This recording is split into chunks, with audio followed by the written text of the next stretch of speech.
Okay, it looks like it is recording and I see participants adding. So I'm going to go ahead and call us to order because we're just going straight to closed session. So I will go ahead and call the meeting of the CUSD Board of Education for October 8th, 2020 to order. Thank you all for being here with us tonight. Our first item would be to approve the agenda. So if I can get a motion and a second for that, please. I move to approve the agenda as presented. Thanks, Jerry. And a second? I second. Thanks, Phyllis. Okay, so all in favor, please say aye. Aye. Aye. Any opposed? Any abstentions? Hearing none, motion carries 5-0. Thank you. All right, so moving on to public comments for any items that are on closed session only. Leslie, do we have any comments for closed session tonight? We do not have comments for closed session. Thank you very much. Okay, so then I'm going to go ahead and move on to adjourning the board to closed session. We anticipate that we will be back around 6 p.m. to call open session to order. So we will go ahead and adjourn now. Thank you. And I will see the rest of you over in closed session. From closed session, I'm just going to make sure I have all of my board members here before I call us back. There's Sylvia. Okay. All right. So I will go ahead and call us back to order in open session. And board is returning from closed session. We have nothing to report out on this item tonight. Let's see. And so moving on to opening items, going to welcome our superintendent from the Fremont Union High School District, and Polly Bovey. And Stacy, are you introducing Polly tonight for us? Yeah, a panelist here, but just wanted to really thank Polly for joining us tonight and sharing with us. Fremont is going out for a parcel tax on the November, and I think this is important for as we all collaboratively work in our community to support one another. So I'm happy to have Polly here, and I'll turn it over to her. So I'm very grateful for the time tonight. I know you're all very, very busy, and I just want to tell you what a pleasure it's been to participate in your CAC and the thoughtful process there. And it's very clear to me to Stacy and your team, her team are just doing a terrific job of preparing for those meetings, which are complex. And there's a lot of time. It may look like 5 meetings. It's really 5 meetings times 5 or more in between because of all the work that people are doing. So I just want to give her a big shout out, and all of you a big shout out for reaching out to your community in that way. I know how complex it is. So thank you for the time tonight. We indeed are going out for a renewal of our existing parcel tax. The board decided that in July, and it's a straight renewal of our $98 parcel tax that we renewed in 2014 last time. And it is a reliable stream of income. And you might ask why we would be renewing it now, because it's actually not due until 2022. But without the $5 million that this $98 generates, it looks 3 years out. As we all know, there's a 3-year budget cycle. Like, we are missing that $5 million. And so we're hoping that the community will agree that renewing it again is a good idea so that we get that constant stream of income, so that we can maintain the programs and the high quality staff. So if you'll go to the next slide, I just thought I'd tell you a little bit about the kinds of things we've done behind the scenes. I know you've done something very similar, but I wanted to explain 98's not a lot of money, and it's been the same actually since 2004. That's when we instituted this parcel tax. And it was a parcel tax that was needed because in 2004, we all, and I mean everybody, every single employee in the district took almost a 5% pay cut because of some urgent matters in the state. And our community stepped up, gave that $98, and we were able to restore staff and teacher salaries in full measure. And we were very, very appreciative of that, because we have the kind of agreement in our bargaining agreement where we all lose money in tough times. We all gain money in good times, and we pay the bills in between.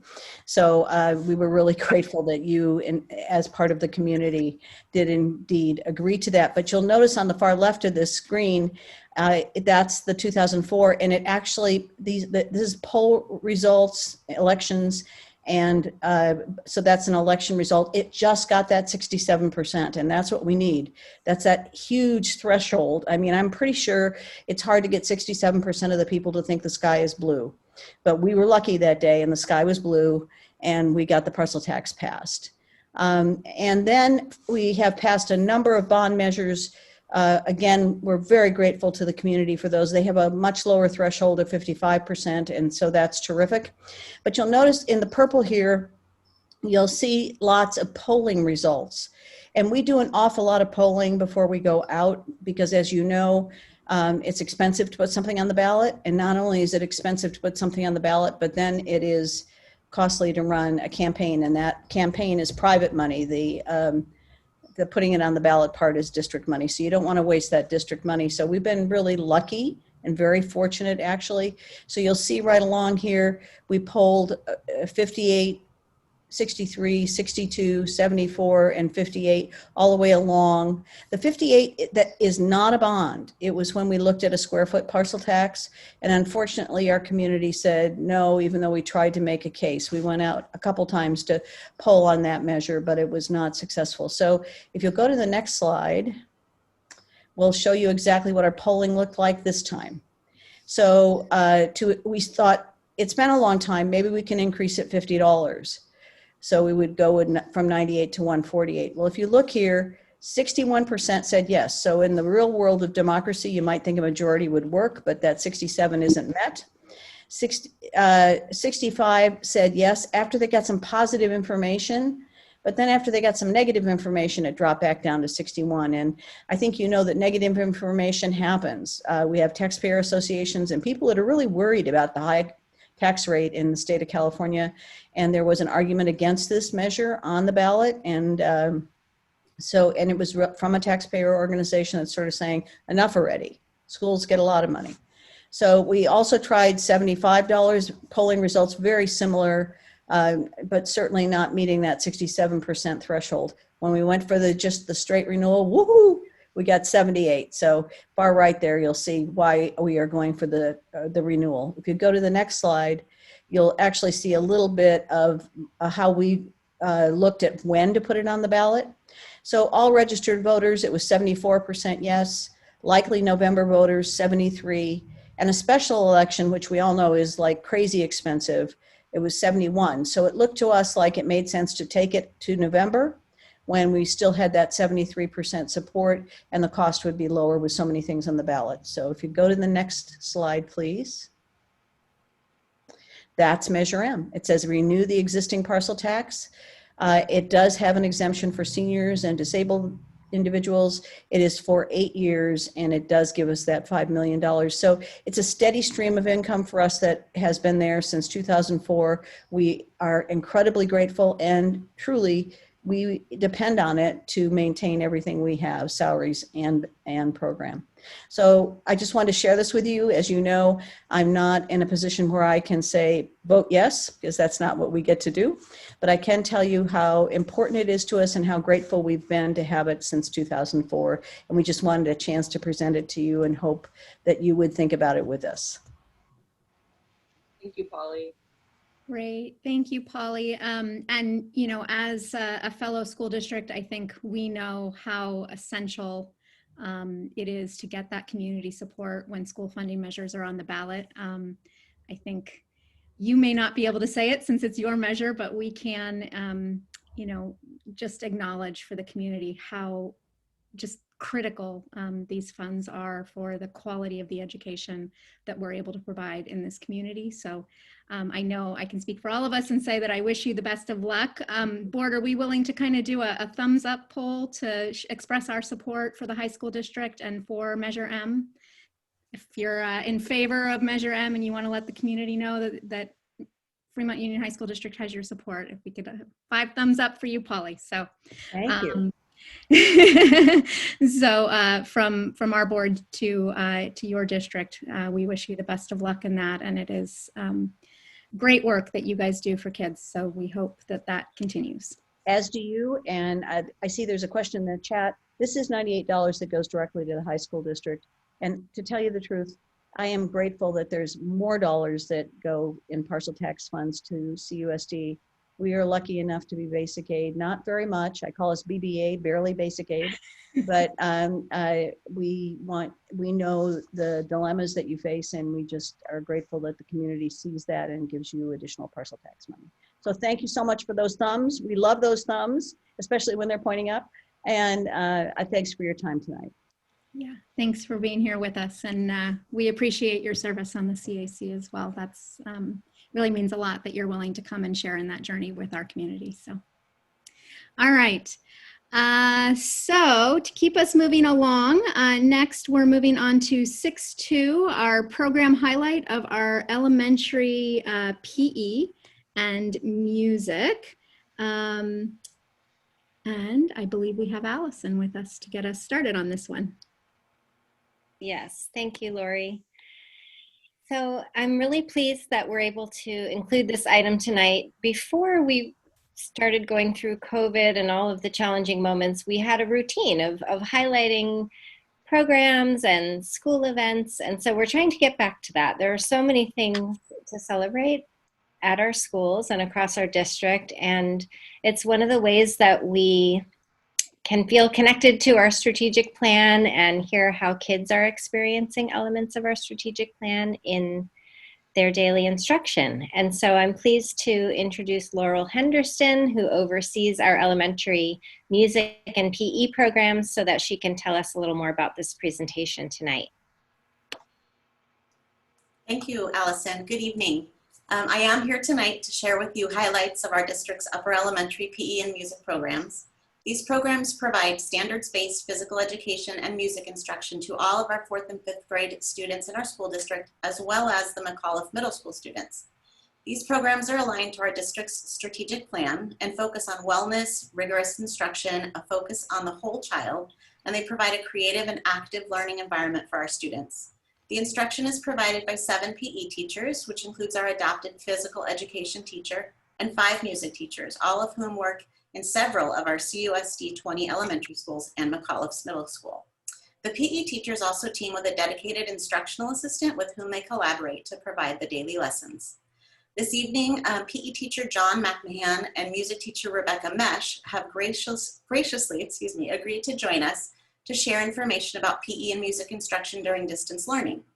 We also have the opportunity to watch a short video highlighting the teaching taking place during distance learning, giving us a glimpse into the creative and fun virtual classrooms where our students are engaged, expressing themselves creatively, and finding joy.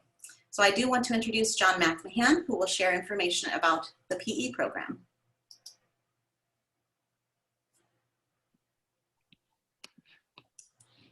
Hey everyone, am I starting, I'm doing before the video, I believe. Yeah, that would be great.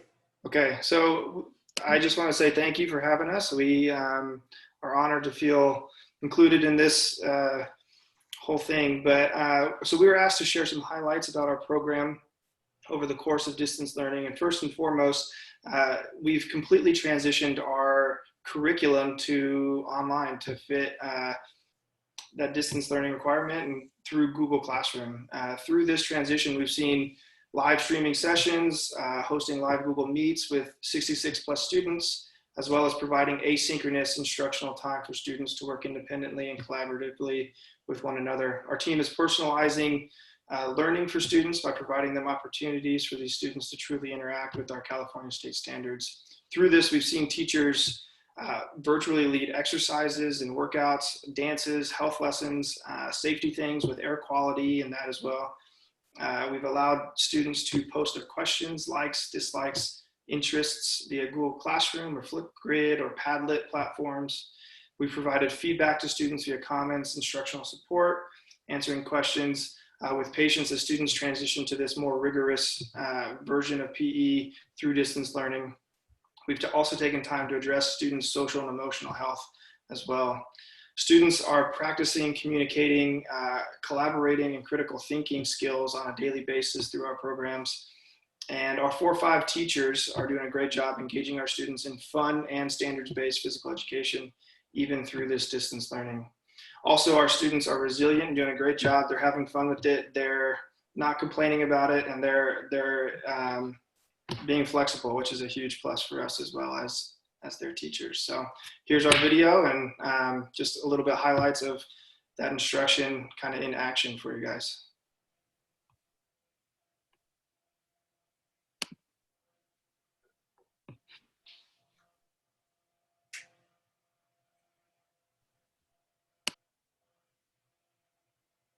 I'm not hearing the sound.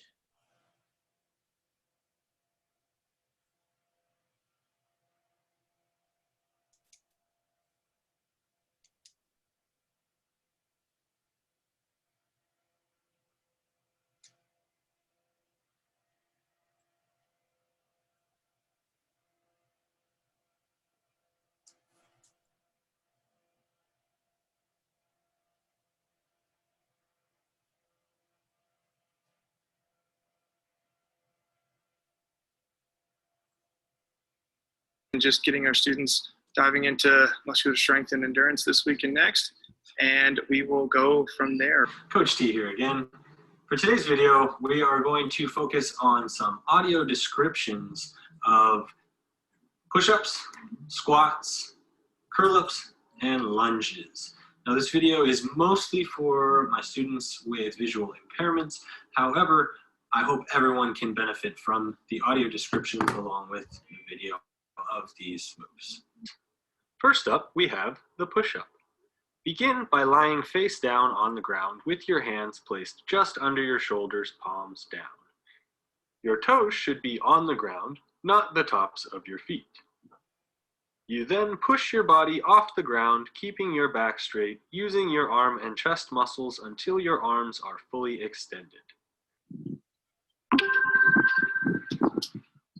Good afternoon, good evening. My name is Mr. Shellhorse. I teach at West Valley, Stevens Creek, Regnard, Wardock, Portal. These are what the 4th and 5th grade kids are doing in my PE class right now. We're working on Tabatas. Get up and join us for round 1. 5, 4, 3, 2, 1, go.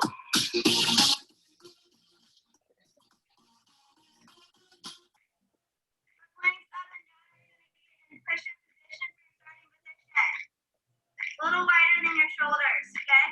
Begin. So down, down, up, 1.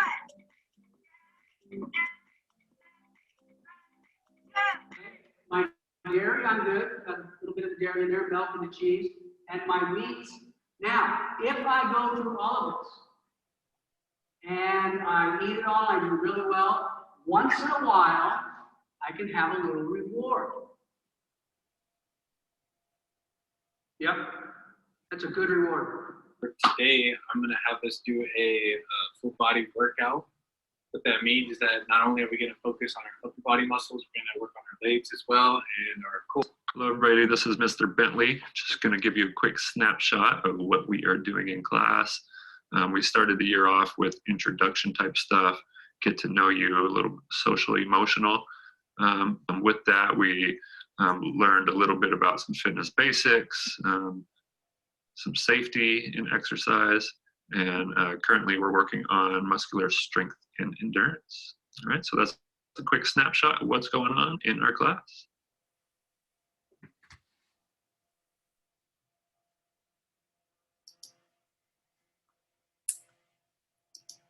Thank you. And now I would like to introduce Rebecca Mesh, who will share information about music program instruction during distance learning. Hi everyone, thanks Laurel and thanks everyone for having us. Really happy to be here. Like John said about PE, we had to completely rethink how we were going to do our curriculum for distance learning, both how and also what we teach. Before, we were mostly focused on teaching the physical, like muscle memory skills of learning how to play an instrument, as well as ensemble skills of singing or playing in a big group like a team. And, you know, we can't do that well during distance learning. So we've kind of pivoted to focusing deeply on knowledge and application of core musical concepts like pitch, beat, and rhythm, and continuing to introduce our students to music from different cultures all over the world, still standards-based, of course. We've been working hard at focusing on differentiation for students' different skill and ability levels. We've been working with the resource specialists at many of our sites to help students with accommodations, making sure that each student can achieve success in the assignments that we're giving them. We're pretty proud of the curriculum that we've been able to make for this, starting this fall semester. Our curriculum is scaffolded so that students can build their knowledge slowly and gradually each week over the course of the semester or the year. And we really like this as opposed to having like disparate assignments week to week where students wouldn't carry over many skills.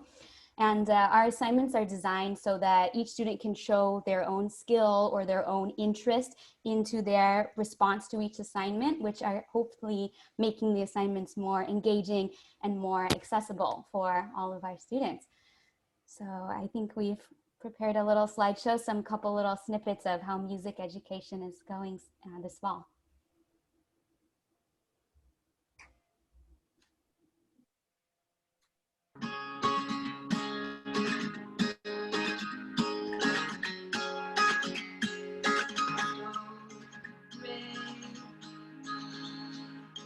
I woke up and wished that I was dead, and naked in my head. Frog, turtle, turtle.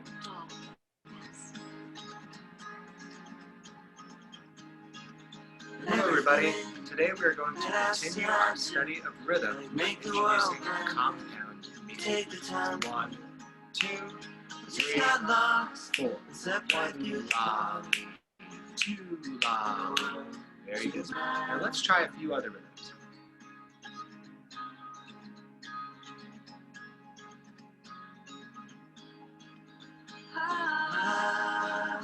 let the day go by. I always say goodbye.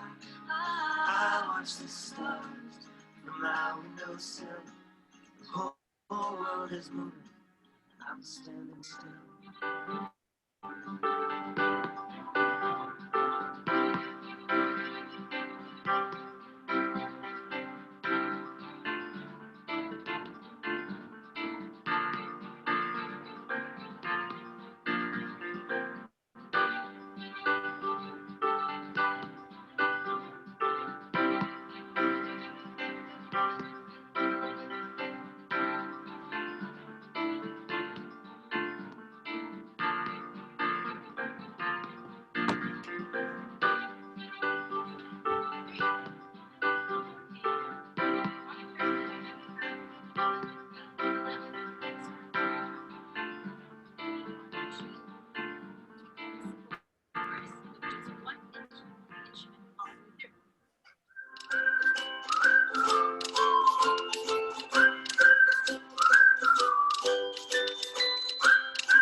Salt, pepper, rosemary, parsley, oregano, thyme, basil, coriander.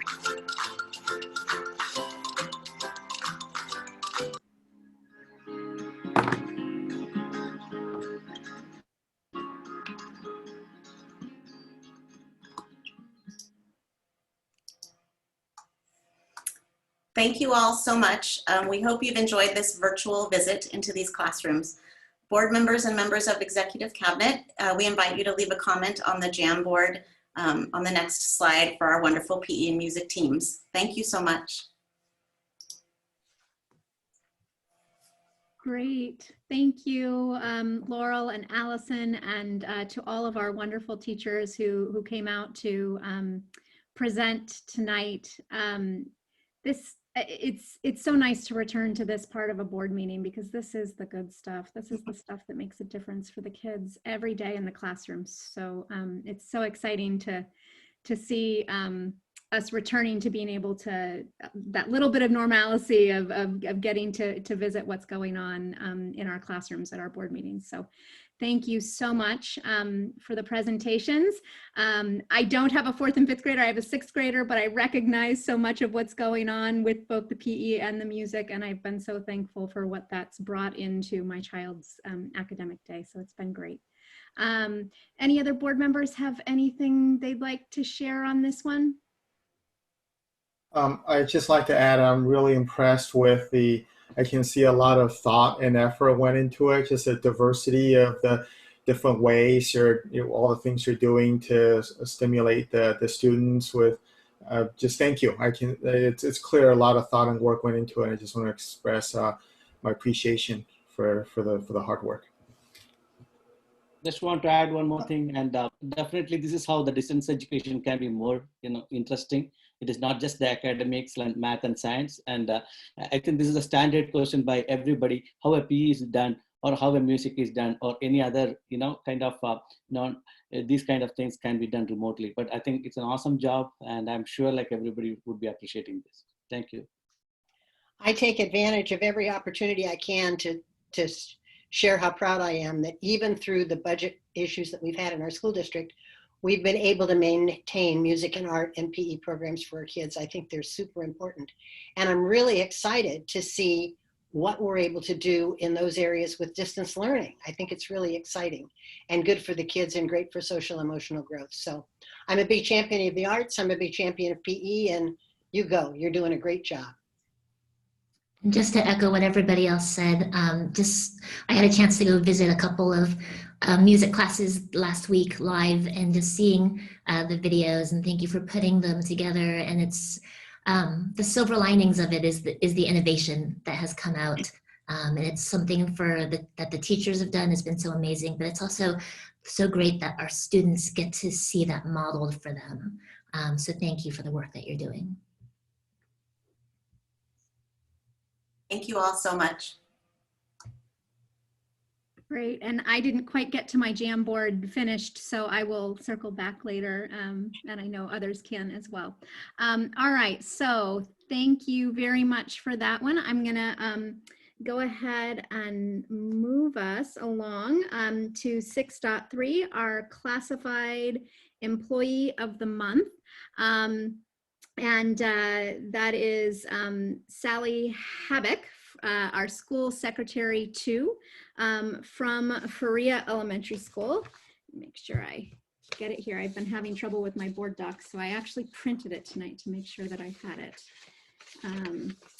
All right, so the way this usually goes is we're gonna read some nice things about Sally. We're gonna invite anybody who would like to make a public comment about her nomination as Classified Employee of the Month, and then give Sally a chance to say anything should she want to. So the nomination that came in for Sally is that Sally is the amazing engine that keeps our school running. Although she has been on the job for only 6 months, she is incredible in her support of the Faria community and has been phenomenal as we kicked off distance learning in August. With our principal, who had to be away due to a family emergency at the beginning of the year, Sally worked tirelessly to ensure that our school would open smoothly. She coordinated the logistics of materials, supplies, packet pickup, device pickup, COVID concerns and procedures, all start of the school year parent communications and issues, class lists, etc. She made sure we had rosters, supplies, codes, curriculum, answered every email, and made our lives as teachers easier in this new teaching environment. The list is endless, and she did everything without a single complaint, but with a smile and a fantastic positive attitude. Sally is a key member of our staff and loved by everyone. Her willingness to go the extra mile and problem solve helped us to stay on track and start the year. She willingly took on so many extra tasks to support our students, our staff, and our parents. She was always available and answered questions. She thought of everything and followed through on the millions of tasks with expert precision. We could not have opened the school year without her this year, and we are so grateful and in awe of what she was able to accomplish. It is not a stretch to say that we would not have survived without her knowledge, can-do attitude, calmness, and kindness. Thank you a million times over, Sally. You are our hero. So that's from the Faria community nominating Sally. And then I think we have Principal Mary Alright Enright here with us tonight. So I'm going to invite Mary to say anything she'd like to. Thank you. Thank you very much.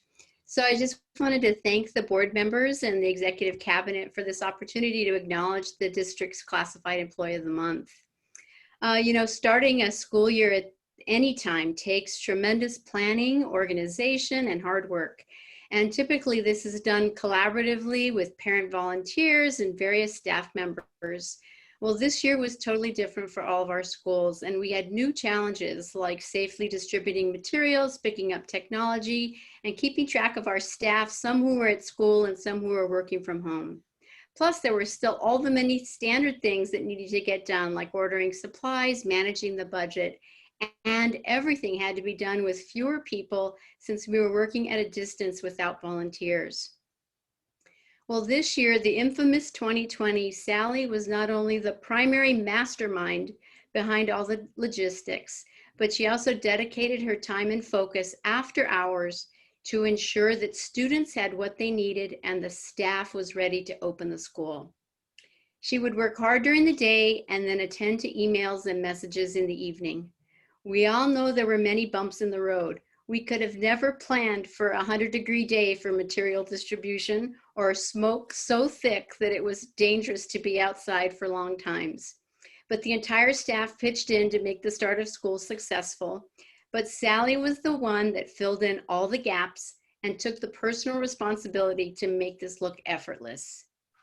So many offices in our district were in the same place at the start of school, but what distinguishes Sally is her ability to keep a smile on her face, to stay calm, and to maintain this professional and friendly demeanor with our parents and staff through the day and into the evenings. Parents have shared with me their appreciation for Sally's support, and the staff, as you heard, has shared a resounding appreciation for Sally's dedication. For me, she's a welcome thought partner, an editor, and problem solver as we navigate every new day at Faria. The staff, the family, and I want to thank Sally publicly and honor her this evening as a key employee in the district and a model classified employee. We couldn't run the school without her. So please join me and the staff and parents at Faria that are joining us remotely to give Sally a vigorous round of applause for her important honor. So thank you very much. All right, so Sally, I know you're in the audience with us tonight, but don't feel up to speaking. So just please know that we are so proud of the work of all of our classified staff and really congratulate you on this well-deserved honor. And our thanks goes to you and all of our support staff in the district who are making it happen every day right now. So well done, great job, and thank you for what you do. All right, so to keep us moving along here, and thank you to Principal Enright for being with us as well. We're gonna move along to our item 6.4, our staff and student highlight. This year's teacher recipients of the STAR Award and the Edith May Slife Award, as well as the 8th grade student placement in the Broadcom Masters National Top 30 finalists. So I'm going to go ahead and turn this one over to Leslie, I believe. Great, thank you. And I would echo what Lori said. It is so nice to spend time this evening recognizing such amazing individuals. Sally and the teachers will recognize this evening, and then one of our 8th grade students from Miller Middle School. So I would love for Stacy Smith, Ingrid Liu, and Anish. And Anish, you're going to have to help us when it's your turn to pronounce your last name. But if you'd make sure you turn your cameras on. I'm going to read information about each of you. And then following after I read about Stacy, for example, her principal will be speaking following me. We'll go on to Ingrid. Mrs. Steele will speak about Ingrid, and then we'll have Anish. And Before we move on to the next recipient, if you are a panelist tonight and you have anything you'd like to say, that would be great. And then we'll close it off with board comments at the very end. So first, Stacy Smith. Stacy Smith is a first grade teacher at Garden Gate, and she is the recipient of the 2020 Cupertino Chamber of Commerce Star Award as Educator of the Year. We're so very proud of her. Stacy's role as a professional educator goes beyond teaching the curriculum. She is well known for her passionate advocacy for equity and access. She brings content to life for her students and makes personal connections to support individualized learning opportunities. Stacy has been in our district for 21 years. Her service provides consistency to site leadership, colleagues, and the students who she has positively impacted. I'm fortunate enough to work with Stacy on our CEA negotiations team. She is absolutely amazing and provides thoughtful comments, reflections as we work together. I'm going to turn it over to Norma Salas, who has a couple words to say, and then we'll turn it over to Stacy. Hi, good evening, CUSD board and EC members. I'm honored to be able to speak about Stacy Smith, one of our first grade teachers at Garden Gate. She was recently chosen as the 2020 Cupertino Chamber of Commerce Star Award as Educator of the Year. And although I've had the pleasure of working with her for just a few months at Garden Gate, I can see the dedication and commitment she has to her students and fellow teachers. We're lucky to be able to work with her on a daily basis. She is not only a leader at our site who regularly shares her expertise in curriculum, instruction, and technology, but does the same at the district level. She is passionate about her students and providing them the best teaching possible. She positively impacts all the first grade students and families that come through her room. Parents from her room have shared with me that she is creative, passionate, and keeps her class motivated and full of energy. I've personally witnessed how she has been able to adapt to the virtual teaching environment and still keep a sense of community and be able to value each of her students while holding strong academic standards. I think her fellow first grade teammate, Erica, said it best. Stacy goes the extra mile for both her students and her coworkers. She is constantly looking for ways to improve her teaching in order to give her students an education experience that motivates them and reaches each of them. She goes out of her way to share her ideas so that not only her students benefit, but so do those outside her class. I love her, and she made me a better teacher by watching what she does best, teach. Stacy is the perfect candidate for this 2020 Star Teacher Award.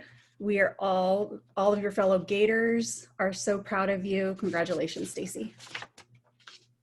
And I believe Stacy's on, so I'm not sure, Stacy, if you have a few words you want to say. Okay, thank you so much. I feel very honored to receive this recognition, especially during this insane, crazy year, which actually feels like it's already been 10 years long. Sometimes I think back to March 13th when we received the news that schools were going to close for 3 weeks, and never could I have imagined that 6 months later, I still would not be back in my classroom with my students. My classroom is my second home, a place full of light and love and laughter. And these months have been hard as we've adapted and adjusted to our new situation with lots of tears and frustrations and just plain exhaustion. But what I'll remember later when this pandemic is behind us and life returns to some kind of normal are not those moments. Instead, I will remember the smiles on my students' faces when they sign on to their Google Meets, seeing their little bodies, some of them in their pajamas, rubbing the sleep from their eyes, sitting at their kitchen tables and tucked into chairs that are too big for them, but they're just ready to go. And I'll remember the parents whose inboxes suddenly tripled with all of the emails, patiently reading through the lesson plans and showing the students how to access the videos and work on through Clever and Seesaw and saving passwords and dealing with the spotty internet, and who shared with such vulnerability the struggles and the hardships and the successes they were having. I'll remember how lucky I was as a teacher to be invited into my students' home. And I'll remember the summer that I had the privilege to work with some of the most hardworking and dedicated people in education as part of the ELA and EdTech teams, and most especially the negotiations teams for both CUSD and CEA. And I'll remember the steady leadership of Stacy McAfee-Yao and Leslie Maines and Allison Lanier, and how privileged I was to work with them and learn from them, as well as Joseph Nuno and Norma Salas, and so many other people that really keep this machine rolling. And I'll remember the most amazing grade level team on the planet, Sarah, Erica, Liz, and Linda, who work so incredibly hard learning new technology and finding creative ways to connect with and engage our students. And I'll remember you, the board members, and the many hours you spent patiently listening to the comments of every single teacher and staff member and parent late into the night, knowing that you have difficult decisions to make and there's no way for you to make everybody happy. When I look back onto the year 2020, I won't remember the frustration and the tears and the nonstop cookies and wine. Instead, I'll remember 2020 as the year that I taught from a little corner in my guest room with pictures of my students around me, and where I was still able to find just as much love and laughter with my special group of first graders as ever before. Thank you very, very, very much. Thank you so much. Lori, do you feel like you want to comment after each one, or do you want to hold them all till the end? Why don't we hold them all and we'll do them all together? Okay, perfect. Thank you, Stacy. So we're going to go to our next recipient, Ingrid Liu. Ingrid is in the audience and Amy Steele will be speaking about her. But before Amy comes on, Ingrid is being recognized, and she's a 7th grade math teacher at Miller. She is one of the recipients of the 2020 Edith May Slife Award for Distinguished Mathematics Teaching in Middle School and High School. This award is given annually by the Mathematical Association of America to teachers who have played a crucial role in motivating and preparing students to participate in mathematics in one of the MAA American Mathematics Competition AMC contests. This year, Ingrid made an extra effort to encourage students to pursue mathematical training outside of the classroom through coaching students, providing extra mathematical training materials, and helping to increase the number of students at Miller who participate in the AMX8 or AMC 10-12 competitions.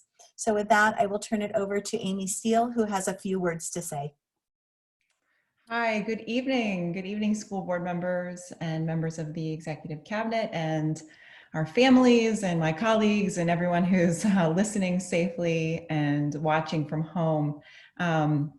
My name is Amy Steele, and I am the incredibly proud principal at Miller Middle School. And I would first like to just express my gratitude for the school board taking the time on their agenda this evening to celebrate the work of our staff and our students. I know that you are dealing with some of the most challenging issues definitely of my career in education, and meeting long into the evening hours, but I appreciate that you are taking time to pause for the ritual of celebration. As we are all aware, we do not have the opportunity to meet together at school every day and celebrate in the ways that we normally do. And so it is very meaningful to us to have this opportunity to celebrate our colleagues, and tonight, one of our students, in a very public way, because these are the accomplishments and the awards that continue to motivate us and to give us hope in these challenging times. Ingrid Liu, Miss Liu, is, as we refer to her on a day-to-day basis, is the recipient this evening of the Edith May Slife Award. She is a dedicated member of the mathematics department at Miller and has been a teacher there for many years. expert in 7th grade curriculum and spends hours with her students and is incredibly dedicated. This year, she's also the department chair and providing leadership to our department. And this award specifically honors her commitment to mathematics enrichment, which is an incredibly important part of the mathematics program at Miller Middle School, where students have the opportunity to engage in a more personalized math experience. And these enrichment opportunities allow them to really push themselves and to challenge themselves in a discipline that they're excited about. What this award doesn't tell you is that Ingrid is a very kind and steadfast teacher, and that she has an incredible sense of humor. She's very funny in her classroom with her students, and that she also has pioneered an elective class at Miller and is the first teacher to teach a financial literacy class. So sort of taking that mathematics and putting it into a very real life applicable way for students. And it's been a very popular elective class where students are, using their math in ways that honestly that you and I are using math. And so it's just wonderful to have her on our campus. She has worked very collaboratively with her colleagues. They've built a robust and rigorous math instructional program at Miller where students have the opportunity to really thrive. So, on behalf of the Miller community, I always like to tell the,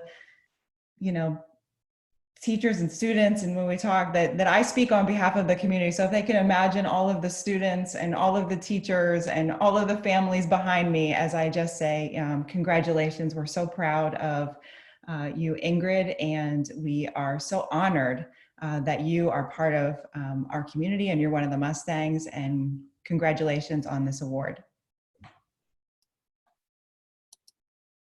Thank you so much, Amy. Amy will not go too far away as we are now going to be recognizing one of her 8th grade students. So we have Anish here with us. He is, there's his picture, and I'm going to try to make sure, there's him on my screen. So Anish is an 8th grade student at Miller Middle School, and he was one of the national top 30 finalists of Broadcom Masters. He was placed in this top 30 finalists as the nation's premier science, technology, engineering, and mathematics middle school competition. Maybe he'll tell us a little bit about it in a moment. This is a program founded and produced by the Society of Science and the public to inspire students as they aspire to become future scientists, engineers, and innovators. Anish's project is to utilize artificial intelligence to assist visually impaired individuals. He has either already just had an October competition or an upcoming competition in which he will participate in rigorous online team challenges that leverage project-based learning to test and demonstrate his mastery of the 21st century skills of critical thinking, communication, creativity, collaboration in each of the STEM areas. So before we have Anish tell us a little bit about his accomplishments, I will turn it back over to Amy Steele. Hi, Anish. It's good to see you. Thank you again. So Anish is currently an 8th grade student at Miller, and we haven't had the opportunity to really see each other. So this is really fantastic that that I get to see him tonight at the school board meeting. This is just such a remarkable accomplishment that he's placed as a national finalist in this STEM competition. And, I think for the teachers and for myself, this is really, Anish really exemplifies the spirit that we hope to ignite in our students, that they sort of go out and they sort of fearlessly pursue these disciplines that they're most passionate about. And they do it in a way that applies their intellect to creating innovative solutions that improve and enhance others' lives. What Anish has done here is not just compete in a competition, but the work that he's done is for specifically to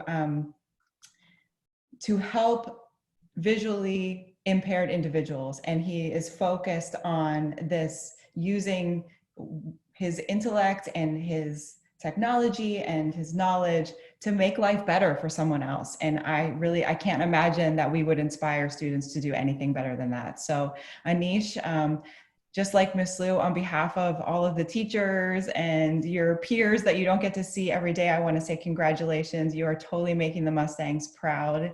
And we wish you all the best of luck when you go off, not next week, but the week after, right? For the rest of your competition. I hope that you just soak up all of that experience with all of those other students from all across the country, and enjoy every minute, and, just show them all the great work that you've already done. And we just want to congratulate you tonight and say, awesome job.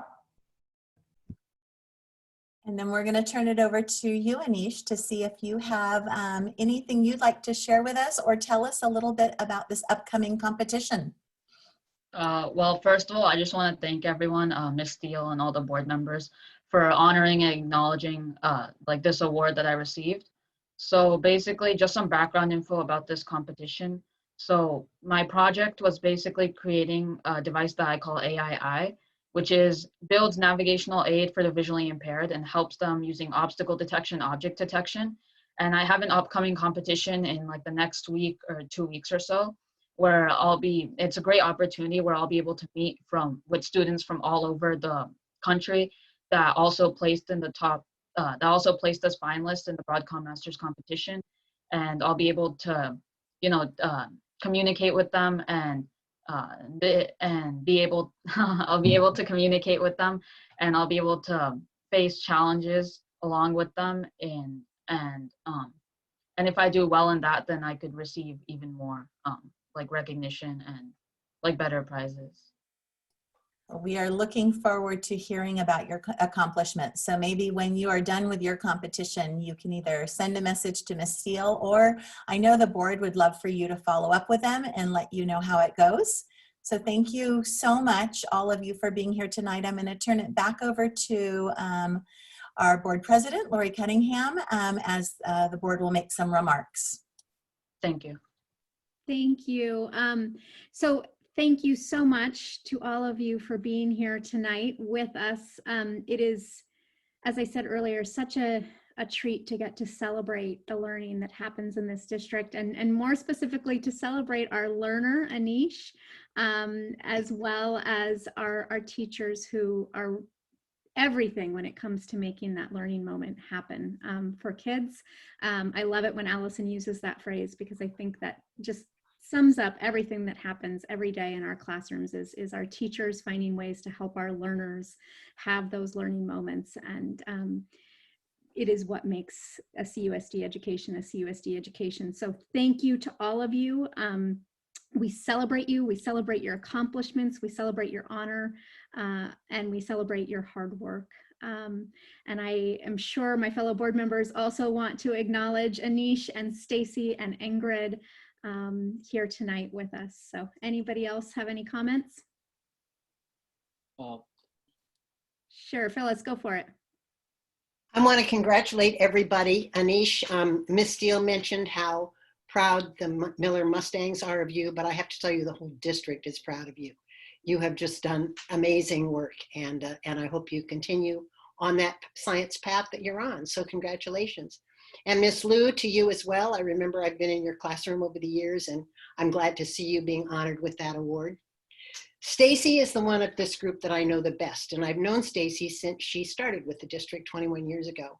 She was a star when she was a beginning teacher, and over the years, I have asked her to serve on committees. I have taken new and experienced teachers to her classroom to see how it should be done in first grade. She has been a star and just so easy to work with and so willing to help everyone who needs any sort of assistance. So big congratulations to you as well, Stacy. Thank you. Satish, go ahead. I just wanted to again echo the same thing what Phyllis said, that okay, and Anish, definitely so proud, and I know how tough it would be, and I'm sure like in Silicon Valley there could be a lot of competition on that, And I had a privilege to work with Broadcom. I know how tough it is. Also, their staff sponsoring stuff. And so proud of you. And I'm sure I can see a bright engineer coming soon, right? And Miss Lou and Miss Smith, congratulations again. It's a great achievement. And I want to mention one thing about Sally also, which I missed, because I had a privilege to work with Sally as a parent. And when Sally also was part of the PTA area, and I was a PTA president. And we had a great association. And I think whatever quality you all read, I could see in her during those days itself. And congratulations, Sally. Great. Thank you, Satish. Jerry or Sylvia? Jerry, I see you. Sure. Can I go next? Yes, go. All right, thanks. So first of all, Anish, I think it's incredibly cool you're using AI for object detection. I think you're gonna have a wonderful time next week in this competition, and I would love to learn more about your work. So please do come back and tell us your whole adventure. I think it's going to be something you remember for your life, and I'm incredibly proud that you're working with this kind of, I'm assuming, machine learning AI kind of models in 8th grade. That's just incredible. And for Stacy and Ingrid, first of all, congratulations on your recognition. I didn't know you guys, and I feel incredibly grateful to have had this opportunity tonight to sort of see the dedication, the extra mile you're going for your students. Stacy, I really liked your background. It kind of made me sort of imagine what your second home must be like. It's wonderful. I think it's teachers like yourselves that make our district what it is. I'm incredibly proud, incredibly happy that you're here. So thank you very much. All right, and Sylvia, you get the last word. I just want to echo the congratulations. Anish, I can tell you that I was not working on AI obstacle detection when I was in 8th grade. So, I mean, that's amazing. So incredibly in awe of you as well as proud of you. I'm also a fellow Mustang mom, and so definitely feeling that Miller Mustang pride. And then, yeah, good luck. Go get them next week. We're going to be cheering for you virtually behind the scenes. And then for Miss Lou and Mrs. Smith, just congratulations. It's really, our teachers do so much work all the time, and so much of it is unseen because usually the kids are the ones that see it the most. And so in some ways with virtual learning, our parents are getting a glimpse of that. The public is getting a glimpse of that. I think our whole country is getting a glimpse of how much you do and how much we need to recognize the work and the effort. And so I'm so glad that this recognition has been given to both of you, and you really do make our district proud. Thank you. So Leslie or Stacy, or Allison, any final words on this one? I just can echo what everyone says. I couldn't be prouder, and what a great way to start off an evening of just that recognition of that true talent, and just such a diverse group, and just an amazing district. And it's nice to see that exemplified tonight, even through our PE and our music presentations, our employee of the month. Everything just really bodes as to why CUSD is a great place to be. Okay, so thank you all for being here with us tonight. Thank you as well to our principals, Principal Steele and Principal Salas, for joining us as well. With that, we will acknowledge that you probably don't want to have as late of a night as we're having, so please feel free to move on with your evening as you see fit. So thank you for being here with us tonight. All right. Okay, so moving us along on our agenda, we move next to item 7, communication from our employee organizations. I believe we have Kate Lee here with us tonight to speak on behalf of CEA, is that right? Yes, that is correct. Great. Welcome, Kate. Hi, thank you. It's good to be here. Good evening to our board, our executive cabinet, CUSD teachers, and the CSD community. I'm the lead for our CEA negotiations team and will be speaking as the representative for our CEA membership tonight. We are facing many difficult situations in our district that affect ourselves and our nearest and our dearest. is all very emotionally charged and draining. So all the more reason to make sure we are thoughtful in our words and our actions. When we started distance learning last March, I realized I had to revise and update the normal classroom rules and agreements so our students could become successful distance learners. So many things had changed, so our methods and our practices and our priorities needed to change too. And I've continued with these rules this year. After listening to the board meeting the last board meeting, I thought it would be helpful to start tonight by sharing my classroom's first 3 rules with the hope we can all take them to heart. Here they are. Be patient. Be flexible. Be kind.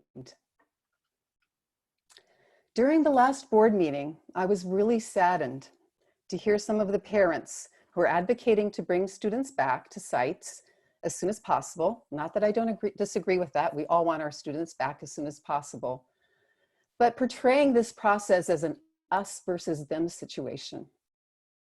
I have been both a parent and a teacher in our district, and I have always held and greatly appreciated the wonderful support and respect parents have for CUSD teachers, and the caring guidance and support that teachers provide our parents. This bond builds a synergistic foundation for the success of all of our students. Teachers and CEA are not holding back or blocking the return of students to our classrooms. We do not interact with our district management and executive cabinet in an antagonistic or oppositional manner. We work, and I have shared this previously, that we work in a collaborative process, both within our negotiations as well as outside of our negotiations.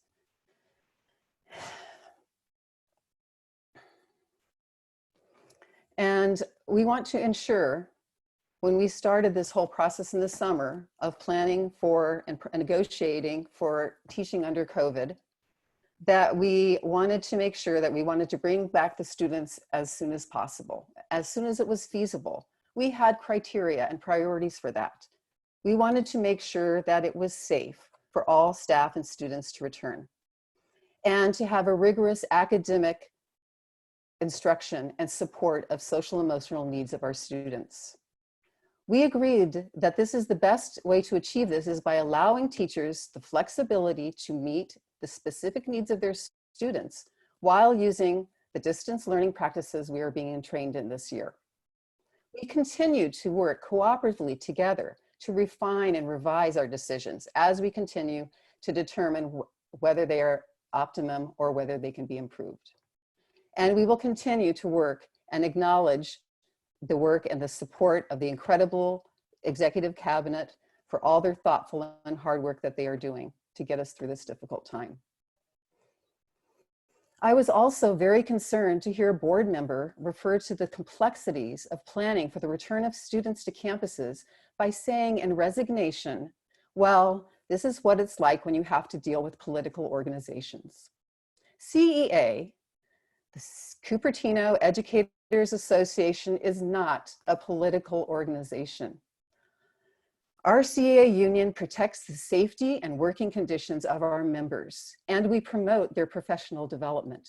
We ensure that management and other decision makers understand the realities of the daily work we do and what is needed to accomplish it most effectively and efficiently to achieve the greatest level of success for both students and teachers.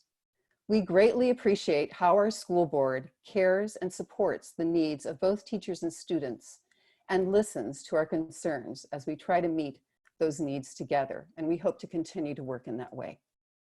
Let's all remember and follow the civility policy of our district as we move through these difficult circumstances of COVID, budget deficits, declining enrollment, and school closures and moving of schools that we're facing right now. They're all difficult, emotional things that touch our hearts.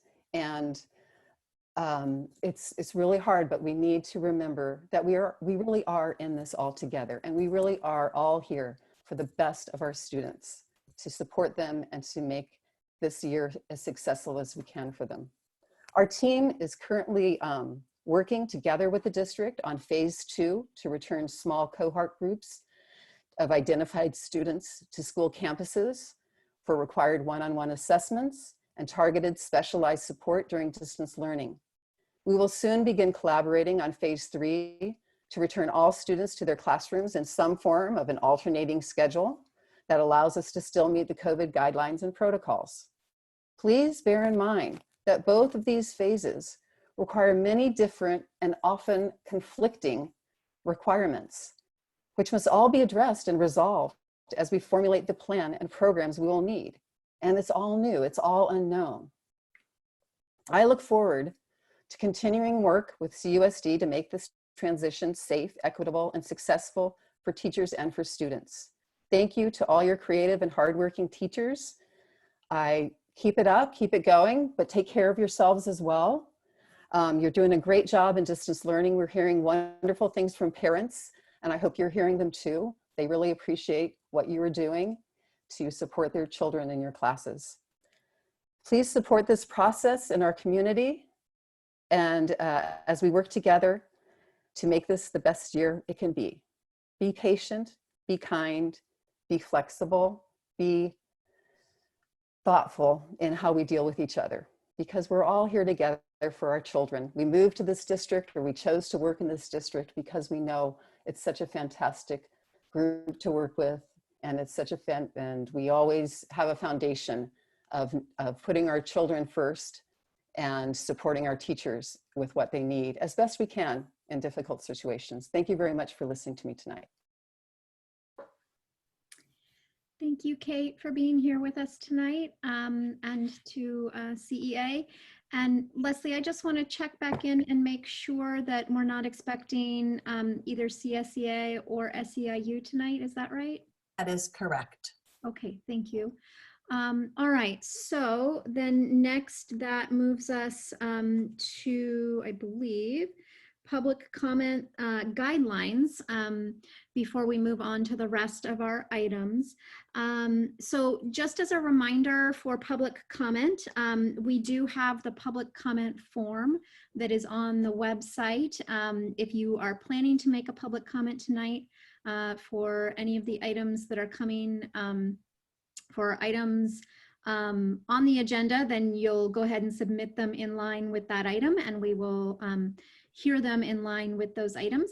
If you chose to make a comment for an item that's not on the agenda, we would hear that now, but we have a pretty broad agenda tonight, so there's probably a lot that is on our agenda in terms of current events for the community, but we're always happy to hear all of people's thoughts.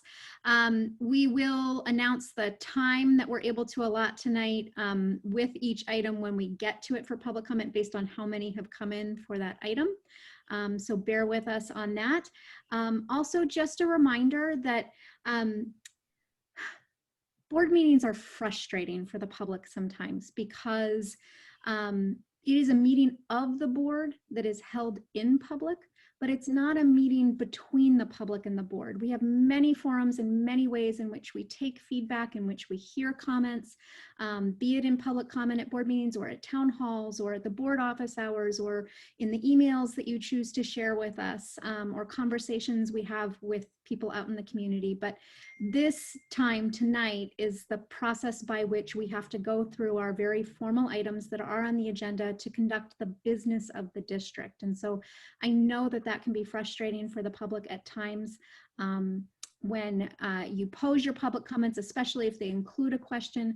Please know that we try to absorb those questions into some of the questions we're asking, or oftentimes we're relying on staff as well to bring back those answers in future agenda items. So please know that none of it's falling on deaf ears. It's just that we have to get through what is on our agenda each night and to address it in a way that is fair and available for the public who might want to hear some, an answer, to know ahead of time based on what's on the agenda that answer is coming. So with that, I'll just check with Leslie. Do we have any items that do fall under that category of items not on the agenda? No, we do not. They're all on the agenda. Okay, great. So then moving us along. Excuse me, Lori, I have a question Sorry, about some go of ahead, the guidelines on 8.1. Does that apply to comments not on the agenda or all comments? And I'm referring particularly to this comments being limited to a total of 30 minutes for all speakers. This is something I don't think we've done before, and I just wanted to check about that. Stacy, is that the language that's always with this item? That has been. That's consistent with what we've had on our placards when we pass them out at the board meetings as well. I see. So, I mean, I think we haven't been decisions in the past to allow more time. So that is a board decision, but that is our policy that's written. So that's actually not in our board policies. If you look at board policy 9323 on how we conduct public meetings, that is not, I'll just highlight it's not in there. It is my preference to listen to all speakers. I'm okay if it's not 3 minutes, but I would hate for people to have come here to speak and not have a chance to speak. But that's just my view. Certainly there are 5 of us, but I just wanted to highlight that's not something that's in our, hasn't been in our board policies. Right. And I mean, to date, to my memory, we have always allowed all items or all comments that come in when we have, announced that there are times where we've announced that we are stopping taking any additional comments. And so then we've asked people to still submit them and just receive them as written information. But to my knowledge, in the last year or since, to my knowledge, actually, since I came onto the board, I don't think we've ever not taken public comments that, have come in appropriately using the comment card system. So yes. It just might be something we want to fix to sort of, so it's what's on here synchronized with our board policies. Okay. Well, maybe we can ask staff to make a note of that for the next time we're doing like a protocols item. We can look at maybe bringing that policy specifically back. Does that work for everybody? Thank you. Okay. All right, great. Thank you for that clarification. And then, okay, anything else before I move us on to consent? Great. Okay. So moving us on to consent tonight. We're just a tiny bit out of order just because of the item that I abstain or recuse from. So if I could get a motion for 9.1 and then 9.3 through 9.8 first, maybe. So moved. Thank you, Jerry. And then a second. Second. Yeah. Oh, I heard Sylvia first, so I'll give Sylvia the second on that one. So everybody in favor of 9.1 and then 9.3 through 9.8, please say aye. Aye. Aye. Any opposed? Any abstentions? Hearing none, motion carries 5-0. Then back to 9.2, if I could get a motion and a second just for 9.2, please. I'll make a motion for 9.2. Thanks, Satish. Okay, and a second? I'll second. Great, thanks, Phyllis. Okay, so 9.2, all in favor, please say aye. Aye. Aye. Great, any against? And then one recusal. So motion carries 4-0 with one recusing. All right, so moving us along to item 10, our information and presentation, beginning with item 10.1, the state of the district, past, present, and future. Stacy, you're kicking us off on this one? I am, so thank you and welcome. So I really just wanted to take a chance tonight to take this opportunity to provide an overview of where we've been, where we are currently, and what the future holds for CUSD. We do acknowledge that with our recent budget roadshow and our Citizen Advisory Committee updates, that there have been a lot of questions circulating out in our community.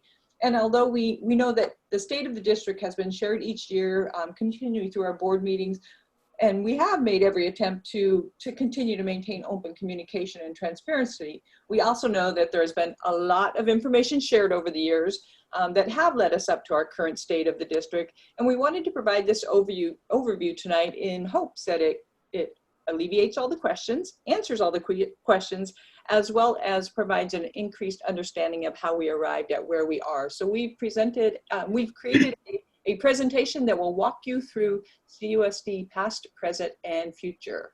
So Jeff?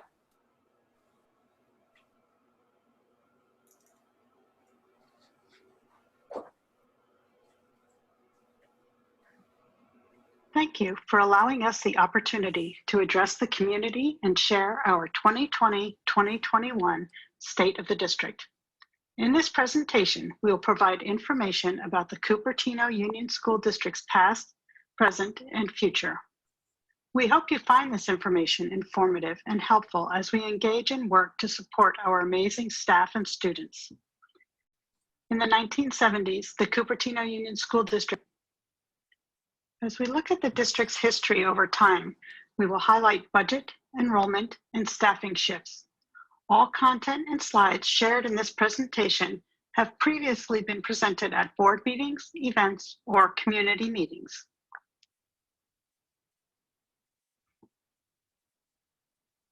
This timeline focuses on some very specific events that have occurred over the last several years and have had an impact on the trajectory of the district.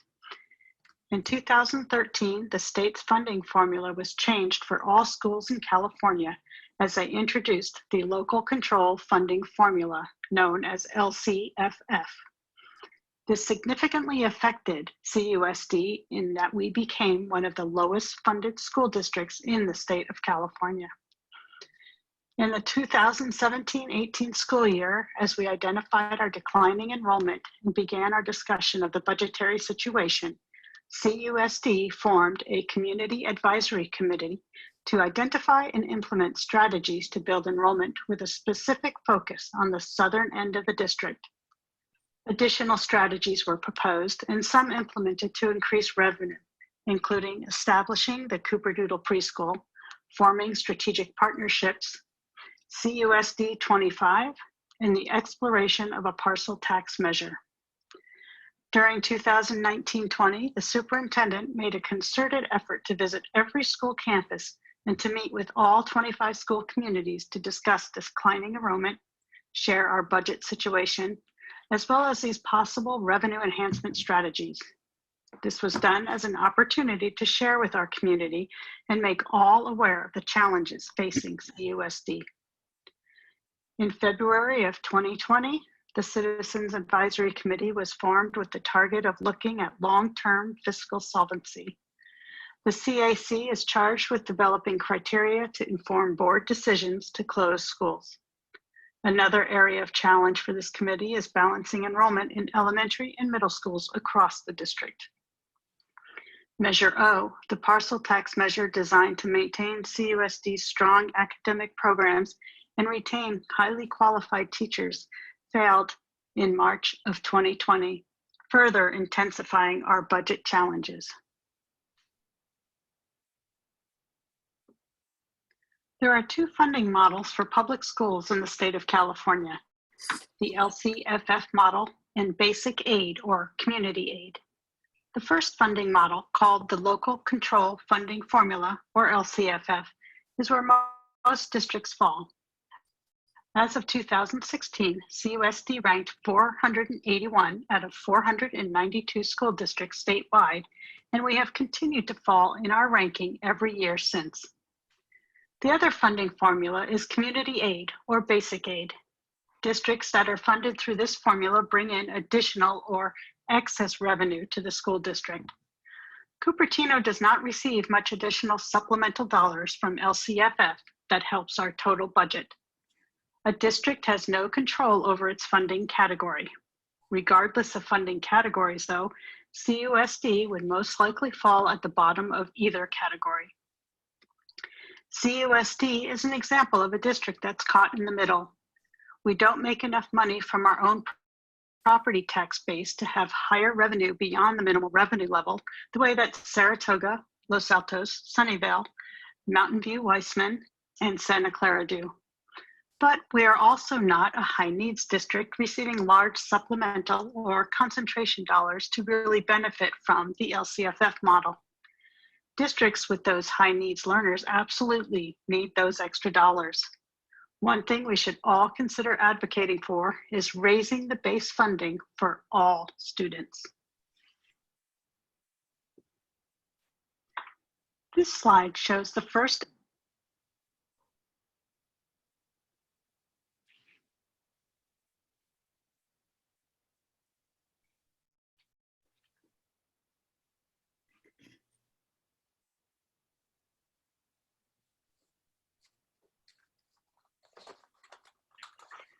the California Basic Education.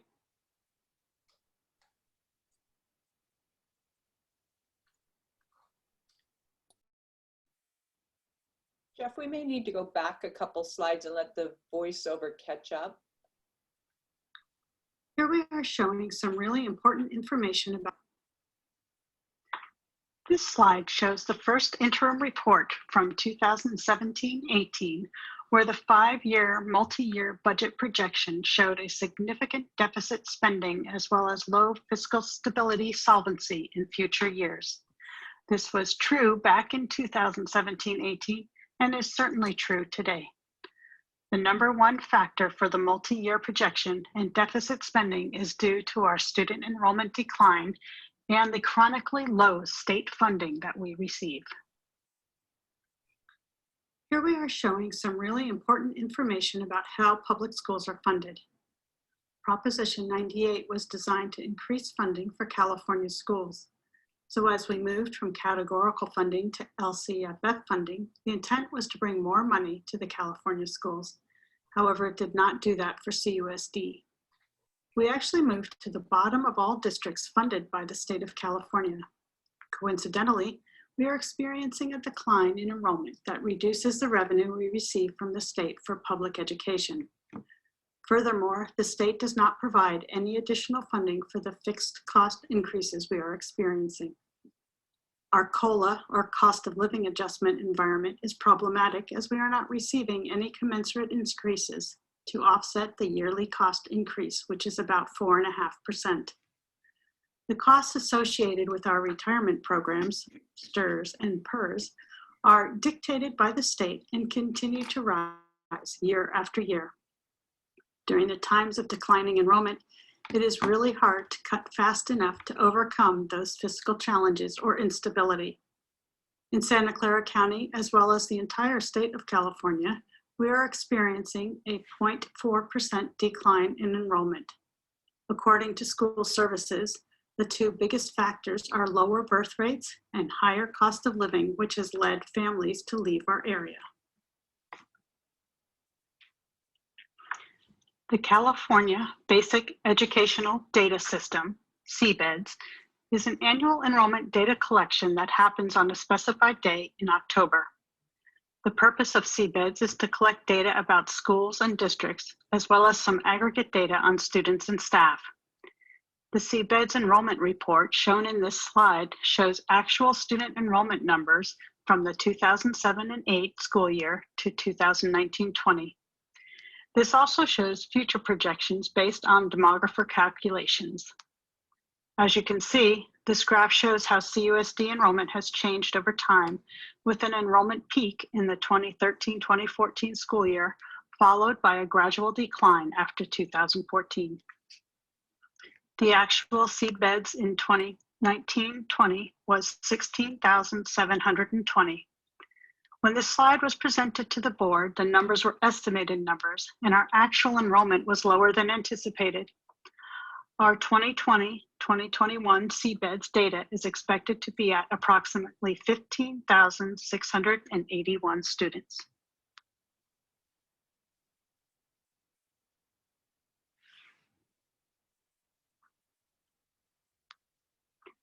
This next slide, although a little difficult to read, can be found on our district website. This shows enrollment data at each school between 2010 and 2019. The enrollment data is from our annual October CBEDS report certified by the state. We want to take the opportunity to share the specific impact of declining enrollment on staffing at school sites from 2015 to now. Based on declining enrollment, the number of teachers needed in CUSD has declined year after year. As we are a large district, through attrition, we have been able to avoid teacher layoffs. However, due to the steep decline in enrollment, we are not sure we will be able to continue this into the future.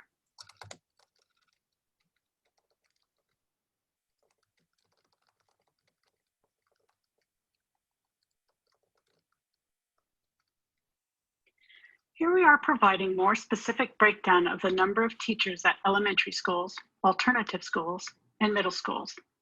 As student enrollment has declined across the district, we have also seen the same significant decline in the number of teachers needed. Not represented on this chart are the staffing reductions made as we began the 2020-2021 school year. We have reduced our teaching staff by an additional 38 teachers this year, totaling 116 teachers since 2015. We'd like to highlight that our alternative schools have maintained consistent staff and student numbers because our alternative schools are able to maintain their school enrollment through the open enrollment requests. Each alternative school also has a wait list that is used to backfill students as families move out of the district. Please note, the numbers on this slide do not match CBED's numbers on slide 8 due to the time in which the information was pulled and presented. When declining enrollment is discussed within the community, many will often ask about how a district is staffed in other areas, and management staffing is an important figure to highlight. This slide reflects the significant cuts to management positions from 2015 to the present. When declining enrollment happens in any district, in order to be fiscally responsible, districts look across all departments, reassess work and needs based on the enrollment decrease. Since 2015, the Cupertino Union School District has reduced a total of 19.34 management positions. As we look at percentages, an 11.7% enrollment decline led to a 9.1% teaching staff decrease, covered by staff attrition and not layoffs, and subsequently an 18.6% reduction in management positions. Understanding what positions make up management in our district is important. We have both certificated and classified managers, which include principals and assistant principals, certificated directors, classified managers, coordinators, CAP supervisors, student nutrition supervisors, administrative assistants, and the executive cabinet. Reductions are made in management positions whenever possible with the goal of always keeping cuts as far away from the classroom as possible.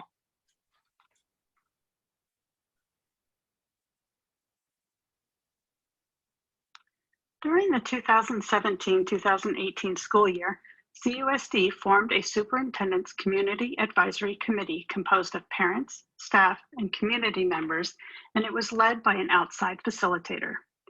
It's important to note the committee was asked to recommend solutions for the district's declining enrollment with particular focus on the southern area. The committee's charge was to look for creative solutions to address the district's declining enrollment challenges, not necessarily limited to school closures or boundary changes. This committee's charge was very similar to the current CAC charge. The results of the committee's work allowed for enrollment flexibility and choice, and it was the beginning of our work exploring and implementing measures for revenue enhancements through program and partnerships. The benefits for the community were positive, but unfortunately, this did not solve the long-term stability we needed, and our enrollment decline continued, and imbalance in schools became even more prevalent.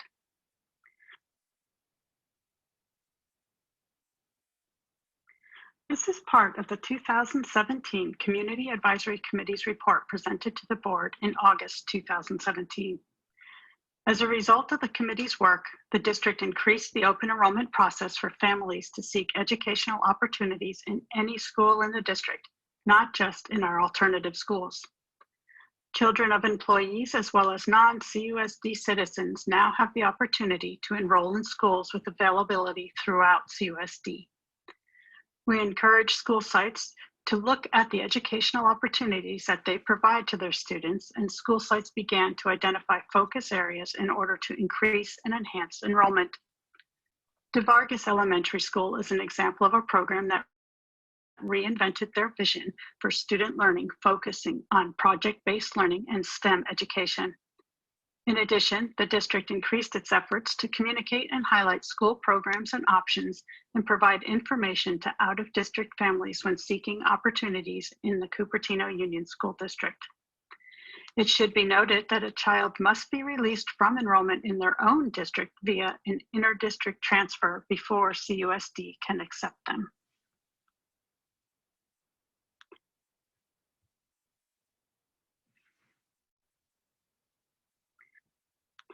In 2018, we began an active effort to explore and implement a variety of revenue enhancement opportunities. In 2018, we opened our Cooperdoodle preschool program. We had 2 small preschool classes located on the Muir campus, an English preschool program and a Mandarin preschool program. Within a year, this program expanded to 3 full classes on 2 campuses. We identified partners that would provide enrichment programs for students across the Cupertino Union School District and increased our summer leasing options to ensure students in Cupertino had a variety of opportunities for summer enrichment.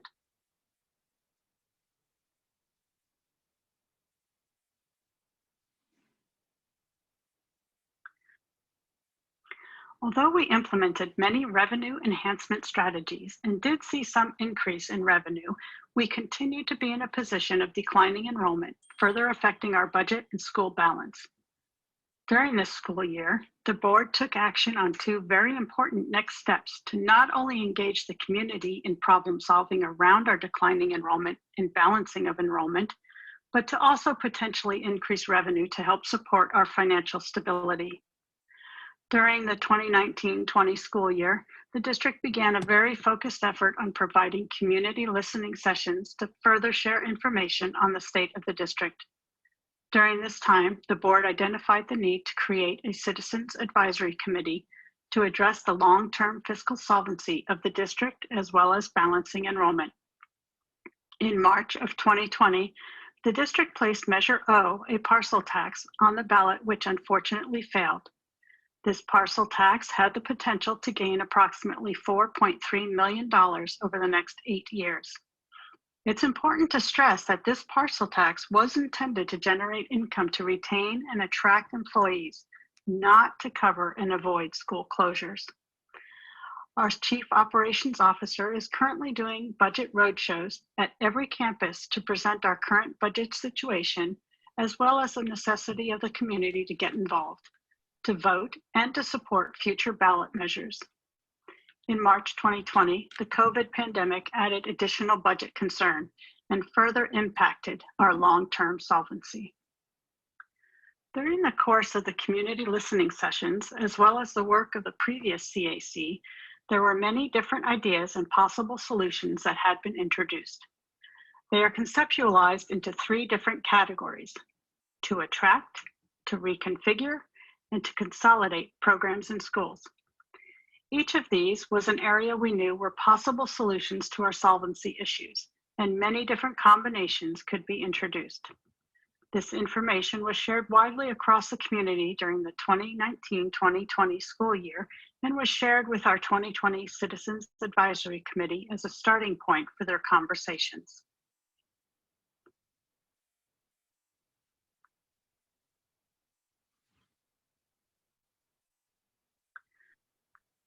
When we explain our budget challenges, we have to look at the per student difference between CUSD and our neighboring districts or state. Cupertino receives minimally $2,000 less per student than our lowest funded neighbor, and about $4,000 less than we really need to be considered adequately funded. We must understand the shortfalls by understanding both Part A and Part B explained on this slide. Part A, the structural deficit for the district pre-COVID was $2.3 million.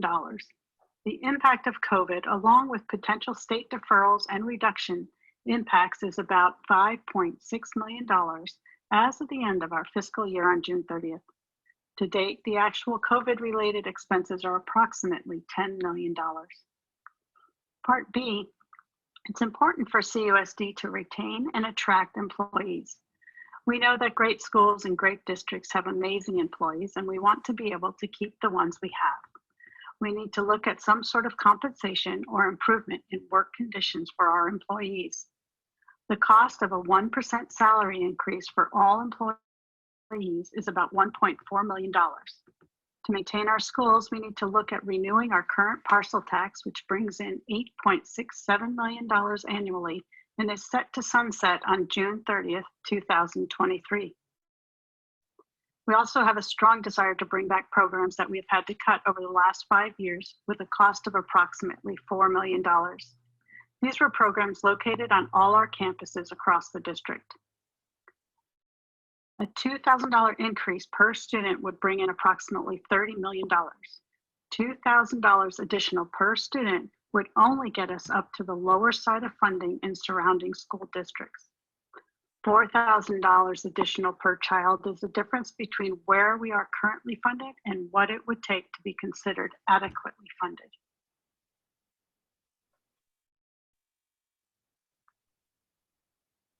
Over the years, as we've gone through a decline in enrollment and poor fiscal stability because of the way in which we are funded, we've had to make extensive cuts. These cuts have affected every single school across the district. Most recently, we've cut an executive cabinet position. We've reduced directors and coordinators.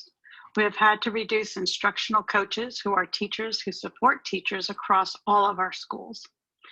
We have had to reduce positions in every district department, including human resources, business services, grounds and maintenance, and IT. Every department across the district has been impacted. The desire was and continues to be to make those cuts as far away from the classrooms as possible. We've had to reduce professional development offerings, and we've had to reduce school site budgets. The challenge is that we are running our schools and district overall with the minimum staffing possible, and moving forward, it will be near impossible to keep additional cuts from impacting our schools.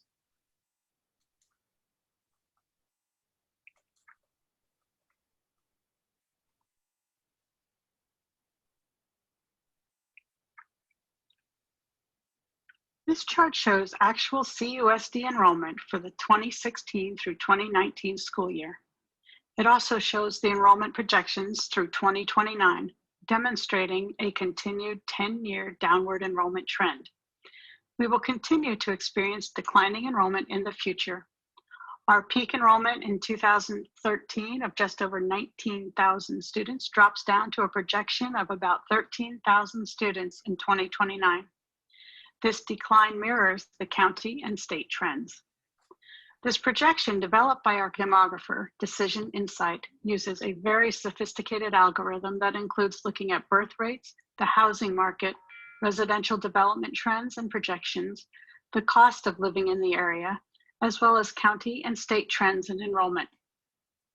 Although we do welcome new families into our district each year, the decline is happening faster and is not balanced out by new students. The algorithm Decision Insight uses does take into consideration new developments, and even with new developments, the decline is expected to continue.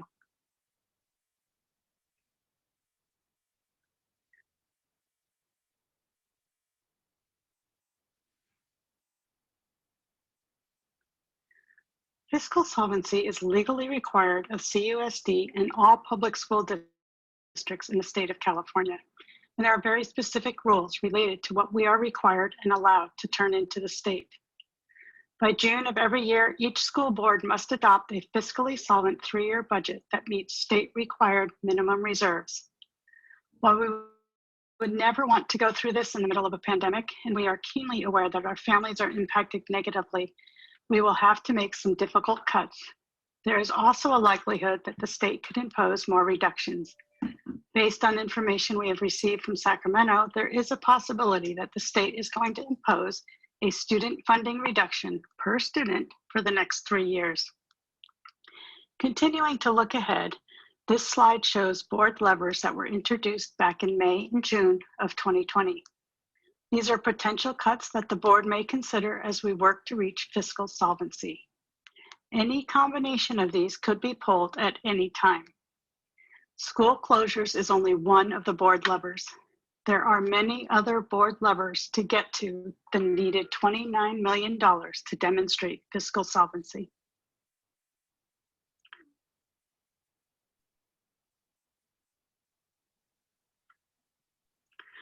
Based on the way we are funded and based on our district's significant declining enrollment that we are experiencing, we will continue to face structural deficits that come as a result of operational increases from one fiscal year to the next fiscal year, which is about 4.5%.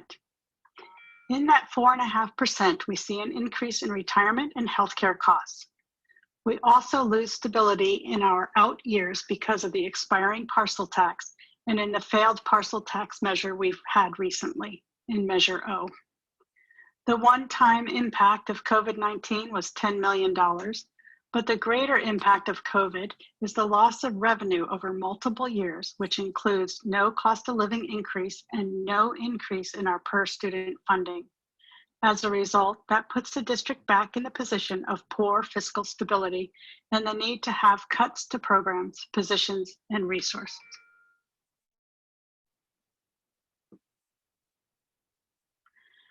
This slide shows our updated 45-day budget. Whenever there is a substantial difference between what the board adopts in June and when the statewide budget is adopted, a school district must come back to the board and give what is called a 45-day budget update. As you can see in this multi-year projection, there are a number of really important pieces to look at. The first one is the total revenue we received as a district. Our total revenue is based on our funded ADA, listed at the top, which is $16,336. This is important because we are funded by the number of students enrolled and attending school. The state gave us a little bit of help in that same numbers will be used for funding in the 2020, 2021, and 2021-2022, but the declining enrollment impact hits our district in 2022-2023 as our funded ADA returns to the number of students, which was projected as being 15,136 students. The revenue less expenditure line is the difference between the total revenue and total expenditures. You'll notice in 2023-24, there's a significant jump in our deficit because of the parcel tax expiring in 2022-23. The other piece that shows the structural deficit is that there's no cost of living adjustment from the state that we can assume in the budget for any of the 5 years. So that's the COLA on top of 0%. Additionally, we are legally required by the state to have a 3% reserve, and we maintain an additional 3% reserve as required by our board. This budget includes 0 salary increases for our employees over the next 5 years. The end fund balance represents what we are projecting our end of year numbers to be each fiscal year. In 2020-2021, we are projecting $24 million as our ending fund balance. However, much of that money is made up of restricted dollars.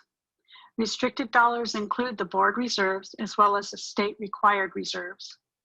For us to be healthy, we need to minimally have about $30 million in our end fund balance. And when you get to the 2024-25 school year, because of the loss of the parcel tax, as well as no COLA and no additional revenue coming from the state, our end fund balance is projected to drop to $400,000. Basically, we would be insolvent.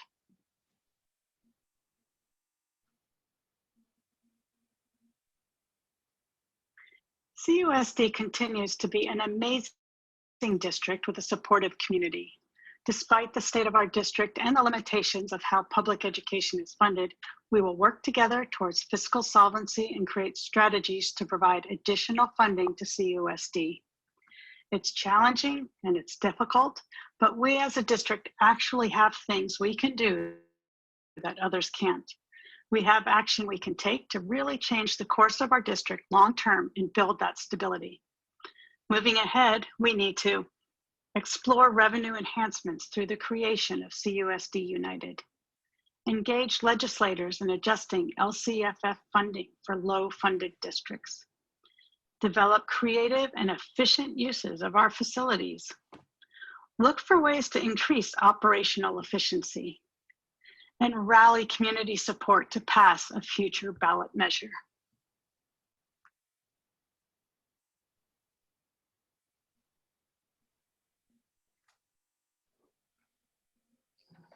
So thank you, and I do want to give a special thank you to Pam and Sandy, who are two staff members who spent a lot of time putting this together and helping us out, and spent late night last night pulling it together. So really do appreciate that.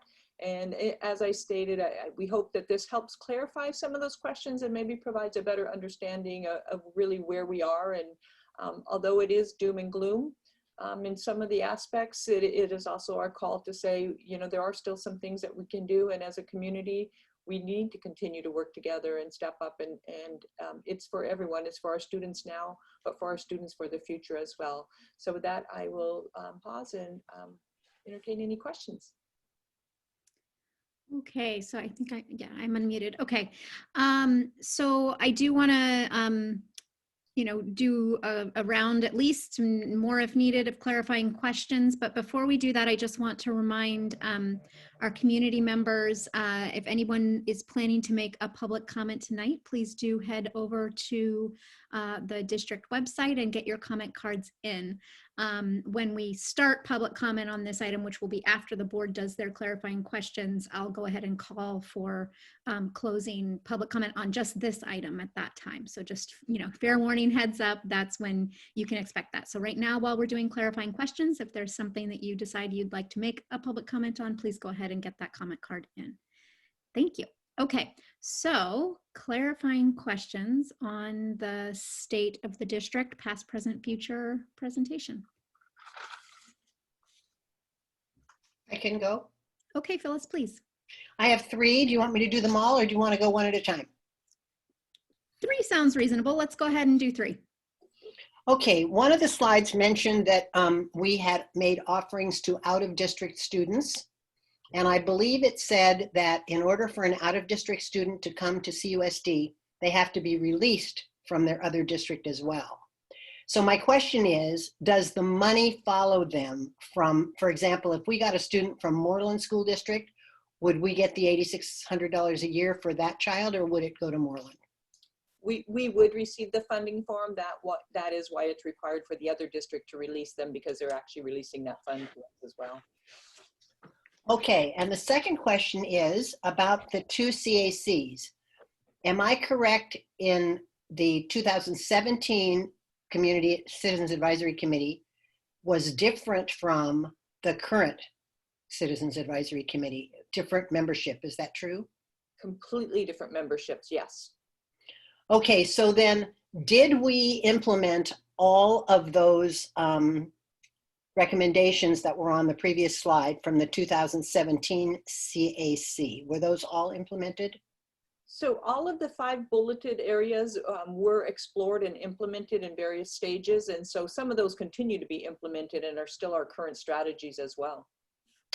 So we didn't ignore anything that the 2017 CAC recommended? No, and in sitting on the CAC, the Community Advisory Committee back in 2017, there was probably over 100 different ideas that were generated and then consolidated into some of these 5 focal points that we could really focus on and delve into. Great. Those are my questions. Thank you, Lori. Okay. Who wants to go next? Okay, I can go. Okay, go ahead, Satish. Yeah, I think first of all, it's a great presentation, and I think very good.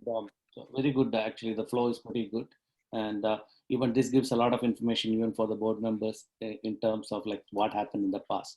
It's pretty good and done very well. Okay, so it's in I think just like just Phyllis asked this question about the district, other districts, like what is that, intra district, right? 17 slide. So is it legally we can open it up for anyone to register here from other district, first of all, or is there some restrictions around that? So in order for us to receive a student from another district, they do have to get released from their district. So because of attendance boundary areas, they would have to verify that they're residing in our district. And if they're not, then that would be when they need to be released from their whatever district or community they reside in. So we can advertise if needed, or we are not supposed to. What I'm trying to say is, let's say we have the border, like we have our boundary around our district. There may be kids just outside the boundary who may be interested in coming to our district. Okay, so maybe because Cupertino and so on. So is it possible for, is it legally doable? Can we do that? Like we can advertise that there are openings here. You want to come and do that? Join here? We have been advised that it would not be appropriate for us to advertise and compete with our other school districts in the Santa Clara County. So I do not believe it is illegal, but it is strongly advised that that would not be appropriate, yet we should provide information on all of our district websites. That's actually a requirement as to how individuals would apply for an interdistrict transfer. Okay. Do you have an approximate number? How many people, how many students moved or came in from other district? Do you have an approximate number? I do. It's in the notes of the slide. Most of ours are actually employees, to be honest with you, of Fremont Union High School District or Cupertino Union School District. But if you'll give me a moment, I will pull up those numbers, and they have increased since the recommendation from the Citizens Advisory Committee. Okay.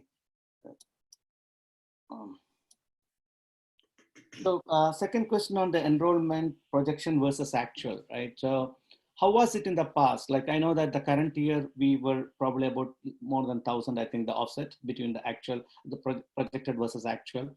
How it has been last 5 years? So I'll ask Jeff to help address this too, but in prior years, our projections had been closer, where we've been seeing the significant changes over these last couple of years. You know, again, this year we were projecting a declining enrollment. We did feel in the spring when COVID hit us that we would see a further decrease, and I think Jeff was pretty spot on in where he provided that projection of dropping that significant additional 300. So Jeff, do you want to talk a little bit about the last projections?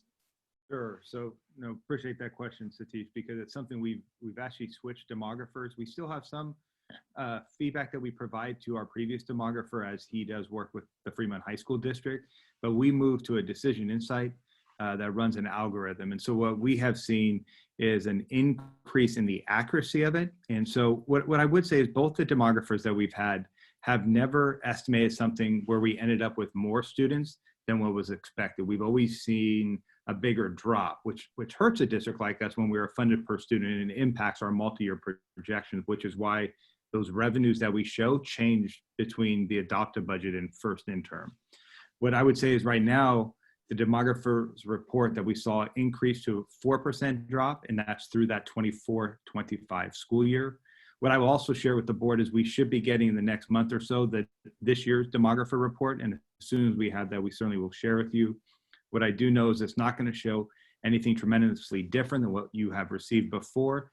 The only thing that will happen is the 1920 numbers will now be confirmed in that report. So it'll be another concrete set of numbers based on the CBEDS enrollment that we had earlier in this presentation. Okay, thank you, Jeff. This is pretty good. And the last question, this is the third question. Laurie has just finished that in the same thing. Go ahead. So we don't have to come back again. So I know that we have been, you said that I think in one of these slides, it's 0.4% across California. There is a declining enrollment. And how is Santa Clara County overall? What I'm saying is people moving out of Cupertino and moving next to our city somewhere? Or do you have some insight on that, Stacy? How is Santa Clara County overall? Like I know that Cupertino has been steadily going down. How about our neighboring districts? Yes. So when the information was shared about the 0.4% decline, that is being seen across the Bay Area, unique to the Cupertino School District. Our surrounding districts are seeing the decline in enrollment as well. Okay. Thank you. Now you can, I'm done for. There we go. Okay. So let's see, Sylvia or Jerry, do either of you have clarifying questions on this? Go ahead, Jerry. All right, thanks, Laurie. A couple of sort of numerical quantitative questions. First of all, on the slide with the multi-year projection, going back to 2013, I think it's that one. So I've been actually trying to do this research myself, but the board archives don't go back that far. I know that, on the 17-18 school year, we had a deficit. Prior to that, was that like a sort of a tipping point when we started running a deficit? So if we were to go back to, I guess this narrative started at 13 or something, what was it? Were we running a deficit then? Were we running a surplus? Could someone just educate me on this? I can go back and pull actuals from it, Jerry, because I don't want to not have that in front of me. What I could tell you is once we peaked at enrollment, so we were over that 19,000 students, had that change from being categorically funded before that into being LCFF funded in 13-14. One of the things that was able, I don't want to say cover up isn't the right word, but one of those things that helped mitigate that impact is there's a lot of one-time dollars that came in from the state during the early implementation of LCFF. Right. What ended up happening as you went through that transition of 13-14, 14-15, 15-16, the state recognized the huge change in the way we were being funded, going from that categorical to LCFF. What also happened as you got into 17-18, the state started cutting back on those one-time dollars. And so you started seeing huge dips in cutting positions across the district, because one-time dollars never should go to positions. I think we've talked about that. I know that's been a principle of something we've worked on the last few years here. And so that is the biggest single shift, is when you started peeling back those one-time dollars into the 17-18 year, that's pulling your total revenue down. So your funding streams stayed essentially the same, those little increases until the full funding, but had no additional dollars coming in. Right. Okay. And I also know that I think 13-14 was around the time when some of the I guess, catch-up payments for STIRS and PERS that also started going up. Would you say that had a I don't need exact numbers, but was that, you think, sort of a salient factor in also in the budget situation? The reason I'm asking, because I get questions from people asking, gosh, back in 12, 13, 2010, gosh, we were running 25 schools with 13,000 students, and so why can't we do 13? Why are we having trouble supporting this, right? So I went back and looked at the numbers. That looked like that's one of the factors that changes. But I'm wondering if you could comment a bit on that, because I'll shut up and let you answer, Jeff. Thanks. No, you're spot on. I was going to let you continue. You're right on. STIRS and PERS was a major impact, and it continues to be a major impact as we look at the increases that we're anticipating. And we've talked about PERS during the adopted. That's slated to continue to go up to 26%. I mean, you think about that impact of being much lower. Essentially, what the state did, and I remember advocating at that time as part of AXA, was just talking about that we are making up for the deficit that the state was expecting. They're taking that burden of STIRS and PERS and putting it right back on school districts, right at the same time that they're changing the funding formula. So for a district like Cupertino, we were fine to run 25 schools with categorical funding. We were fine to run it based on even being operationally inefficient. We have great thriving communities and great thriving schools. By switching to LCFF, and now all of a sudden we become one of the lowest funded school districts in the state, in the nation, it was a game changer for us, and not in the way that we want. And then you throw STIRS and PERS on top of this, you start pulling back one-time dollars, you cut away COLA, you really put a school district that is so reliant on the state funding in a deficit model. And then you start going through the decline and you lose your peak enrollment of 19,000 students. Now you're getting less money for less students, and then you have to mitigate the impact of the loss of revenue year after year. Right. Okay. Yeah, remember that happened during this time frame too, as Jeff referred to the one-time dollars coming in, is the introduction of Common Core, and districts did receive a lot of additional one-time money over a course of a year. And so, to use Jeff's term, we were able to be fiscally solvent for those couple of years, and then that one-time money really did stop and dry up. I see. Okay. No, that makes a lot of sense. And thanks, Stacy and Jeff, for clearing that up. I just have one more question, if that's all right, Lori. Thanks. If we could go to the slide on budget challenges, the 29.5. So one question here is the 29.5, are we talking about a one-time 29.5 or are we looking for an annual, is this like a per year or is this a per one-time amount? That's a great question. This is ongoing. What we see ourselves at as a district, and I think the data is there to support it, we receive $2,000 less per student than neighboring districts. And you can say, well, does that matter? It absolutely does matter. If we want to have the fiscal solvency as a district that we desire, we can't overcome those operational increases without having ongoing revenue. One-time dollars does not solve ongoing fiscal solvency. So what we're looking for is an extra, ideally 2,000, about $30 million a year annually. Yes. Okay. And then on item 3 there, I wonder if it's, so there's employee compensation and work conditions. So that's the largest item there. Could you, well, first of all, work conditions, could you, is this like facilities or is this, could you say a bit about what work conditions is here?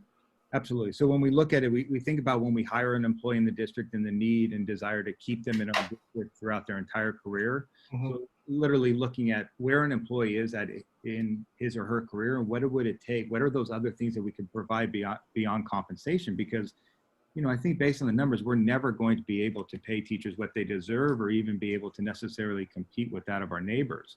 But are there things we can do to look at salary increases and then overall maybe life, you know, conditions, other things we can contribute, other things that we can do to have draws to keep our employees here. So work conditions, you know, may not be the right framework for that, but it's more of what can we provide somebody that they want to be here in Cupertino and not go to a neighboring district. So what would be an example of this? I'm trying to sort of wrap this around. Is this like a bonus? Is this like PD? Is this like what would be an example of a work condition item?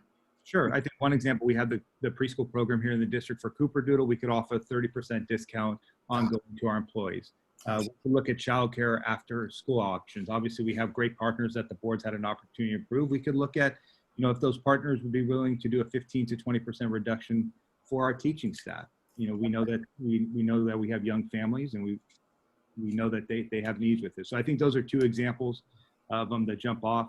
Certainly, as you look at the healthcare coverage that we provide, everyone's always an important one. I think we have a very good healthcare package, and we've stayed with 3 options of PPO, Kaiser, and HMO as a district. We've been self-funded and, you know, talked about being part of a JPA, and that's something that I think we can have ongoing conversations. But healthcare is very important, and we know that's important for our employees. And so thinking about that from a new employee all the way to a retired employee, right? What type of options do they have as part of their senior care? So I think that's really that holistic approach of hiring someone. I don't know, Stacy, I know there's so many other ones we've talked about, but those are the biggest ones. Key ones that really make up that large piece when we look at our employees, what are some of those other incentives or those other pieces that we can add that maybe aren't directly onto their salary, but make it an environment that is more attractive than our neighbors. Got it. Thank you. All right. Those were my questions. Thank you, Lori. Thank you, Jeff. Let me just interrupt for 1 minute. Didn't we also offer some personal kinds of things? Like, didn't we go to local businesses and get some discounts for employees and gym memberships at a discount and some of those kinds of things that are on a more personal level and maybe not quite as valuable, but certain money-wise, but certainly morale-wise incentives. Did we do that? We did. Over the last 2 to 3 years, we actually had a committee that was working on it as far as looking at some different discounts in the community. We looked into having the gas system where you could actually have your car filled up with gas while it was in the school parking lot. So some of those other incentive means of life type things for our employees, again, because we weren't able to give a large salary increase or any salary increase, what were some other things that could make it feel better to be at work. Yeah. Sorry to interrupt you, Jerry. Oh, no, I was finished. Thank you. Sylvia. So Jeff, can you go up to the slide about the categorical funding versus the LCFF funding? I think it's near the beginning. So I'm pretty familiar with LCFF by now. I feel like we've talked about LCFF for a long time, and I think our community has heard LCFF for a while with the whole state funding formula. What I'm not as familiar with is categorical funding. So I don't know what that means when we say that that shift went from, like, what are we talking about in terms of actual amount? Like it was a huge amount and now it's like tiny amount, and that's where that difference comes from? Or could you just explain that for me a little bit? Sure. So think of it more like looking at your student profiles across the district, and that each of those buckets had sort of more restricted. And I don't look at them in the same way we talk about our multi-year restricted dollars now, but you received money based on your student populations. They were filled. So you would have money that went to instructional materials only. You would have money that was supporting your Title III. We still have some traces of categorical funding. So if you think about when you approved the Title I, Title III, dollars that we receive, Prop $20, which goes towards the instructional materials, those types of things. Categorical funding really was all about that. Those are the pieces that are remaining. What we moved to with LCFF, or essentially what the intention was just to give districts greater flexibility to use the dollars that we receive. What it did for us is we actually didn't receive the same funding level or funding feeling that we had when you had 19,000 students. You had those bucket of dollars that went away. Though Prop 98 was actually supposed to increase funding for education, it did not do that for CUSD on a per student basis. Okay, I see. So basically with categorical funding, can't say the word, we're getting it for specific use, for functions, like for operating. It was more of a defined use. It was more of a dictation of, you use it for this, A, B, C, and D. There wasn't the flexibility that we have now. I'll tell you, if we were funded with categorical, no flexibility, and facing the things we have, our situation would be far worse. And I think our situation is pretty bad right now. I see. Okay. All right. So that's helpful to understand. There was another slide, and I don't remember which one it was, but it was talking about state deferrals. Can you explain what that means? Because I know you've talked about deferrals in the past, but basically my understanding, and please correct me if I'm wrong, is that the state is basically saying, it's like giving us an IOU, right? Like we know that we need to give you this money, but we can't afford to give it to you now, so we're going to give it to you later. Is that pretty much what it is? Correct. So we receive for most months about 10% of it. We get 10% of our funding each month, so to speak. So if the state said, we're not going to give you what you are entitled to in February, we're not going to give it to you in March, we're not going to give it to you in April. And so you take that funding that we would have been receiving from the state during those months, and they're deferring that payment. Typically you do it for the next fiscal year. So then you would work backwards and pay it back. So they would go, June 30th is when our fiscal year ends. Starting in July, August, September, depending on what the state decides here, they would then give that disbursement of those funds back to us as a school district. What that forces us to do, though, is we have cash flow challenges that will come as a result of that. And what I mean by that, that revenue that we don't receive that month goes directly to how we pay our bills. And so when you remove $10 or $15 million that we would typically receive, we still have payroll commitments, we still have operational commitments, and so we essentially have to get what is a deferral or something called a trans that we go forward, and it's that loan, a IOU loan, whatever way you want to frame it in your mind. What we're saying is we need help paying for this until the state disperses the money back to us, and then we would pay that back. We still have our commitment for our payroll, we still have our commitment for operational expenditures during that time. Wait, so I'm sorry, let me make sure I heard you right. So the state's giving us an IOU and then we're going somewhere else to ask them for a loan? Yes, it's called the trans is what it would be, but yes. And a trans from where? So we would have to work with one of our financial firms. For example, our district, we've used Piper Jaffray a lot. Obviously, Tim Carty has presented to the board most recently about the refinance that is on the agenda tonight. We would use that. We could look at doing a larger JPA. So there's some options. We would look at whatever the best value is. You know, what's so important for us during that time is our credit rating as a district has always been stellar, despite what our low funding is. I think that's something we should be proud of. So we feel like we could probably get the the best possible loan that we could for our district, but it does require us to do that. We will have cash flow issues just based on the reduction of state funding. Or the state deferral, I'm sorry, not the funding, the state deferral. State deferral, okay. Yeah. Board in the future here to have that discussion as more information comes from the state as well. Okay. And then I'm really glad that, I don't remember which slide it was, but there was something about the reductions and that there was a comparison of when we had an 11% decline in students, kind of the domino effect of that was the 9% decline or reduction in teachers, but then an 18% reduction in administration. And I, similar to Jerry, I think I have conversations with community about administration, and I feel like there is a chart somewhere in the Santa Clara County Office of Education that shows the ratio of admin to pupil in the county. Is that something that's available that we could include or show, or I know that I feel like I've heard that we're ranked in the bottom 1 or 2 of the county. Could you confirm that for me? We were in the bottom 5 of the county. I can bring that slide back up. We can either put it in a board update or reference the board meeting that it was in. Okay, that would be great. Yeah, because I think that was helpful to see it from the, you know, the differences between the student, teacher, and admin. Lori, I've got one more. Is that okay? Okay. So the state funding, you had mentioned it, or Pam, the voice had mentioned it in the later slides about how there's going to be some impact because of what's happening in the state. And what I think I recall was 71 billion is usually set aside for the whole state, and they're being reduced.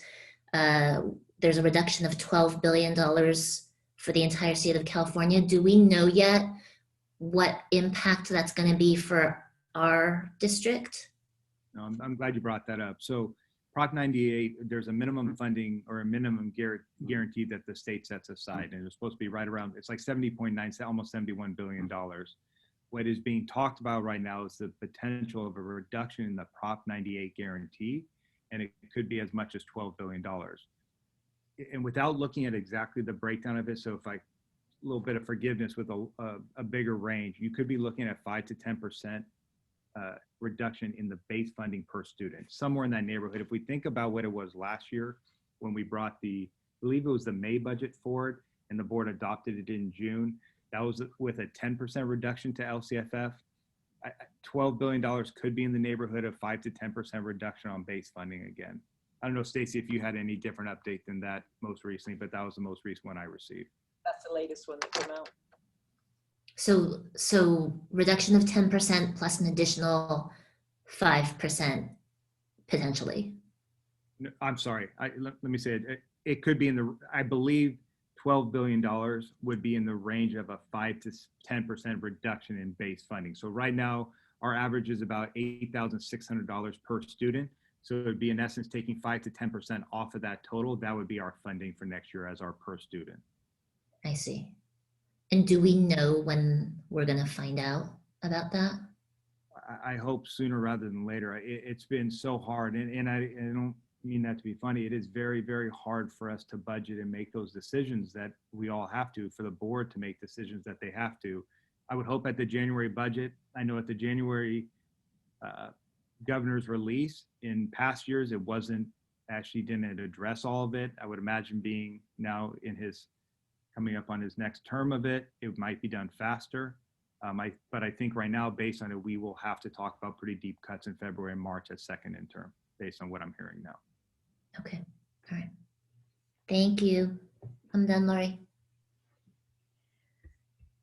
Thank you. Okay, so real quick before I start my clarifying questions, I just want to remind any members of our public, if you are going to choose to make a public comment on this item, please get your comment cards in now, because when we get to public comment, I'll call for no more cards. So there's your window of time to get those cards in.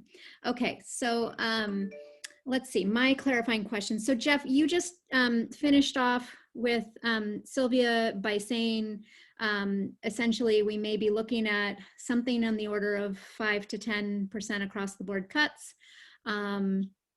We know we don't have really anywhere left to cut, and I just want to clarify, you know, sort of for the record, that any new cuts next year to the base funding would be on top of everything else that's already being presented here. That is correct. It's a new loss of revenue on top of what we're experiencing on top of 0% COLA. That is correct. On top of unmet COVID costs that haven't even really been fully accounted for yet. Well, I shouldn't say accounted for. You guys know exactly how much you've spent. We don't know yet how much we're going to get any sort of relief funding for them. We still believe, if I may, Lori, that we do believe we're receiving 6.6 million. We have received a lot more now since our last update to you. We will be bringing something back, but we are slated to receive 6.6 million. We have a 10 million hit. So still a significant portion of that is unfunded. Yes. From any relief dollars. Okay, so let's see, can we go back to, I believe in the beginning, I apologies, I don't remember which of you asked Leslie about the interdistrict transfers, but Leslie was gonna pull those numbers. And to the best of my recall, I remember seeing a report at some point that if you take out our staff interdistrict transfers, that we're talking like a very small handful of students who have taken advantage of our open enrollment or interdistrict transfer policy. Is that correct? That is correct. The majority are employees, either in Cupertino or Fremont. If we were to take the employees out, it's gone from 41 in 2018-19 to 55 in 2020-21. And it doesn't mean that we haven't had more requests than that, but some families request only specific school sites. And if there is not space for our own internal kids through open enrollment, we would not be able to bring an interdistrict student in over an in-district student. So. Right. So, okay. So first they have to meet the requirements for both our end and, well, more so for being released from their district of where their home is located. And then in addition to that, it depends on if they're applying for just any spot in our district versus a specific spot where we may or may not have room. And obviously always our own students we service first. Correct. Okay. So 55-ish out of 15,700 right now. Yes. Okay. All right. Thank you, because that one comes up a lot as a suggestion, and I think the magnitude we're talking about when we're losing 960 students this year compared to 55 who are able to come in and take spots that's a pretty big delta. Okay, so then if we can go to the slide, Jeff, that's I think it's referencing 2016-17 data, and it has a pie chart. It's talking about CUSD as an LCFF district. So referring back to that, it actually kind of startled me when I saw this one again in here in the history review, because the total amount that we were entitled to, 16-17 of $140 million, is actually very similar to what we're entitled to now. And I just want to clarify to make sure I'm wrapping my head around it correctly. Part of that is because we're now quote unquote fully funded on the LCFF. So the LCFF did go up slightly along with base funding in those years, but we also came down in our enrollment. And so that sort of levels us off, even though growth has happened, it's happened in proportion on both sides to kind of leave us at that same total amount. Correct. And what I would say is if you're seeing that happen in proportion, which I would agree with you on, it actually means we're struggling more in our deficit, right? That's where I'm going with that. Yeah. So the only other difference I would say to your point is the local revenue, our property taxes have gone up, so our state aid has gone down. So what you would see now is our property tax would be around 120 million, which means the state aid would be around 19 million or whatever it is. Yeah, they're backfilling us closer to 20 now rather than 30 that we were 4 years ago. So, I mean, so yes, there's been $10 million worth of growth there in the sense that we're receiving less state aid, but by the same token, that's taken 4 years, and it really is just based on an economy that was a local real estate economy that was thriving during that period of time. So, I mean, yeah. Okay, but thank you. That helps clarify. I just wanted to make sure I had wrapped my head around that one correctly. And then the $29.5 million slide, the one where we're recapping sort of the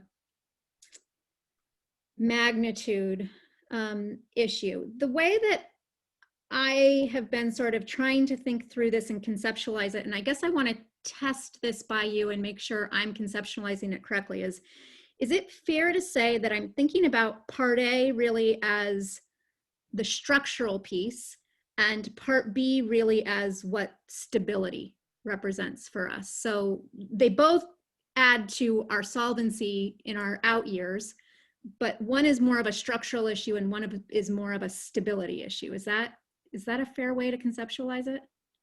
I think, yes, assuming you focus more on the long-term impact of COVID on the economy, not the one-time impact of COVID. I just think it's important to tease out those, because it's the multi-year impact that if the state's budget is going to go down, which means public funding or public education funding is going to go down, then yes, that would be all a structural deficit. Okay.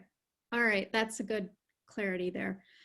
Okay. So then if we were looking at that closing that $2,000 per student amount, that 29.5 million now, figured into that in number 3 under Part B is this employee compensation and work condition. Can you help me?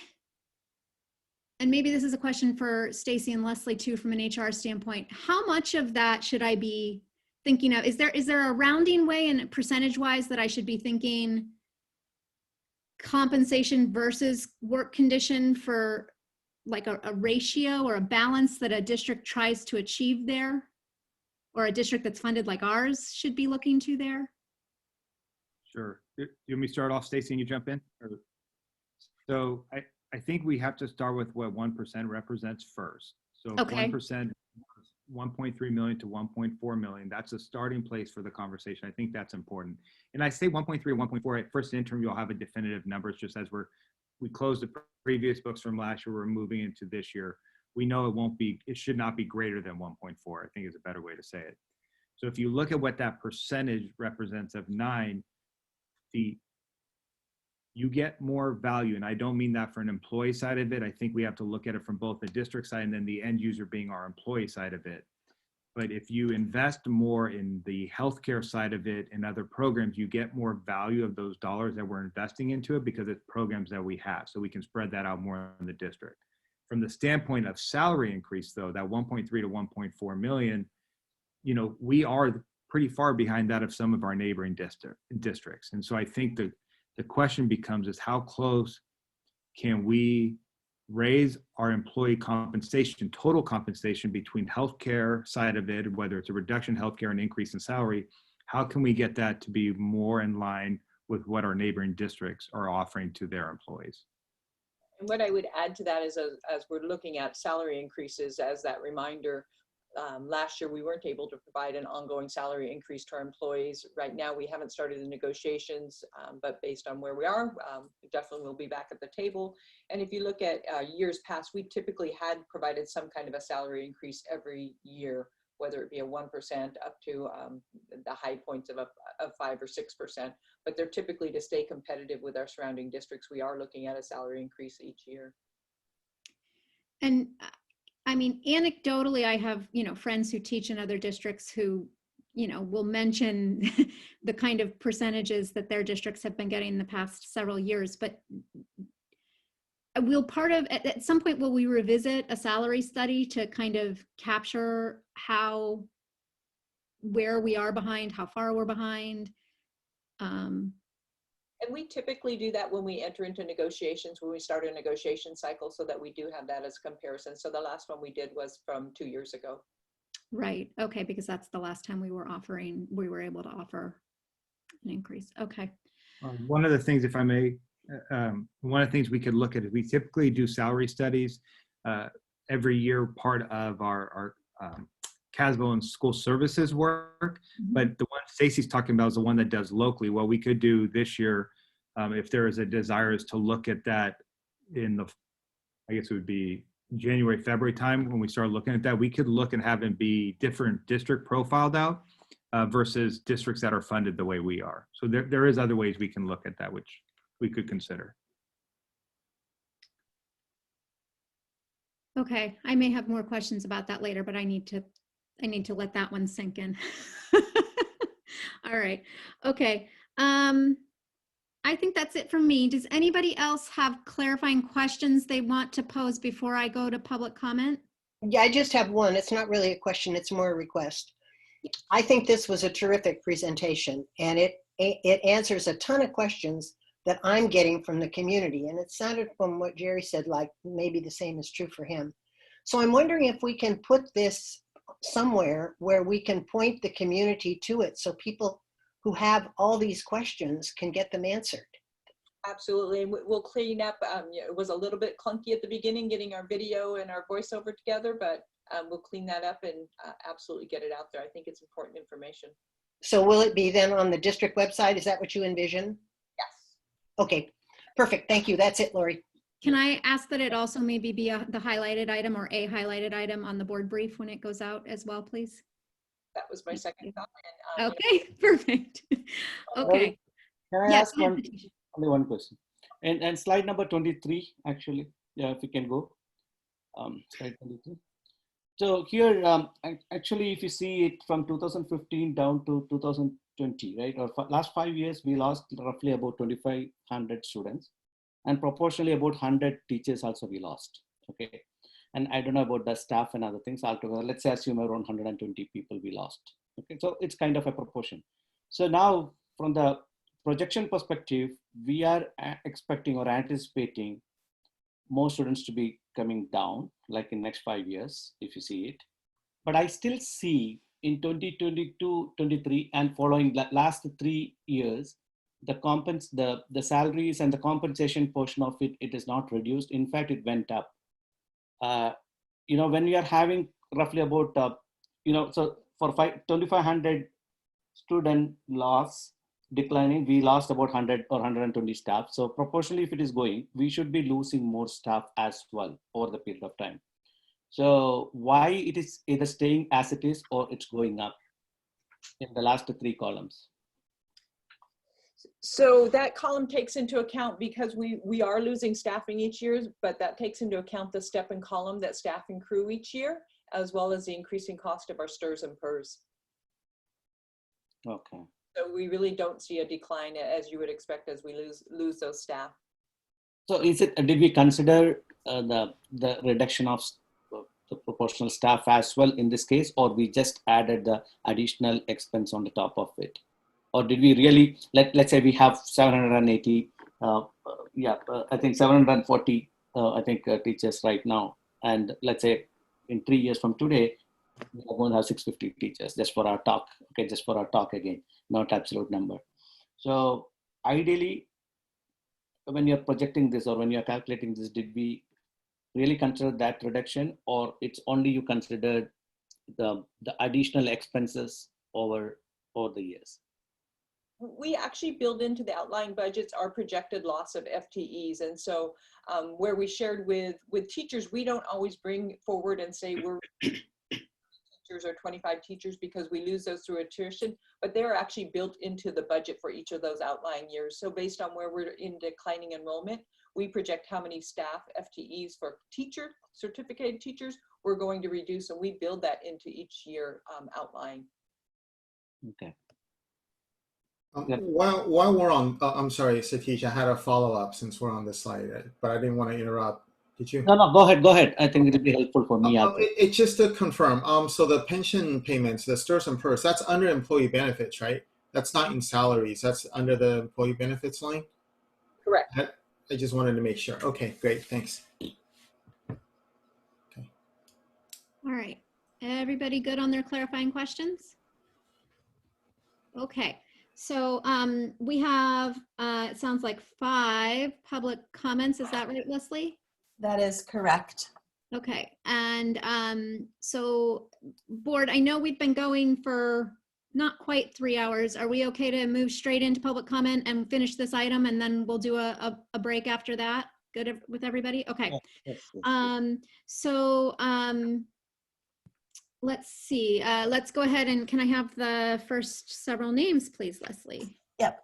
The first person speaking will be Vikram Saxena, followed by Jean Shu, followed by Deb Stoddard, followed by Amy Pang, and then our last speaker on this item will be Ashish Patekar. Okay. And that does remind me that we need to decide how much time we want to allot for each speaker. Are we okay with our 3 minutes, everybody? Okay. And then I will go ahead and say that we, put out the call twice for comments on this item. So I'm going to go ahead and close it to these 5. So anybody else who would care to comment on this item, you can either submit the comment through, pause the clock for me, sorry. Thank you. You can either submit it through the website and it will make its way to the board, or you can always email us as well at board@cusdkh.org. All right, so with that, we'll ask Vikram to speak.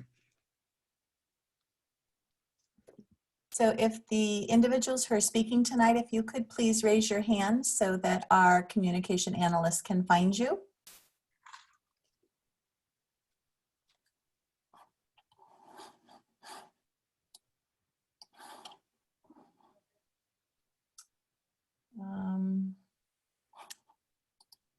I'm not seeing Vikram yet. Vikram, if you're there, if you can raise your hand and I'll circle back to you. I'm going to go ahead and go to Jean and then I'll come back to Vikram. Great. So, okay, can you hear me? you can, Jean. Go ahead, please. Okay, great. Welcome. Okay, I have a two point, although I have 2 minutes more, but only 3 minutes.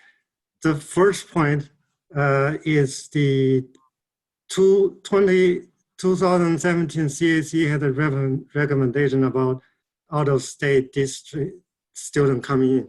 And Laurie, you made a conclusion that because so few students coming out of state, out of district, it's because they don't have, there's a lack of interest, which is not right, not true. The reason there's so few is the district made it impossible for them to come in. They made the problem a chicken and egg problem. But they could, if they want, they can actually make them come in. For example, every teacher, if they want to, out-of-state teacher, if they want to have their kids come in, there is no problem. But if it's not a staff, and they made it virtually impossible to come in. That's just, that's common, just make sure that your conclusion was the opposite. The other common point is about the budgeting process. There is a $8.7 million for the tax, partial tax contingency. And that's a serious flaw because you have to make a judgment what's going to happen in the future. This existing partial tax is very likely to be passed. You have to make that judgment because new partial tax is very hard to get passed, like measure or fail.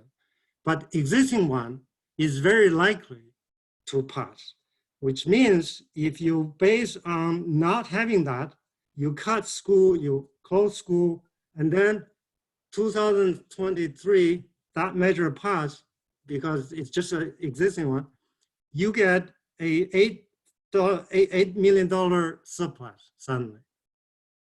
So this process is wrong.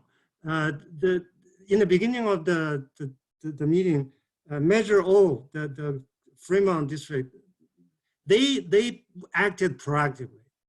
They want to make sure that that parcel continues. So they made a strategic planning, but we didn't do that, and this is a serious flaw, because this money is very likely we will have that money, because a existing measure to be renewed. Thank you, Jean.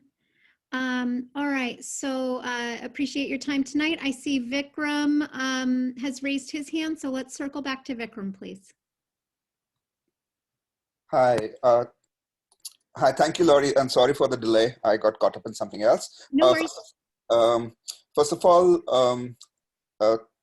I would say that we are in a very unique circumstances, 100-year pandemic, and we probably need to step back a bit and look at the bigger picture now. I think the realization that we have among the lowest per pupil funding while living in one of the highest cost of living areas in the world, those two, we cannot coexist. Our teachers won't get the raises they deserve, and we need to have a structural fix for that.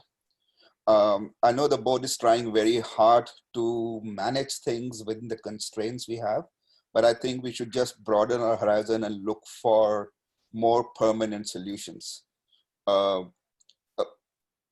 I think there have been some proposals to make sure that apartments, which I think supply a big number of CUSD students, and we know that a lot of people just rent in Cupertino to send students to schools.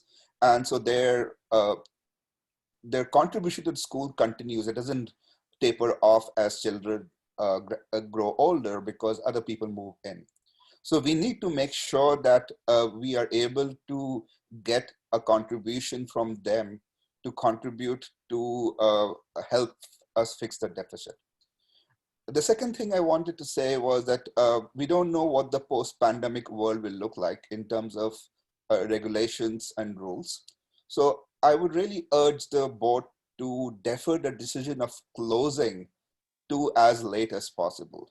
I know that the board has to plan and we have to maintain reserves and everything, but we are in a 1 in 100-year kind of an environment where even people are not getting evicted and there are moratoriums and everything.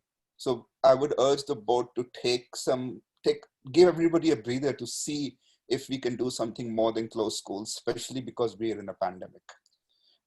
Third thing I would suggest is that the board should try to work with the cities, the companies, and the local community to raise enough money to defer over any closing decision till we have clarity on what the post-pandemic world will look like.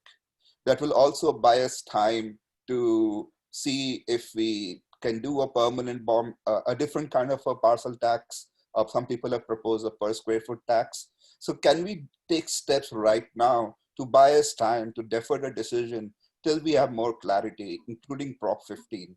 And lobby Sacramento, lobby DC, get some funding from whatever stimulus the $1 trillion to send. Thank you, Vikram. Appreciate your comments. Let's see, next I have Deb Stoddard. Hi. I'd like to address the community as well as the board. I'm a teacher, parent, taxpayer, and homeowner in this district.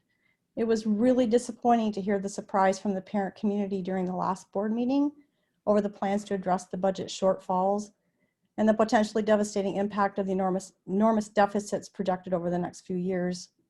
Dr. Baker and members of the executive committee spent hours meeting with parent communities from every school site. It's also disappointing to hear the board continue to not quite believe that we're in such dire straits.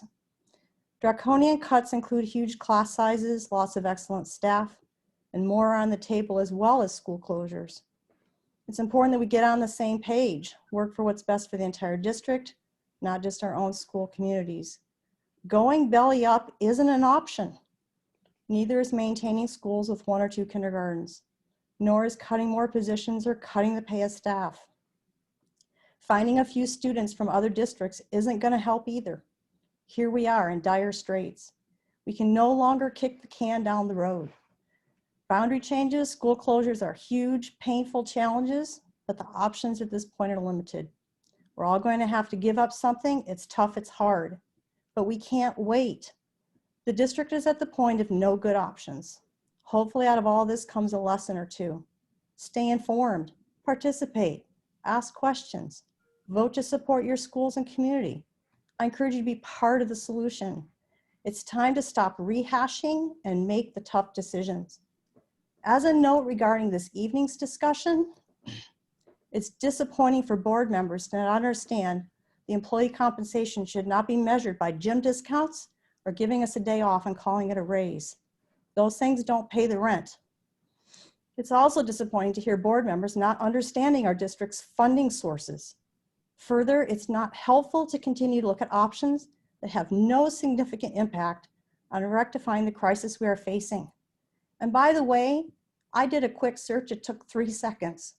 The delta of my salary is between $22,000 and $26,000 a year, and yet I stay. Thank you.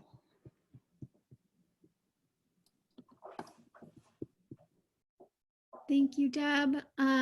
Let's see, next I have Amy Pang, but I don't see a hand raised. Amy, if you're with us, could you raise your hand? It's raised now.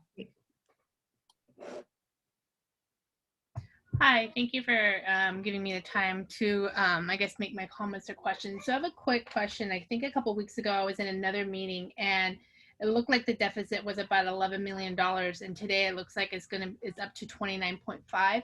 So just curious, is there was something that was missed, or, you know, why there's a significant jump all of a sudden? And there has been talk about, you know, redistricting the schools or redrawing the laws, because I do understand that there's so many elementary schools within the Cupertino district, but has there been talk with the city that maybe it is that we support the schools that are just in the Cupertino city? And I don't want to say that, okay, yeah, let's rehash of how we're going to talk about, you know, closing or keeping schools open, but is that, you know, a lot of us did pay a good amount of money to be in the Cupertino school district. And what I'm worried about is, from a homeowner's perspective, is, you know, if the news gets out that Cupertino is closing down elementary schools and maybe a junior high, how is that going to affect on our property value later on? Because obviously the San Jose school, Santa Clara, Campbell, Saratoga are going to hear about this, and we're going to be looked down upon. So it's something that we need to control as a community and control from a budget perspective. I think we should reach out to a lot of the community people, because I think a lot of the community is retired. For example, I have a lot of older relatives who live in this Cupertino school district, and they didn't know about the school closures of elementary schools, and they were disappointed that they didn't know. And I think a lot of it is education or getting the news out there. So if it's rather of talking to San Jose Mercury, getting them to publish some stories and asking for funding, asking for donations. And maybe the district has already thought about that, but I kind of urge you to think about that before you close down schools, because like Vikram said, it's going to take a significant impact on our children who are already dealing with the pandemic and already not being able to see their friends and their teachers and having to deal with that. And then later on, next year, it's going to be like, okay, your school is closed and now you're moving to a different school. So please, I mean, think about that. My kids are in 1st and 2nd grade. And I can't even imagine telling them, okay, yeah, you're not going to go to your school next year. You're going to go to a different one. And please just think about that. Think about the little kids, which I'm sure you do, but just keep them top of mind. Thank you. Thank you, Amy, for being with us tonight. And last, I have Ashish. Hi, Laurie. Can you hear me? We can. Thank you. Great. First of all, thank you very much for the presentation. It was very informative to understand the current budget situation. I've been trying to do quite a bit of homework at my end to really get a good feel for what is going on when I first learned about these school closures and the budget considerations around that. I have three specific questions based on what I learned today. The first one was, what can we really do to increase, for example, the enrollment from non-CUSD residents? The number, Laurie, that was in response to your question, 50 out of 15,000 is surprisingly low to me. If we really believe that CUSD is a sought after district, then why is that so low? It seems like there could be something done to encourage that. And if we could, then for each student that comes in, obviously we'll be getting around $8,500 more per year. My second question is, I did not quite understand the explanation that was given in response to Satish's question about how the line item under salaries is actually staying the same or increasing over the projections for the next several years, unless the staffing is staying the same, because these two don't seem to be adding up correctly to me. So if there could be a little clarification given to that, I'd appreciate it. And finally, what can we do to improve the revenue situation rather than trying to downsize and go into that kind of, for lack of a better word, a death spiral, so to speak, of closing schools and reducing staffing. And I believe our teachers deserve to be paid at the level that our neighboring districts are able to afford. And the only way to achieve that is to be able to improve the revenue somehow. So for example, in this November's ballot, there is a Prop 15. Would that potentially help, if it passes, to close some of the gap? Or maybe future parcel taxes, or even parent contributions. The other day I was doing a very simple back of the envelope calculation that if each student is willing to pitch in, if each family is willing to pitch in, about what we spend on a monthly cable bill, for example, it would raise more than enough to make up for these annual budget shortfalls. So could we work on some family contribution model like that in addition to Prop 15 or future parcel taxes to avoid all these school closures and these budget shortfalls from becoming an even bigger problem? So I'll yield back my time. If you can address some of those, I'd really appreciate that. Thank you. Okay, thank you for being with us and for your comments. All right, so let's go ahead and let me put out one more call, since this was an information item, to clarifying comments from the board. And I do just want to address that. Thank you to the community for your public comments.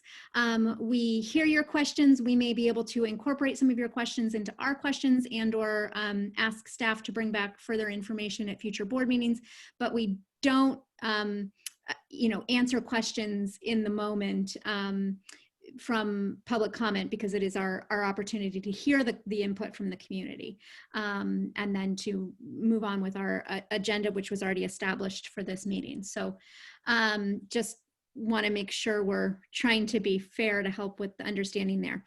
So any further clarifying questions before I go to any round of comments on this item?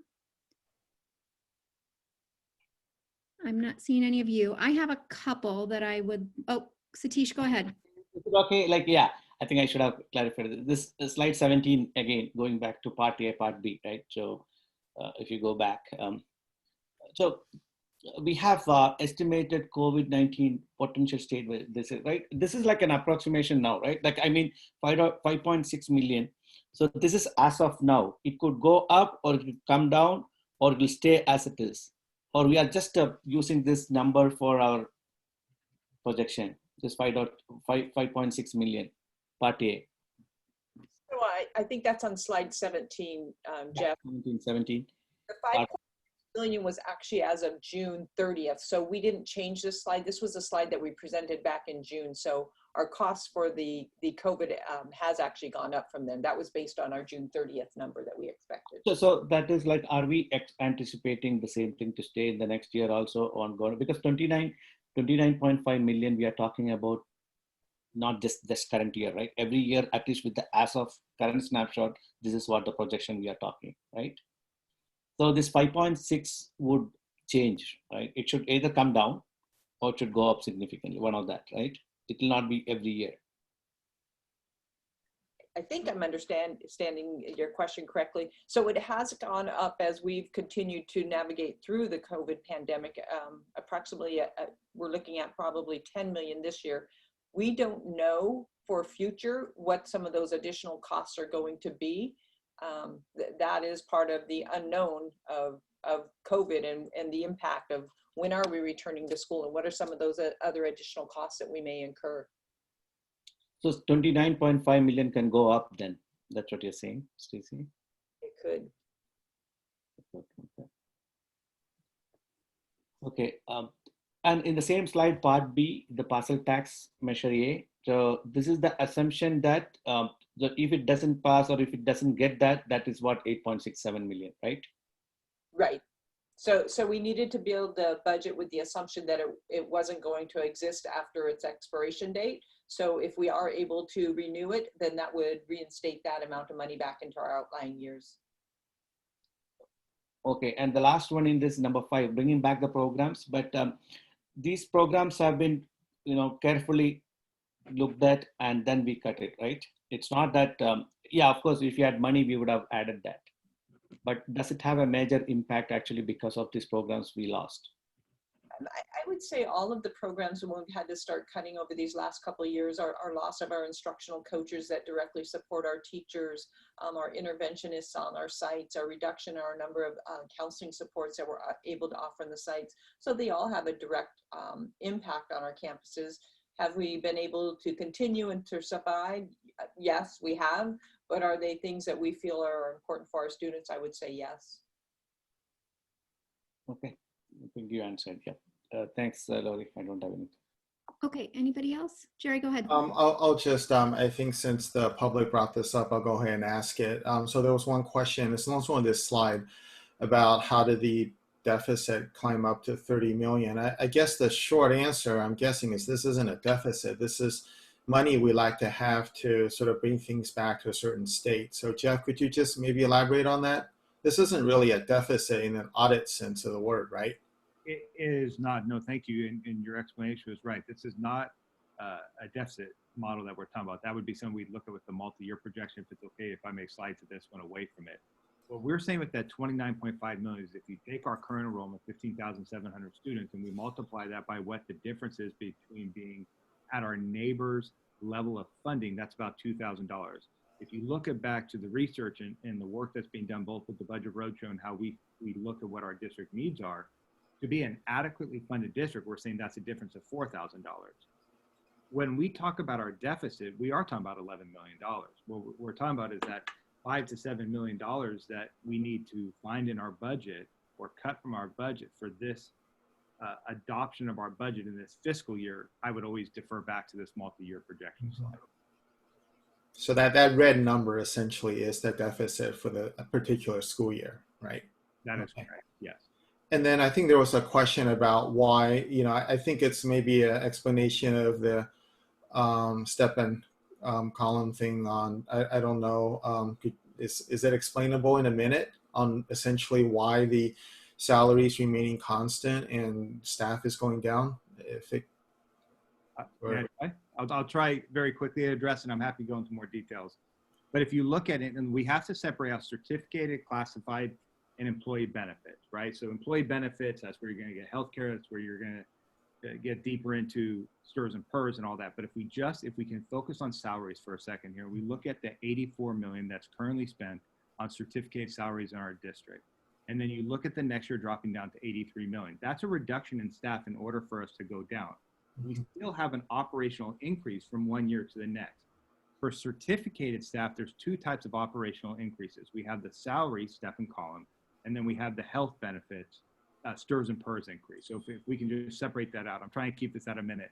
And then you go the next year and it drops down again to 82 million. Again, you have step and column increase about 4.5%, but you have the reduction in staff. What happens when you get to year 5 is those step and columns aren't matching up to the level of decrease. So if you look at the funded ADA line, we have a year to we get a little bit of help for 21-22, but then we drop down to that 15,136, 14,611. But then the difference between 23-24 and 24-25, is in some ways insignificant compared to the step and column increase. So you see it go back up by the time you get to the salary increases with step and column in year 5. Great. Thank you, Jeff. Wonderfully done. Thank you. Those are my questions. Thanks, Lori. Okay. Anybody else? Okay, and actually, I think I'm just double checking my. I didn't hit my unmute in time. Oh, go ahead, Sylvia. I have one question. So we've gotten this question a couple of times, and I think it came up again in public comment. So I am curious too. I know we've talked about it in the past with corporations like Apple and getting donations. Jeff, can you address that? And it's a fair question. We always reach out to all the companies in the area. Apple is obviously one that people go to. Certainly they should, but there's a lot of amazing companies in this area, and we work with any of them. Most of those companies, there's a couple factors that are in the way. Number one, they've often contributed to the parcel tax or bond campaign, so we do thank them for that support. What I would say is they contribute through the employee match. So the way they work with the PTOs, and foundations, that's how those companies are contributing to our schools. We're not one of those districts that meet the profile where they're going to donate large amount of monies to our school district. They really view their contribution as what they do, and many of you are very familiar with this, with what you guys have done in the district, that they contribute through those employee matching, those employee contributions through the match, I should say, at the local school site level. It does not mean that we don't try and we don't go out to them. We will always continue to do so, but I would say it's very challenging. And again, in order for that to help our budget, remember, we need that ongoing dollar. So it's great that they're contributing to their local schools. We need that. It doesn't contribute to our general fund. I am trying to be mindful of the way we're agendized for information and presentation. So I will try to keep this as information only, but in my role as our board president this year, I have continued to reach out to the government affairs reps at the various local major employers, and have also received largely feedback that, you know, there is a very structured way in which they approach their local donations, and Jeff just outlined that, and also that I think largely they don't see it as the private sector responsibility to insert themselves into the public sector funding model, and you know, it really is a failure of the public sector funding model that has landed us in this situation. So I think I'm okay there with the way we're agendized to provide that information. Would it be possible to add one more clarification? Mm-hmm. They also, in terms of how we are funded as a state, they do pay corporate taxes too. So they are paying tax. And I would just want to say, sometimes when we reach out to them, in their mind, it's just like people pay personal income tax and capital gains and corporate taxes. There's a lot of taxation that happens. The problem is we aren't getting those dollars. We aren't getting the dollars to the same degree in which our neighbors do.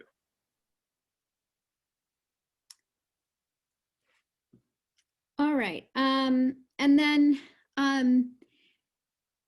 Jeff, sorry to keep putting you on the spot, but there's a lot of budget stuff in here. The slide with the that has the A and the B with the 29.5, the 8.67 current measure A that's called out there is in our multi-year because we must include the fact that it is set to now sunset within our next 3-year outlook, correct? That is correct. We have it in our budget through the 2023 school year. And so that's built in, that we're giving ourselves credit for the 2 years that remain on it-ish, and that's in our budget, as well as the year that we would have to take into account that it's no longer in our budget. That is correct. So so what we are allowed to do is we are allowed to build a contingency plan that we will have to do this year. When I mean we, the board will have it as part of their adoption of the budget.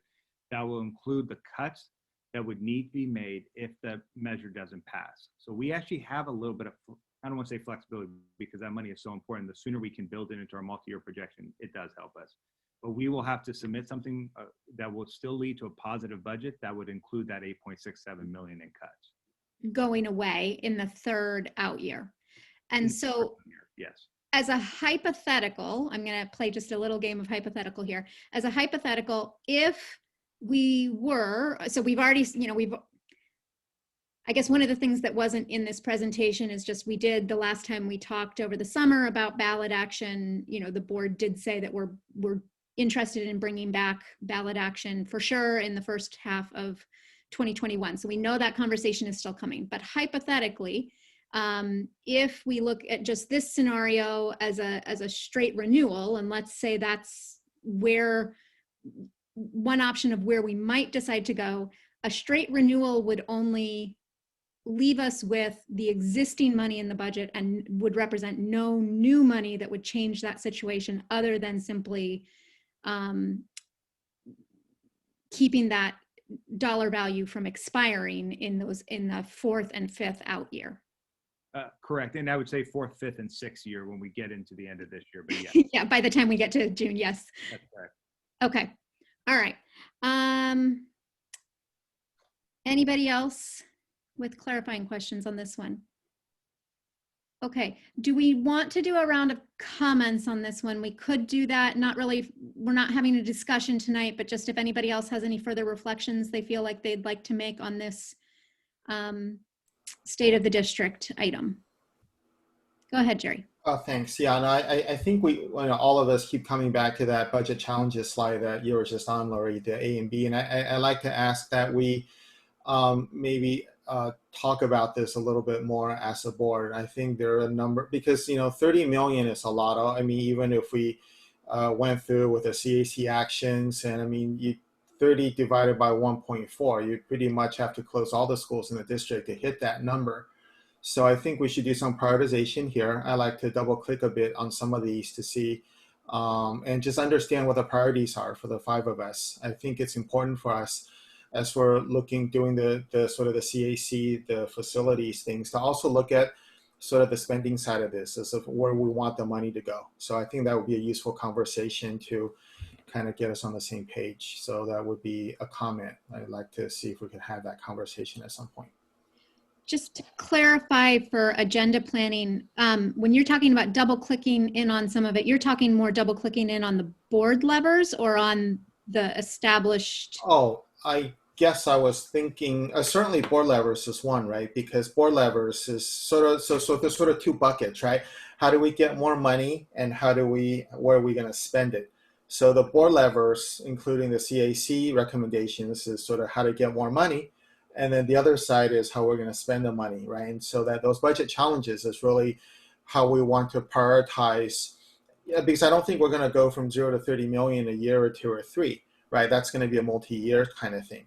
So how do we prioritize these in the same way we've talked about doing some of these other on the revenue side in phases? I can imagine we're going to have to do this also in phases, right? We might do some of the employee compensation, for instance, ahead of some of these other things. And so just kind of, I think talking through that would be useful, because I think 30 is too big a thing to tackle all at once. So just my 2 cents. Does that make sense, Lori? Yeah, I gotcha. Okay. Yeah. I just wanted to add that. I think that was my question earlier. Like I was talking about the part B, number 5, like bringing back the programs, like how critical these things are. So because I know that if you add it up, everything, it will come to 29.5. That looks huge. That's why some of the questions specifically I asked, and I think Jerry did it pretty well in organizing that. But I really am curious that some of these programs, like if it is not there now, it's already, we are taking a hit. What is the next, like, So clearly, a prioritization, how do you bring this at least absolute minimum in this, like 29.5 could be the best probably what we can think of, like maybe 15, I don't know what it is, like, so probably what is that thing which we need to probably a P1, P2 kind of prioritization. If we do it, definitely we can get that, I guess.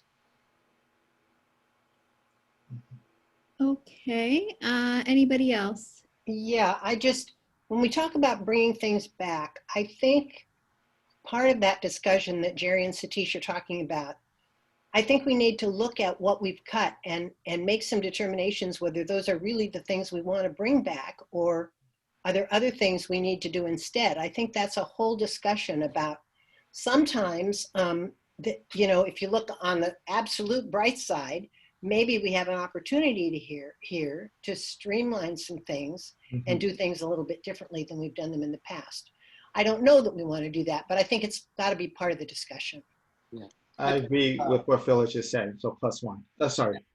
Sorry, I think Phyllis, I think what you said is right. And this is what similar, I think, discussion last time we had, like, you know, I think Jerry, you asked the question, like, let's say, assume hypothetically we get this 5 million. Where is it I going? have to point of order and caution us because we're not itemized for discussion. So just be mindful as you're as you're making your comments. I can be quiet. This needs to be a future agenda item. Yeah. Okay, that's fine. Sorry, I'm sorry No, to interrupt. I think we all are probably giving the kind of say, some kind of prioritization on that. I think as long as you're addressing that, that's good enough. We don't have to explain more. Okay. Yeah. All right. Thank you. Sylvia, any comments on this one? You're good? Okay. Stacy, any comments on this one to close us out here? Yep, I think we have some work to do and some information to bring back. Great. Okay. So before I move us on to 10.2, I want to thank the public for sticking with us. I know we have some really meaty and important items on our agenda tonight, and we try to change up our order with each meeting so that we get to what different groups of people are most interested in, because some people are very focused on, you know, one section of the agenda and other people are very focused on another section. So if you'll permit us a brief pause, since the board has been going continuously for more than 3 hours now, to go take a brief break, and we will be back. Let's say it's 9:07 now, so let's shoot for 9:11, please, guys. Thanks. Back, everybody. So we'll go ahead and proceed on to 10.2, accepting the quarterly report on Williams.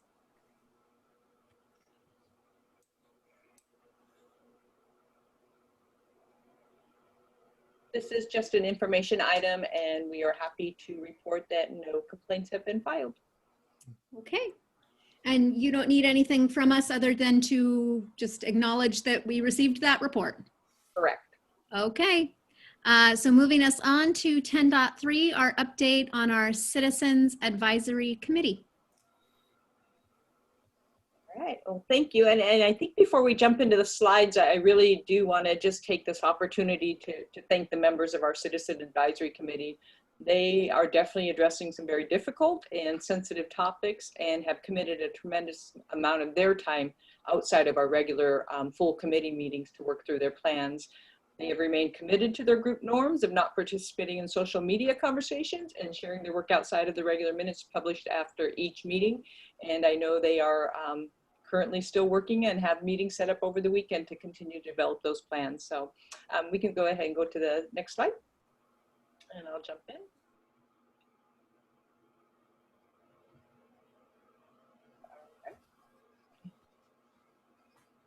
So really just a reminder for tonight, this is our opportunity to update the board and the community on our 4th Citizen Advisory Committee, which we held last week on October 1st.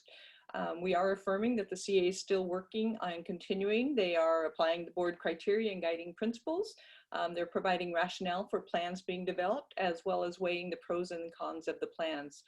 We'll also share tonight the next steps for CAC, as they have one remaining meeting scheduled on October 15th, which is prior to their presentation of their work that we will present on October 22nd to the board and the public. Slide 3. Just a quick review of the timeline for the CAC as they am reporting out to the board. Again, we have tried to time it so that after each CAC meeting, not only do we release the minutes to the public, but we also then have an opportunity to come and update the board between each of those meetings as well. And so our minutes are published. They are on our website so that anyone can access them once they are published. Typical turnaround time is after we complete the meeting, we do share a copy of the minutes with all of the committee members to review. Once they give us their approval, then we do release it out to the public to view. Next slide. So the charge that the CAC was tasked with was creating an end product. The charge has continued to remain the same since last spring. And I know there have been questions out in the community as to why and when the charge was changed, but the charge really has not been changed.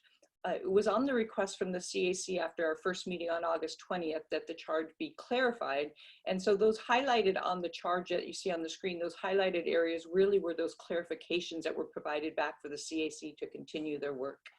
Slide 5, the next slide, is really a continuation of that clarified charge that the CAC was tasked with and the measures that the CAC committee is using to align their plans that will be presented to the board.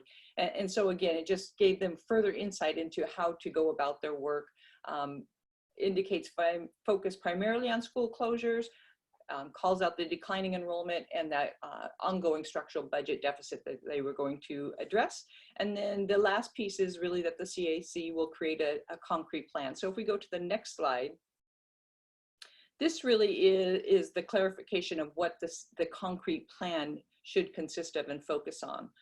The plan will be based on generating a predictable and tangible expenditure reduction or revenue enhancements related to closure or the repurposing of facilities. Again, I think it's important to note that there is some misunderstanding in our community that they believe the CAC can only bring forth a plan of closing schools and that they're not able to look at other alternative solutions, which is not true. As you can see, that the repurposing of facilities is an important component of theirs under bullet 1. The plan needs to result in a quantifiable money amount that can be built into our multi-year budget assumptions with the budgetary target set at a range between $5 to $7 million. The plans will also provide ongoing expenditure reductions and or enhancements versus creating one-time budget cuts. So that was another important piece as we're talking about some of the strategies that we've worked on over the years. The task of the CA really is to look at some long-term ongoing cuts. And finally, the concrete plans will address a means to balance enrollment across the entire district. This also is important as the declining enrollment and budgetary targets affect the entire district and not just isolated pockets of the district. Slide 7. Again, just affirming our timeline that on October 22nd, the board will receive a set of plans from the CAC that address the board criteria and guiding principles, and they will provide an explanation of how they derived at those plans. Next slide. So this slide is the board criteria and guiding principles that have been guiding the CAC. These were developed over the course of last year. The information had been shared during the community listening sessions, again shared in the spring as the CAC was originally formed, and then shared as we began our work here. And so they are looking at these board criteria and guiding principles and aligning their plans to meet each of those areas as well. In addition, this next slide really is the additional criteria that the committee felt was important for them and the board to consider as decisions are made surrounding the school closures and the repurposing of facilities. And you can see a large focus is on ensuring the fairness and equity. You can see that the fairness and equity, they actually call it out in several different areas. They want to ensure it's on the impact of the community. They want to ensure there's fairness and equity around the socioeconomic impact and also on transportation. And under the transportation, there is still a lot of discussion as far as ensuring that safe routes to school, that students don't have to pass over major thoroughfares or freeways. And they are going to take not only the board criteria, but this additional criteria that they're going to build in and address in their plans as well. And so slide 10.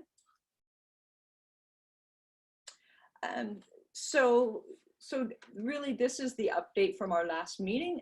What we have been working on is the committee did a large brainstorming of really looking at different ideas and concepts and options that were out there. Their meeting number 4 really was an opportunity for the 4 breakout groups then to share to the entire group and really walked and start talking and asking the questions about their options and their plans that they were beginning to design. They shared how they align to the criteria that have been developed, but it was really more of a very open dialogue about the pros and the cons, how the criteria was derived at, really being able to give feedback to each other, as well as asking more and more questions. There was some additional information that they needed from the district as far as some of the demographics, as far as some of the leasability of our current sites. And so those really deep thinking questions that could help them continue on to work on their plans.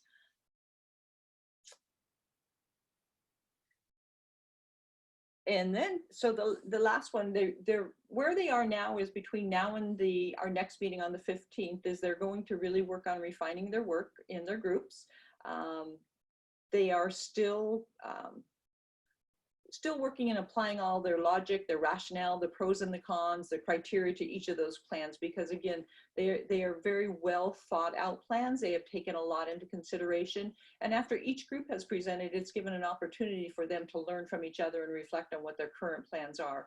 And so they really have asked for this time. We're not going to release any scenarios, any temporary plans out there, because they really want to honor the work of each of their groups and have that opportunity to go back and really apply the rationale, the pros and the cons, so that what they present on the 22nd really are some very well thought out, phased out plans that the board can then use for consideration after October 22nd to make their decisions as well. So I know there's some disappointment. I think people were expecting to see some scenarios out there, but again, in honoring the work of the CAC and really allowing them to finish up and be able to provide all that rationale and applying the criteria, they will have that ready to go for the October 22nd meeting. And I think we're all looking forward to acknowledging the work that they've done. So with that, I'll open it up for any clarifying questions or comments. Okay. I have nothing, Lori. Thanks, Phyllis. All right. Anybody else? Satish, I see you. Okay, I think we'll go in the same order. So, okay. So I think, as Stacey said, I think a lot of information for us to ask questions, first of all, I think. But I'm happy that a lot of work is going on, okay? And I'm really waiting for the next one. One question I have is, anyway, are there any other discussion or thoughts going on other than the school closing, right? Of course, that's a primary thing which they were discussing, and I could see that a bunch of bullet items, but does it, or I don't know, is it, either you have enough information to share that, or we have to wait for, because is there some new suggestions are coming other than, or in addition, I don't want to say other than, in addition to whatever they're discussing?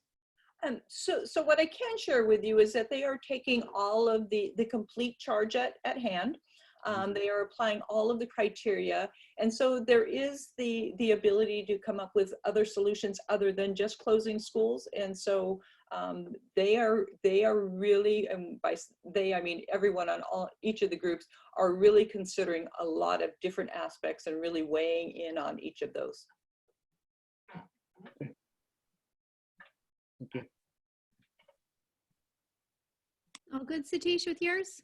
Yeah, I think, let me think if at all I need one more. So okay, let me go for a round, yeah. All right. Jerry, Sylvia. Sylvia and I sit on the oversight committee. I'm happy with the progress, thanks to Stacy and Leslie. I think it's a tremendous amount of work, and certainly to actually the CAC members who are meeting in between the official meetings to kind of pull this stuff together. It's very appreciative of the, I guess these are comments. I appreciate their work, not questions. Sorry about that, Lori. I don't have any questions. Thanks. Sylvia, any clarifying questions? Yeah, I did have one question.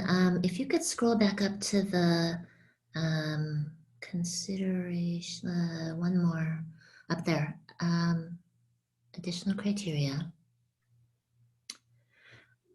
Sorry, it was the one with the Title I and the socioeconomic. I think that's called out. That's the next one. That's the next one? Okay.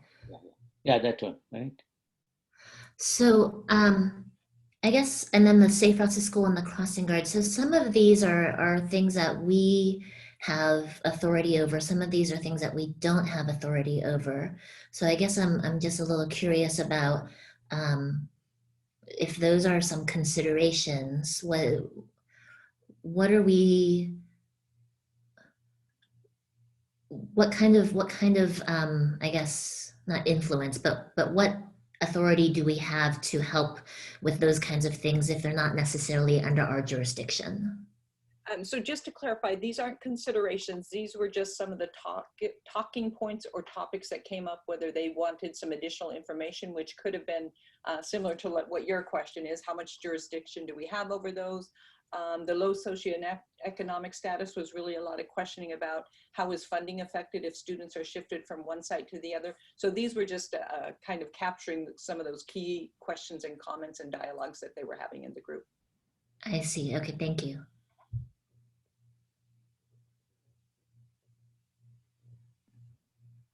Okay, Sylvia?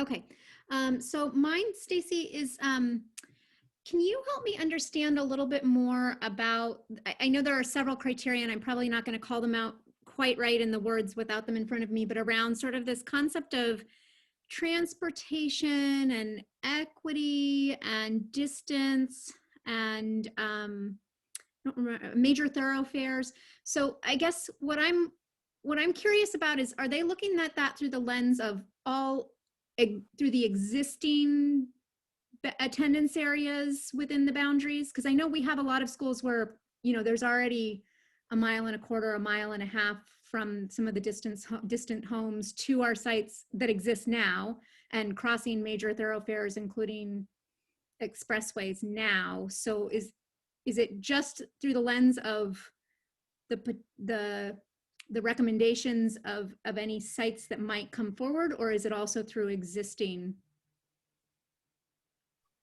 So it's a very conscious effort as they're looking at the possibility or the potential of shifting students to other campuses. What roadways would that shift the students to then have to travel that maybe they don't? What the distance would be? Would transportation be available to them if we did some major shifts of one school to the other? So they're really looking at all of the aspects on some of those potential scenarios that they're doing. How far would students have to travel if this particular school were the one that was closed? So they just want to consider all of that as they're weighing in on their criteria, because they'll incorporate that into part of their rationale why they may choose one school over another. This is based on the rationale. Maybe students had to travel too far, or maybe there was a major freeway that a majority of students would have to travel over. So they really are just considering all of those points in the rationale. So more so through the lens of changes that would come because of the recommendations, less so through the lens of equity with what's already the state as it exists now. Is that? Right, their focus really is on the change, not what the current status is. Okay. And so then so like when I hear safe routes brought into it, am I thinking about that in the context of recommendations that might come to us for like advocacy we would do with a jurisdiction as a part of that? Or help me understand that piece. Well, not necessarily into that detail, more of looking at what's available if a particular school were to shift to another site. Those students would have an option. What are the safe routes? Is there anything currently in place in that regard? And again, I think there's a lot that is still being refined on the plans that they're creating. And so a lot of these questions and comments and dialogues really were just generating these type of questions for them as well. Okay. Yeah, no, I super appreciate that that's part of the consideration. I mean, no secret that's one of my areas of interest and has been for a long time. So I really appreciate the thoroughness with which they're evaluating it. I'm just trying to sort of conceptualize for myself what to expect on that side. So that's helpful. Thank you. And I think that's it. Does anybody else have any other clarifying questions before I offer a round of comments? Not seeing any. Okay, so comments. Does anybody have any closing comments on this item that they'd care to make? I think I have, I don't know, it's a question or a comment kind of thing. So I still like, I'm believing or I'm trusting that, by October 22nd, we'll have enough stuff. But do you think that that's good enough? Or do you think that, is it because the time thing, there is a pressure for them to finish it? Or do you think that you can really make it? Or should board be discussing that, an option for adding any additional time if needed? I have complete faith in the committee that they on the 15th will be finalizing their plans. The focus will be on what, how, who to present to the board on the 22nd. So I really don't have any concerns that they won't come forward. I'm able to see the work they're doing in their small Yeah, group. it's not underestimating the capability of the team, and I know they're working round the clock. But I think, are they getting sufficient time? That's it. That's what I'm trying to say. So. I believe so. I think, when we engaged in August, there was the conversation about, 5 meetings doesn't seem so long. We kind of worked through that, and then it was, you know what, we have a task at hand, let's do it, and kind of paced ourselves out to be able to complete it in our 5 meetings. So I'm not sure by extending the time that it would create any different plans than what are going to be created for the 22nd. I think they're going to be very thorough plans, and extending it a couple of weeks, I don't believe would change any of that. Okay. My opinion.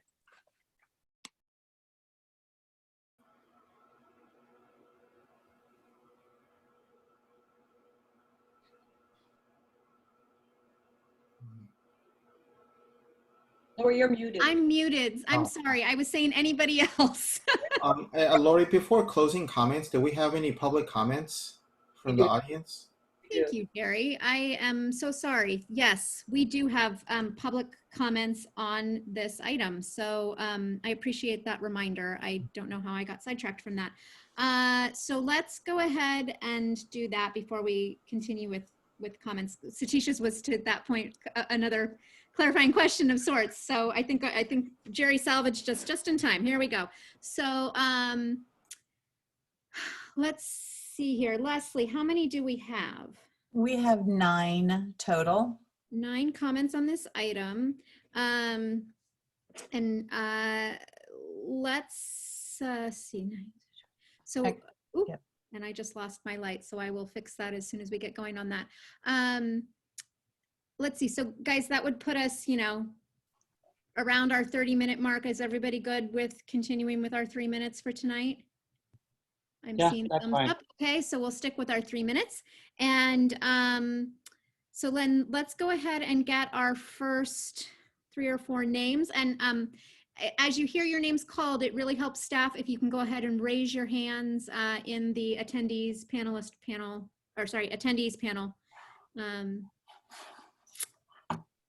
Great. I will give you 3 at a time. Okay. Our first speaker is Kayuri Kim.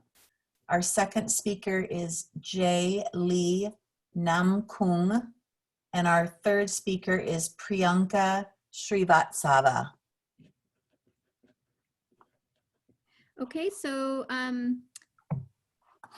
they've all got their hands up, so okay, we're ready to go. Okay. Hi, can you hear me? We can, Kayuri. Thank you for joining us. Thank you. So my name is Kiri Kim, and I'm a parent at the Vargas Elementary School, and I would like to speak about the indispensable value of the Vargas and the CUSD community today. The Vargas students come from cultures and countries use about 27 different languages, sometimes even more, but it's stat from this year. The Vargas is the largest ratio of Title I students, and the Vargas has excelled in programs dedicated for special needs and English language learner students. If parents don't speak English, how would they help their children do their homework?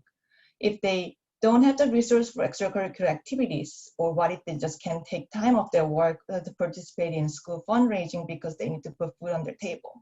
However, none of this means these parents care any less about their children's future than any of us here right now.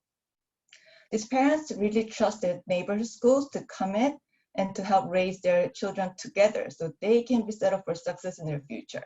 And that's what the Vargas does. Public education is public service. It's there to serve people from all backgrounds and circumstances. Raising our children in an environment where they learn to embrace differences and learn to know the true meaning of equality in consideration of people's different starting points was, to me, most important. And that's why I chose to come to Vargas for my children. The Vargas may have lost some students to other schools along with general decline in their enrollment, but I understand that not everyone shares the same perspectives in what they think is best for their children. But I don't think those choices should be considered in any way that devalues the Vargas of commitment and excellence that was shown in its long-standing record in serving the underserved community. Functional and successful education environment to support diversity and underserved community doesn't just happen by gathering different people at one place. It requires committed educators, investment in training and materials, and most importantly, embracement and support from the neighborhood community. We should think long and hard. If the Vargas was broken up and students sent to schools outside their neighborhood, would these children be truly welcomed and supported the way it is at the Vargas? Thank you. Thank you, Curie. So next, I believe we have Jay. Hello, can you hear me? We can, welcome. Yes, thank you. This is Jay. I'm also one of the De Vargas parents. Yes, as Curie mentioned, De Vargas is the Title I school, and simply that is because many families in our school needs to deal with their day-to-day needs for their survival. Frankly speaking, this meeting is my first board meeting that I'm attending after hearing the news that De Vargas is in the school closure plan. I know there are many parents from De Vargas who are not participating in this meeting, not because they are not interested in their children's future, but because they need to work as a night shift or work meeting with people in other countries. For example, our 6 p.m. is 9 a.m. in Singapore. Our 10 p.m. is India, Hyderabad, 10:30 a.m. Basically, they don't have the luxury to tune into this long hours meeting. But I'd like to let you know that they trust our school, De Vargas, sincerely. They solely rely on the decision this board makes. All of us, De Vargas parents, believe that you have our best interest in mind. My question is related to the criteria. Have you ever checked the enrollment status after or during COVID-19? Because I heard quite a number of students in the district switch to homeschooling or private school during the COVID-19 time. But all of our kids at De Vargas stick to De Vargas, and our current enrollment status is very healthy in all grade levels, including 3 full kindergarten classes. Dear board members, it is a voting season and we all want leadership which highly values diversity and inclusion. Do you know that this year, as Curie mentioned, there are 27 different home language groups, the most diverse community in the district, supported by De Vargas. De Vargas knows our family very well over many years. De Vargas respects our individual cultural identity. De Vargas has been playing a very unique and irreplaceable role for our community. If you close school like De Vargas, you will also lose the bonding and the trust the district has been serving our community over the past 50 plus years. I will take your answer to my question offline. Thank you. Thank you for joining us, Jay. Next is Priyanka. Welcome. Hello, can you hear me? We can. Okay. So as a Regnat parent, I just want to say that board was constituted this way with multiple cities under it long time back. Situations were very different than the current times. Right now, board is, if I look at all these meetings and I attend, the future looks really, really bleak and doomed for students, to me at least. And the board is considering closing 4 or 5 schools to avoid insolvency. I think with this scenario, major overhauling is needed. Neighboring school districts have less students and more money per child. I think CUSD needs to split itself so that it can do justice, not to only Cupertino students, but to every student. Our neighboring cities are well funded to manage their students, and we all will be benefited in the long run. Students will be equally distributed among their districts. And yes, we may lose some schools even then, but our district would function better. It would prove beneficial in the long run. Teachers will get their due raises. If board needs to go on ballot for this to approve from the community, I request, please consider it. We need bigger strategic changes, which should not only be limited to closing schools and taking away extracurricular and other important programs from our students. We need to make our board more functional to serve the Cupertino students. And as a parent, I would also I'm looking at so many datas and so many numbers. I would also like to see a data where it shows how much revenue is our city is generating, and how many students are we contributing, and what would be the per budget, per student our budget would be if it is only going to be a Cupertino school district. Thank you. Thank you, Priyanka. Leslie, can I get the next three names, please? Yes, we've got Bindia, Lola Gonzalez, and Sri Sampath. Okay, if you could please raise your hands. We've got Sri who has raised her hand. We're looking for Bindia and Lola. Do you want to Okay. take Sri? Yeah, I'll take Sri just to keep us moving along, and Bindia and Lola will be happy to wrap back to you if you can raise your hands. Sri, welcome. Hi. So I have been listening to the various comments that others in the community have shared in this board meeting. So I am wondering, have all other avenues other than school closures have been explored? So for example, right, we understand that the budget has a shortfall, but it seems like the shortfall is in year 3. I'm not sure if this is accurate information or not. Like year 1, we are good, year 2, we are good. Year 3 is where the shortfall is at. So considering that this is like an unusual year, can the board not ask for more time from whoever the powers that are and take a decision, say after next spring? And I also wonder what would happen if the board just simply presents the book as is, showing that shortfall and actually explaining that, yeah, this is an unusual year. And so we do need more time to get input from various community members. And why is this rush to close schools this year, that too when the pandemic has just started? I'm not understanding that aspect of it really well. Also, I think that the community must have a say in school closures. I think we've all heard the community loud and clear that most of us or all of us do not want school closures. Currently, that decision or that say is restricted to the CAC and the board members. In fact, the #1 mandate for the CAC is to close schools. And I don't think this meets anyone's expectations in the community, including parents and teachers. Thank you for your time. I yield my time back. Thank you, Sri.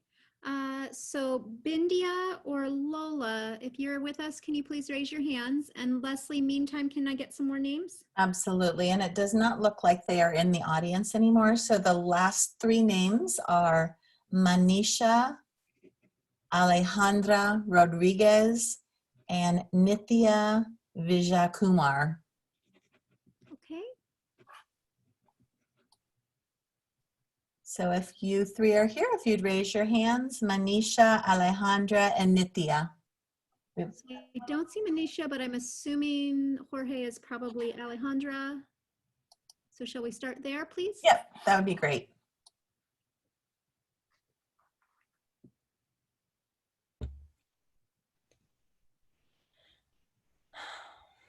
Hi, Alejandra, can you hear us? Yes, good evening. Good evening. Go ahead, please. So I would like to ask a request if it's possible for the last meeting to be open to the community, because I know that you've appointed specific people to talk to you and to offer you different options to, and I'm very sorry, but I'm very confused because we're hearing different comments about having the school close, or that they're going to definitely close, or that that's not an option, but it's saying that it's concrete that they're closing, and so that's all that they have to offer for us. So, although I know it says that there's other options that they have, but I was wondering if it's possible for us to communicate with them in like an open meeting, if that's at all possible. That's really the only thing I would like to mention. If that's, I don't know if you can answer that later on, but that's my question. Thank you. Okay, thank you for that comment. And then, oh, I saw Nithya. Oh, there's, okay. So if we can unmute Nithya, please. Hi, can you hear me? We can. Thank you for taking my comment, and thanks the board for like staying up so late and listening to all of our comments. I just have an observation. I saw it mentioned several times that the kindergarten enrollment in 3 classrooms. I'm just talking about it from our perspective, like my family perspective, as well as many of our friends. We really thought about public school at a higher grade. Because if you see 2 working parents, especially in technology sector, we start sending our children to preschool and like even daycares at age 1 and 2, right? So many of the times the preschools also offer kindergarten programs, and they are full time, like whole day. And for the interest of like, you know, not having too many shifts for them, we decide to keep them in kindergarten in the private schools or in their original preschools. And you know, only in age in grade 1 or 2, many of us moved into the neighborhood or like started looking at public schools. So I think this focus on kindergarten classrooms is not very relevant with many of the working parents these days, because the kindergarten is only half a day. Like, you know, many of the kids who go to preschool, they've already learned most of the stuff that's already being taught in kindergarten. So I just wanted to see, if you look at like the parents who are moving at higher grades, including ourselves, like when we moved in, we didn't have a space in our neighborhood school. We had to be on wait list. We had to be put to overflow school and then offered an offer school spot in the neighborhood school. So is there like, maybe you could look at a first grade data or like a second grade data to make the decision instead of going by kindergarten? I just wanted to point that out. Thank you for your time. Thank you, Nithya. And I'll do one final call for Bindia, Lola, or Manisha. It does not look like they're still in the meeting. Okay. So if anybody else would like to send us comments, we are always available at board@cusdk8.org to receive your emails. And otherwise, thank you to all of our speakers tonight on this item. All right, so now back to where we were on comments, and or I'll say clarifying questions or comments, but just to remind everybody, we're on a presentation information item. Anybody want to go? Go for it, Jerry. Thanks. Just following up on one of the speaker's questions about communication with the CAC. I know at the last meeting, I think it was Sylvia who suggested maybe we get communication email to CAC, and there was a discussion on that. I was wondering, Leslie or Stacy, if you could update us on what do we end up doing with that? Are we allowing communication to CAC or not, or what's the status there? I meant email communication from the public specifically. So currently the emails that are shared with the board and myself are not shared with the CAC committee. The CAC's focus still is looking at the criteria that were established and the guiding principles. And so their plans really are revolving around that. A lot of the information that we're getting in the emails, I think, is great information, great suggestions, and will really be things that the board can consider once the CAC brings their plans forward. But a lot of the emails that they're receiving really doesn't affect the work of the CAC, because the CAC is focused on that criteria.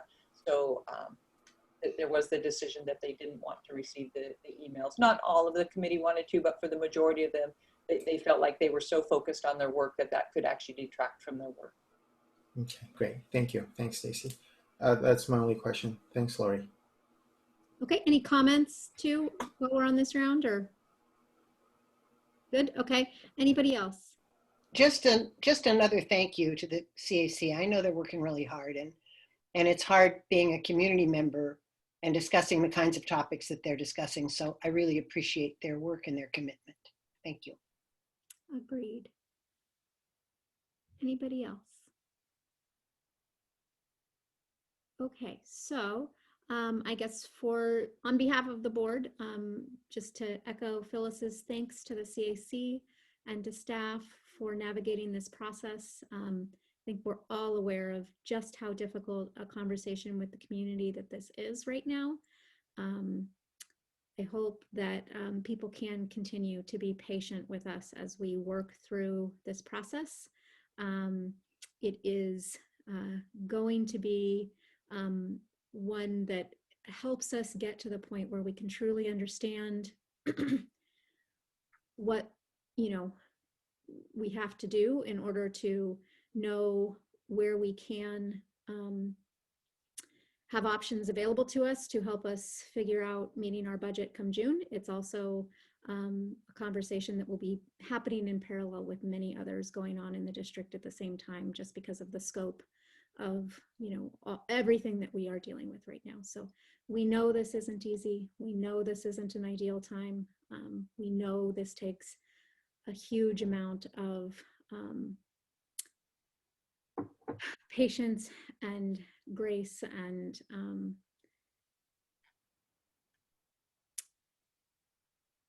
having a lot of stressful and hard conversations together. So thank you to everybody. With that, I think we will move on. Stacy, did you get everything you needed as far as for your next meeting with them from us tonight? I did, and I think and as well as the board and the community, we are anxious to hear on October 22nd. Yeah. No. Okay. So I will go ahead and move us off of 10.3 and move us on to item 11, which is discussion on our reopening of schools update. There's some big stuff on this agenda tonight, as always. So Stacy and Allison. All right, I'm going to kick us off and then I'll turn it over to Allison, but if we can bring up the revised one. So bringing back, as we have continued to do throughout, is where we are and what our plans are, and just kind of reviewing where we are with the 4 phases. We really are in our phase 1, which is the distance learning, which we have committed to that we would stay in, but also looking at the phase 2 and the considerations and where we are when we shared, initially we shared a phase 2A and a 2B at our last board meeting, and we want to bring back with more specifics regarding the timeline and the implementation of phase 2. So if we can go to the next slide. So this should be a fairly familiar slide as it outlines the 4 phases. I think we've continued to revise and update and add more information on it throughout the months, but it really has stayed consistent with the 4 phases. Reminder that phase 1 is our distance learning, and we will remain in that until January 8th. Also, if I can point out on the bottom, note the arrow that it illustrates that phase 2 actually falls under the time of distance learning and will run concurrently. Phase 2 will definitely be our conversation focus tonight, as this phase is going to allow for individuals and small groups to return to in-person for some of that identified target support services that Allison will talk about. But I also do want to say that phase 3 of our reopening plans which will move us into the hybrid model and allow students to return in person for a portion of their learning, as well as a portion of their learning and instruction received through distance learning.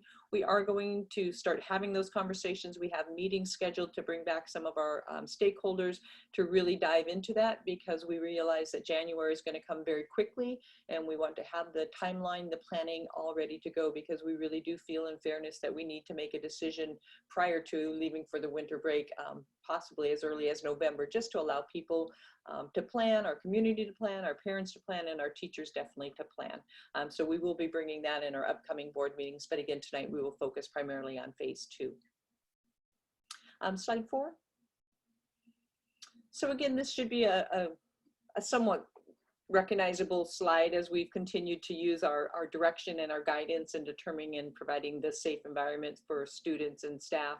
Really does rely on what we receive from the state of California and our public health department.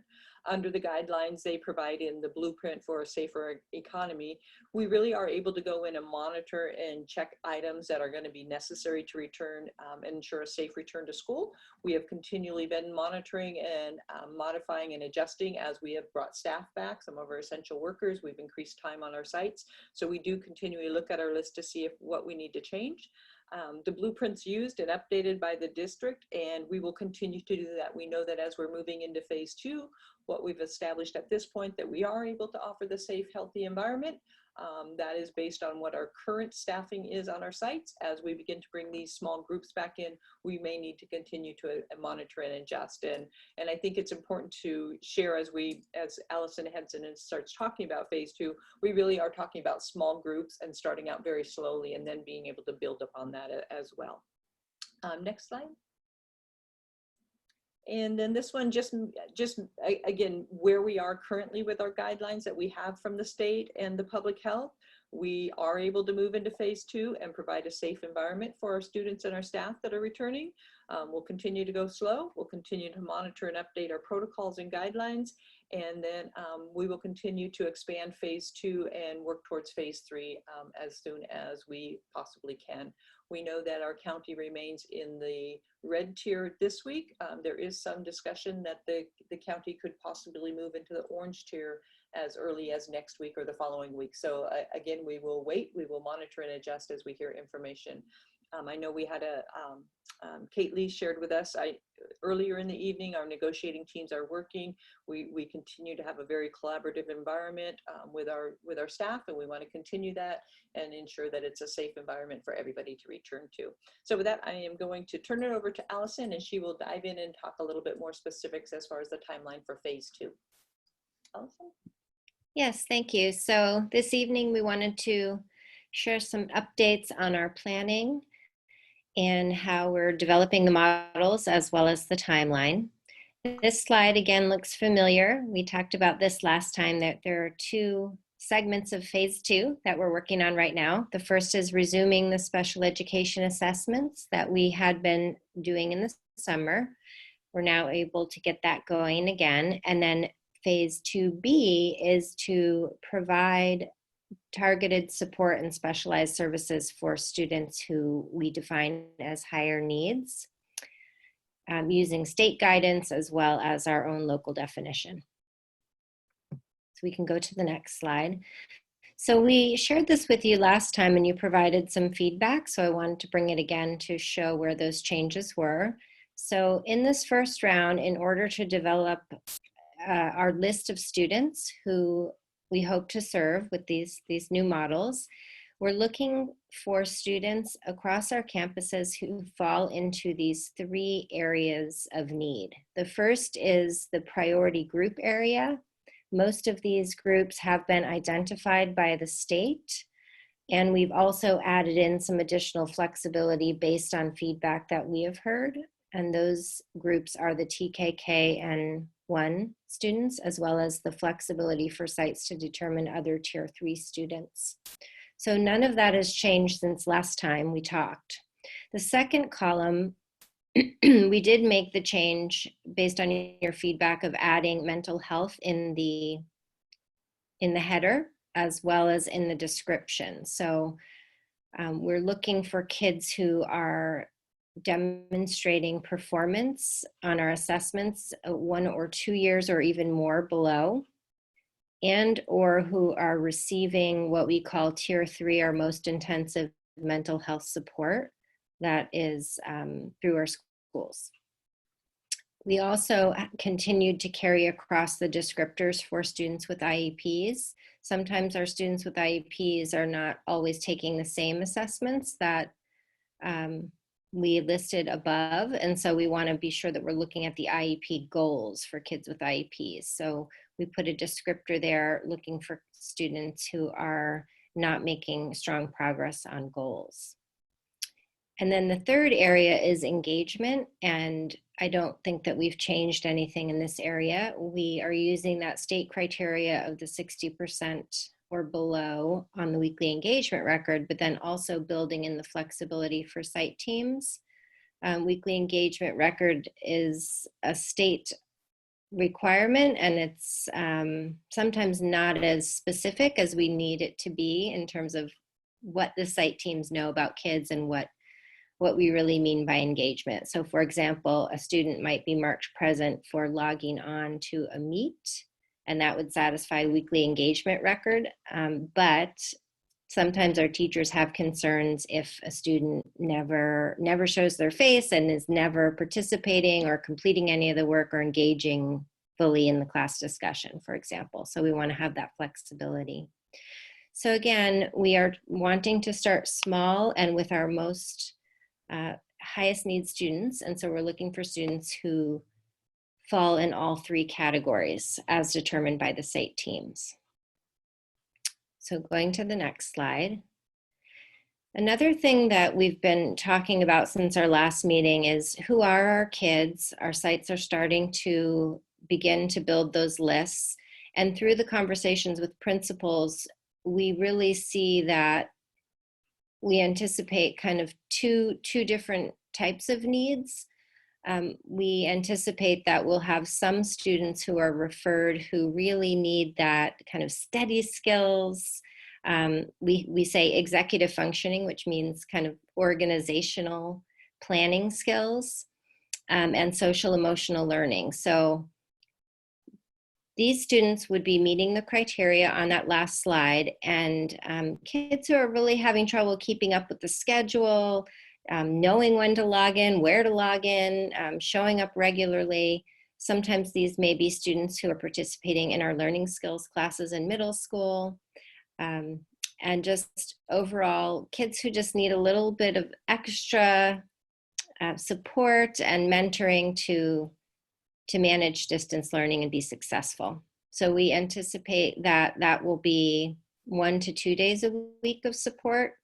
And then we also know that we have kids who may need more than that, may need up to 4 days a week of targeted support or specialized services. And this group likely will include kids who have IEP plans or 504 plans or who are receiving more intensive support already at our school sites. So we have been planning for that with those two models in mind. And last time we didn't include a timeline. We were kind of working through that still. So I wanted to give you an update on that. We have introduced this idea with our school principals, and they're starting to gather some feedback and some information about the kinds of students who might benefit from this and beginning to identify students by names.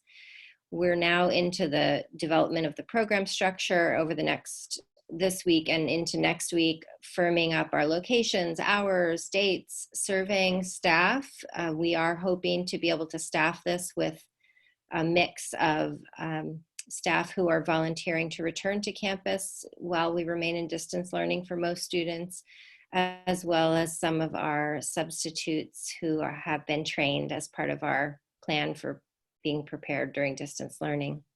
So the other piece that we added here after hearing your feedback last time is to make sure that we pay attention to the parent communication as we're beginning this process. We know that we're working through our criteria on that slide with the 3 blue areas, but we also want to be sure parents know that that is our criteria, and that if they think their child may meet that criteria, to talk with staff and ask about it. So that way we have that open dialogue as we're going through that procedure of building the site lists.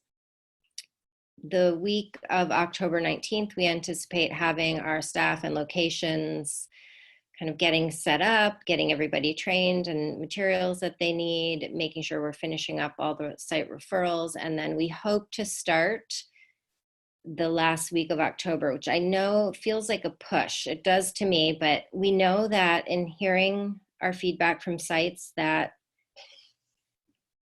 you know, it's an urgent need for some of our kids, and we're really pushing ourselves to be ready for this, knowing that we probably won't be able to start all of the elements at the same time, but we want to commit to at least beginning portions of this by this time period or sooner. And then we may need to continue to build upon that, as Stacy said.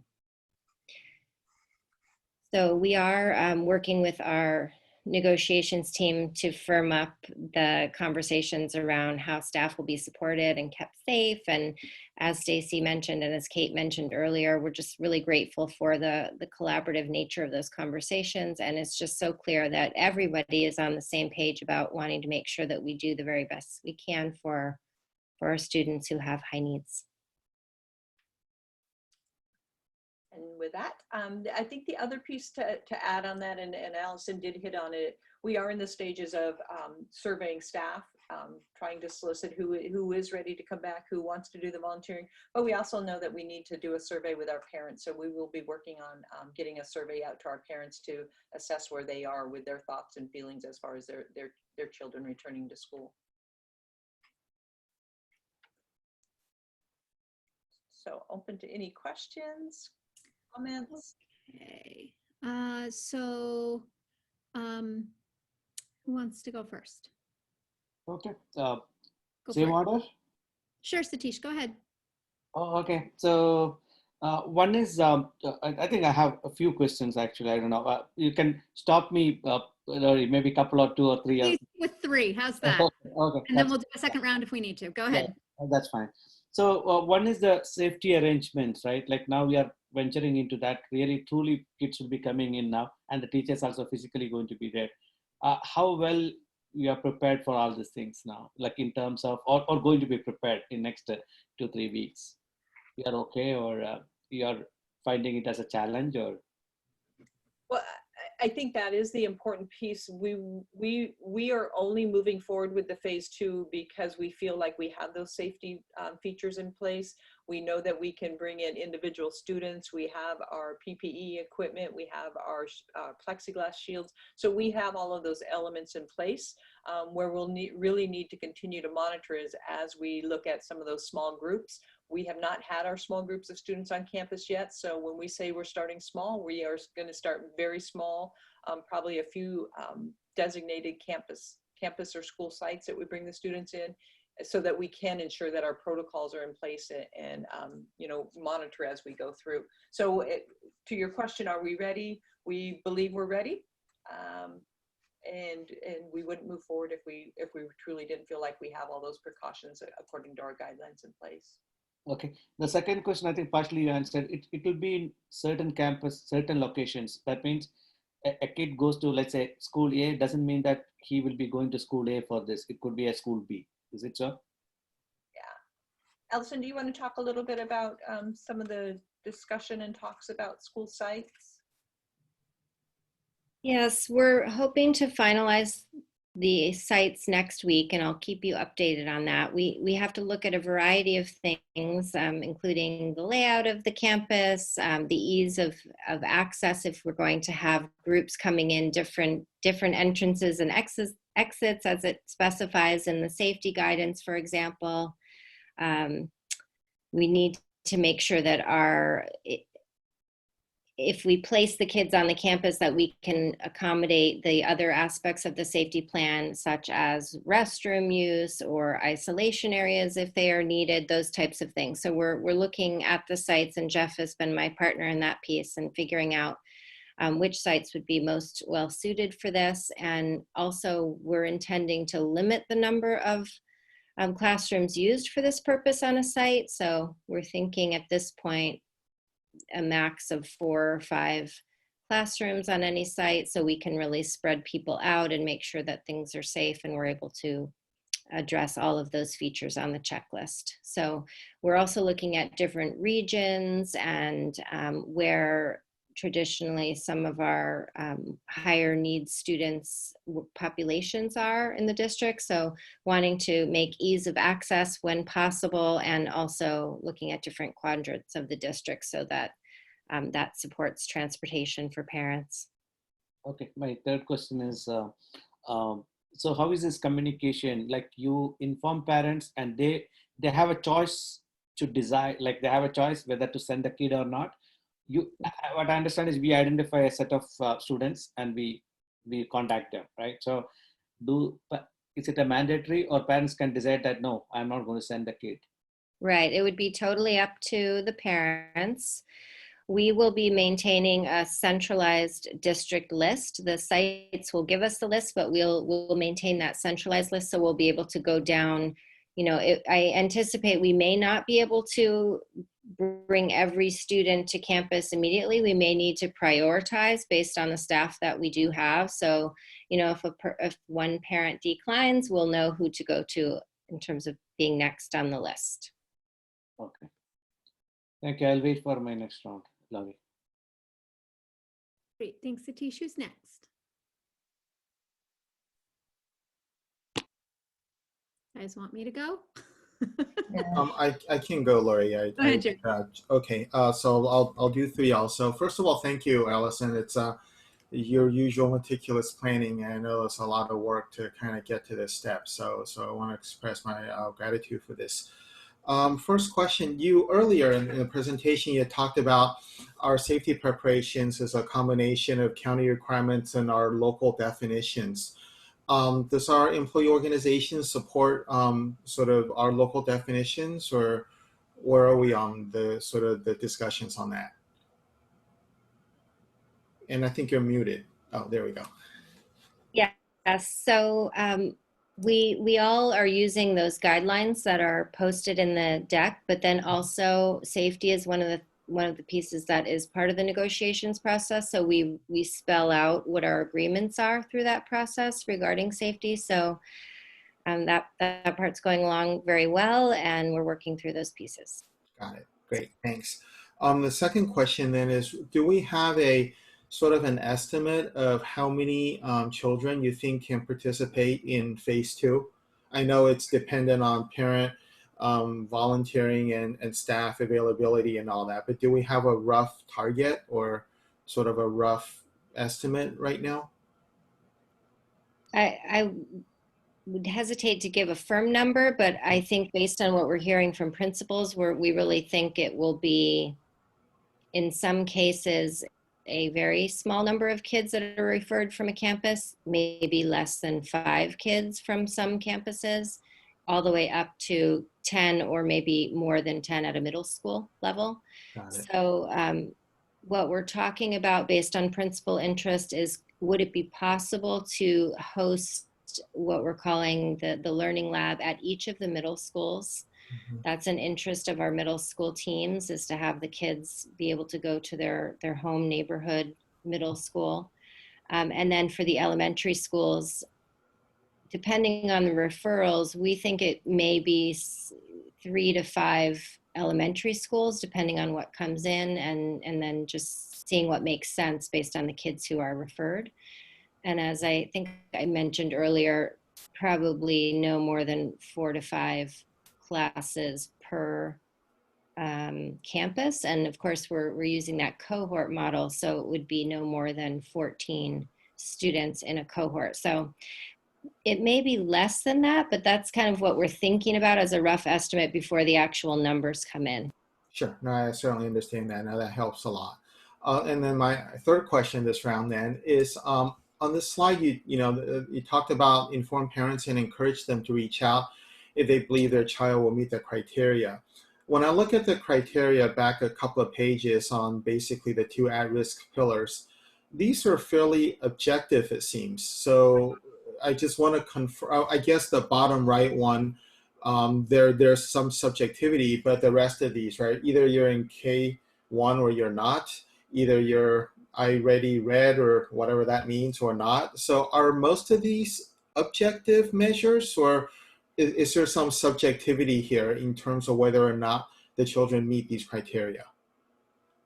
And the reason I'm asking is, if we ask parents to sort of contact, I guess it seems like it only makes sense if there is a little bit of wiggle room or subjectivity. Otherwise, you're either red or yellow. There's not a whole lot for them to advocate for. So I wanted to understand the staff thinking. So I'm really just trying to understand the thinking behind that process and how you see it working. Right. So one piece of the thinking is to make sure that we are following the state guidance on targeted support, right? So that a lot of it is kind of laid out in what kinds of services we can provide. So it's calling out specialized services for students in the priority groups or intervention services. And there are a few other categories, but there's a clear definition in that state guidance that we're not talking about instruction for all. Right. So we have to be sure that we're setting up clear criteria that matches that.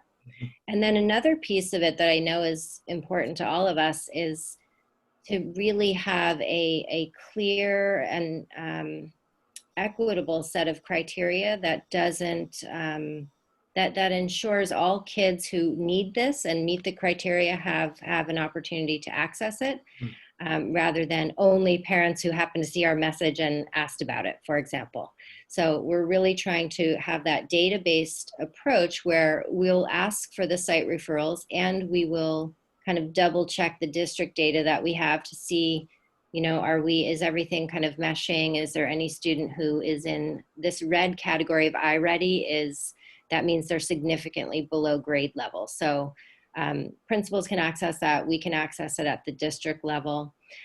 But we didn't want to be too firm on only numbers, right? Because we know that our school teams know students and they know what they need, and there's so much more to the story than just the basic number. So we tried to build in process pieces that allow for those conversations, but also maintain the other elements of what we're hoping for. So Okay, so if I can summarize, I mean, I think this makes sense. Let me summarize what I think I heard is there's a piece where we want to adhere to state guidelines. There's a piece around equity, making sure we have equitable outreach to folks.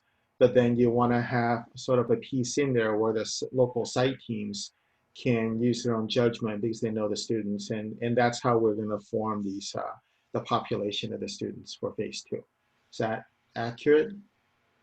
yes, thank you. Great, thanks. Those are my 3 questions, Lori. Thank you.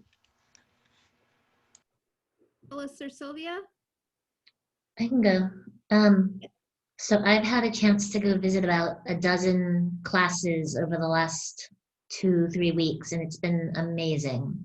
I've been absolutely blown away by our teachers and just the engagement and the creativity and the innovation. And so we were able to recognize 2 teachers earlier. I was going to say this morning, but no, or just at the beginning of this meeting.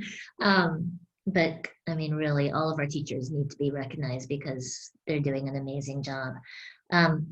Related to that, I was thinking a little bit more about kind of, you know, what we see when the camera's on and what we don't see when the camera's off. And so kind of connected back to this slide that we're looking at right now with the priority groups. As some of our families are experiencing more hardship, as they're, you know, as shelter in place is continuing and as there's more disparities happening among certain populations, are we able to track that? Are we able to check in on those families? I know normally that happens at the site, kind of on campus, and we're able to see that more naturally. The principals see it, the teachers see it. Do we have a process in place right now to check in, you know, with those homes, with those families? Do you understand my question? Do you mean if we're not hearing from the students or? Not just if we're not hearing from the students. I guess I'm wondering, so for example, we know who gets our free and reduced lunches, right? But right now, with everything going on and the federal or the state paying for those free and reduced, we don't really see we can't track it as well because usually we have the application process, right? So right now we can't track that because everyone's, you know, encouraged to come get that without having to do some sort of process for it. So I'm just curious, like, how do we make sure that the families and the students that might be more vulnerable or might be facing difficulties, how do we keep track of that? Yeah, so the list for kids who are receiving free and reduced lunch, all of that is confidential, even under regular circumstances. So that part's not really very different in this environment. I think I do know that our principals and our teachers, they know their families. They keep a close eye on who might need extra support. I hear stories every week about, challenges and things that they're doing to try to reach out, even to the point of principals asking us for a safety protocol regarding home visits, because if they don't hear from a student, sometimes they want to go to the home and say, checking in, are you okay? Is there anything you need? So I think all of those kind of interpersonal pieces are happening in a different way right now, but they're definitely still happening. And I think in this priority group and in the 3 criteria, we tried to capture different elements of where kids might need support so that we're developing a system that will catch kids who need something more. So. Okay. So it sounds like it's mostly at the site level where the principals are supporting that kind of process then. Is that correct? Yes, and in addition to that, we do have one of our directors assigned to supporting foster youth and homeless students and their families. So we make regular contact with those families to make sure they have what they need, and we provide additional supports as needed. Okay. Okay, good. I just wanted to see, because I just worry that there may be families falling in the cracks. And I know that when we're on campus, there's kind of a process and a protocol. So I just wanted to make sure that we had that still in place, or a workaround, since we don't have as much of that on-site connection. Yes, yes. And I think also it's helpful. I think we hope it will be helpful to look across the groups, because let's talk about English learners, for example. Not every English learner is, at risk. A lot of our English learners are doing really well and don't need extra support. So that would be also true for kids who are homeless or kids who are foster youth. Some of them are doing really well and don't need extra support, but as we move across, we hope we'll capture all students who need additional support. Okay, thank you. My second question was, over the summer, we have the task force, the teachers that worked and as a team. Are they still kind of on call to come back and look at phase 2C, 2D, and phase 3? Or is that going to be a new process, or are we relying on the FAC, the Faculty Advisory Committee? Can you give me some insight into who's working on that right now? Right, so we had the feedback loop from teachers came through the FAC advisory group, and so we will be inviting our FAC members to come back for our next conversation regarding phase 3. The summer team that worked on the curriculum pieces, yes, we've been touching base with them, as well as the ed tech teacher group, but it's separate from this work, really. I think our challenge with that right now is really, how do we build a network of collaboration that supports continued sharing, but it's sort of outside of this process. So with this, how it's working is our ed services team will support the teachers who volunteer to take this on. We're preparing materials, resources for them. And then the kids will, for example, the kids in the 1 or 2 day a week sessions, they will maintain their regular classroom teacher. We're really talking about bringing them in to be able to be successful with what that regular classroom teacher is doing. So we're not trying to create a whole new learning program for them. We're saying, let's get them to campus so we can help them engage with the work that their teacher has assigned. Okay, I see. So what you, okay. You mean for phase 2A and 2B? Right. Okay. But then for the further phases, is the FAC working on that? So we haven't invited them yet, but we have some dates on the calendar, and we're hoping to send out that invitation Okay. either this week or early next week. And I'll be sending an update to teachers tomorrow, letting them know about that process and what to expect. And then of course, you know, we are beginning those conversations with our bargaining team as well. Okay. And then I have one last question, but I feel like I've taken up a lot of time. So I know Satish mentioned he still had one too, so we'll wrap back around again. Does that work? Okay. So Phyllis. I have no questions. Thank you. Okay. Let's see. Where do I want to go? So I guess I'll start, Allison, with what I brought forward last time with the mental health supports that were added in. So thank you for adding that to that middle pillar.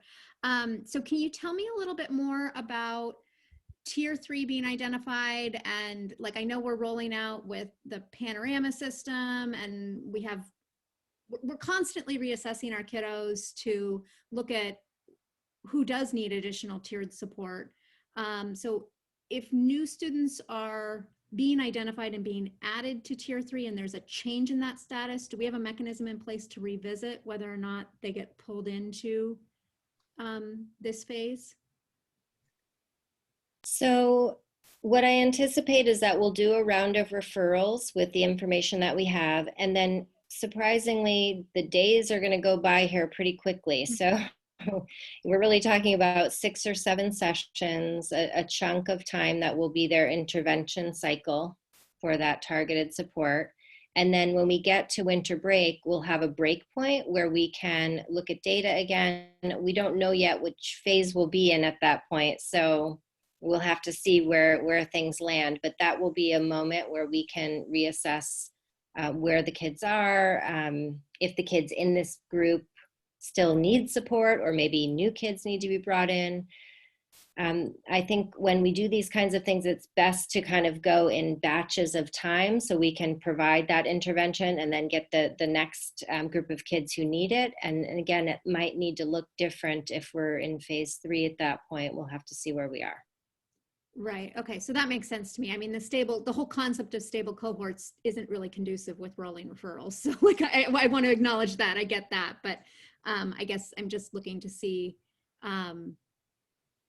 it sounds like there will be periodically points at which it makes logical sense to revisit maybe not rolling referrals, but new referrals, and then sort of decide at that point what makes the most sense from our stable cohort standpoint. Do I understand that?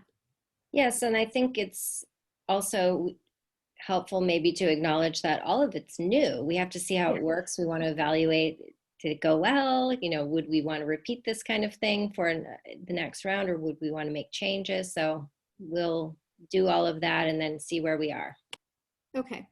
All right. And then my next one is for our kiddos with IEPs. I know there's new requirements around the making sure that we address distance learning specifically in their IEPs. So if they're a kiddo that winds up getting identified for a phase, do we wind up updating their IEP? Does it just get added as a note? Does it affect what we're then from that point on required to provide? How does that piece work? Yeah, I think Jennifer answered that question the other day, but I'm not sure I remember all of the details of that. So I have to check back with her on how we're going to note it in the IEP. I know that, you know, the teams have been focused on monitoring the progress towards goals and making sure that parents are informed about how goals will be addressed during distance learning. So I can get back to you on exactly procedurally how we'll do the note taking. No, that's, I don't, if the right thing to do is to reach out to Jennifer, I'm happy to do that. I can follow up there. That's not a problem at all. Okay.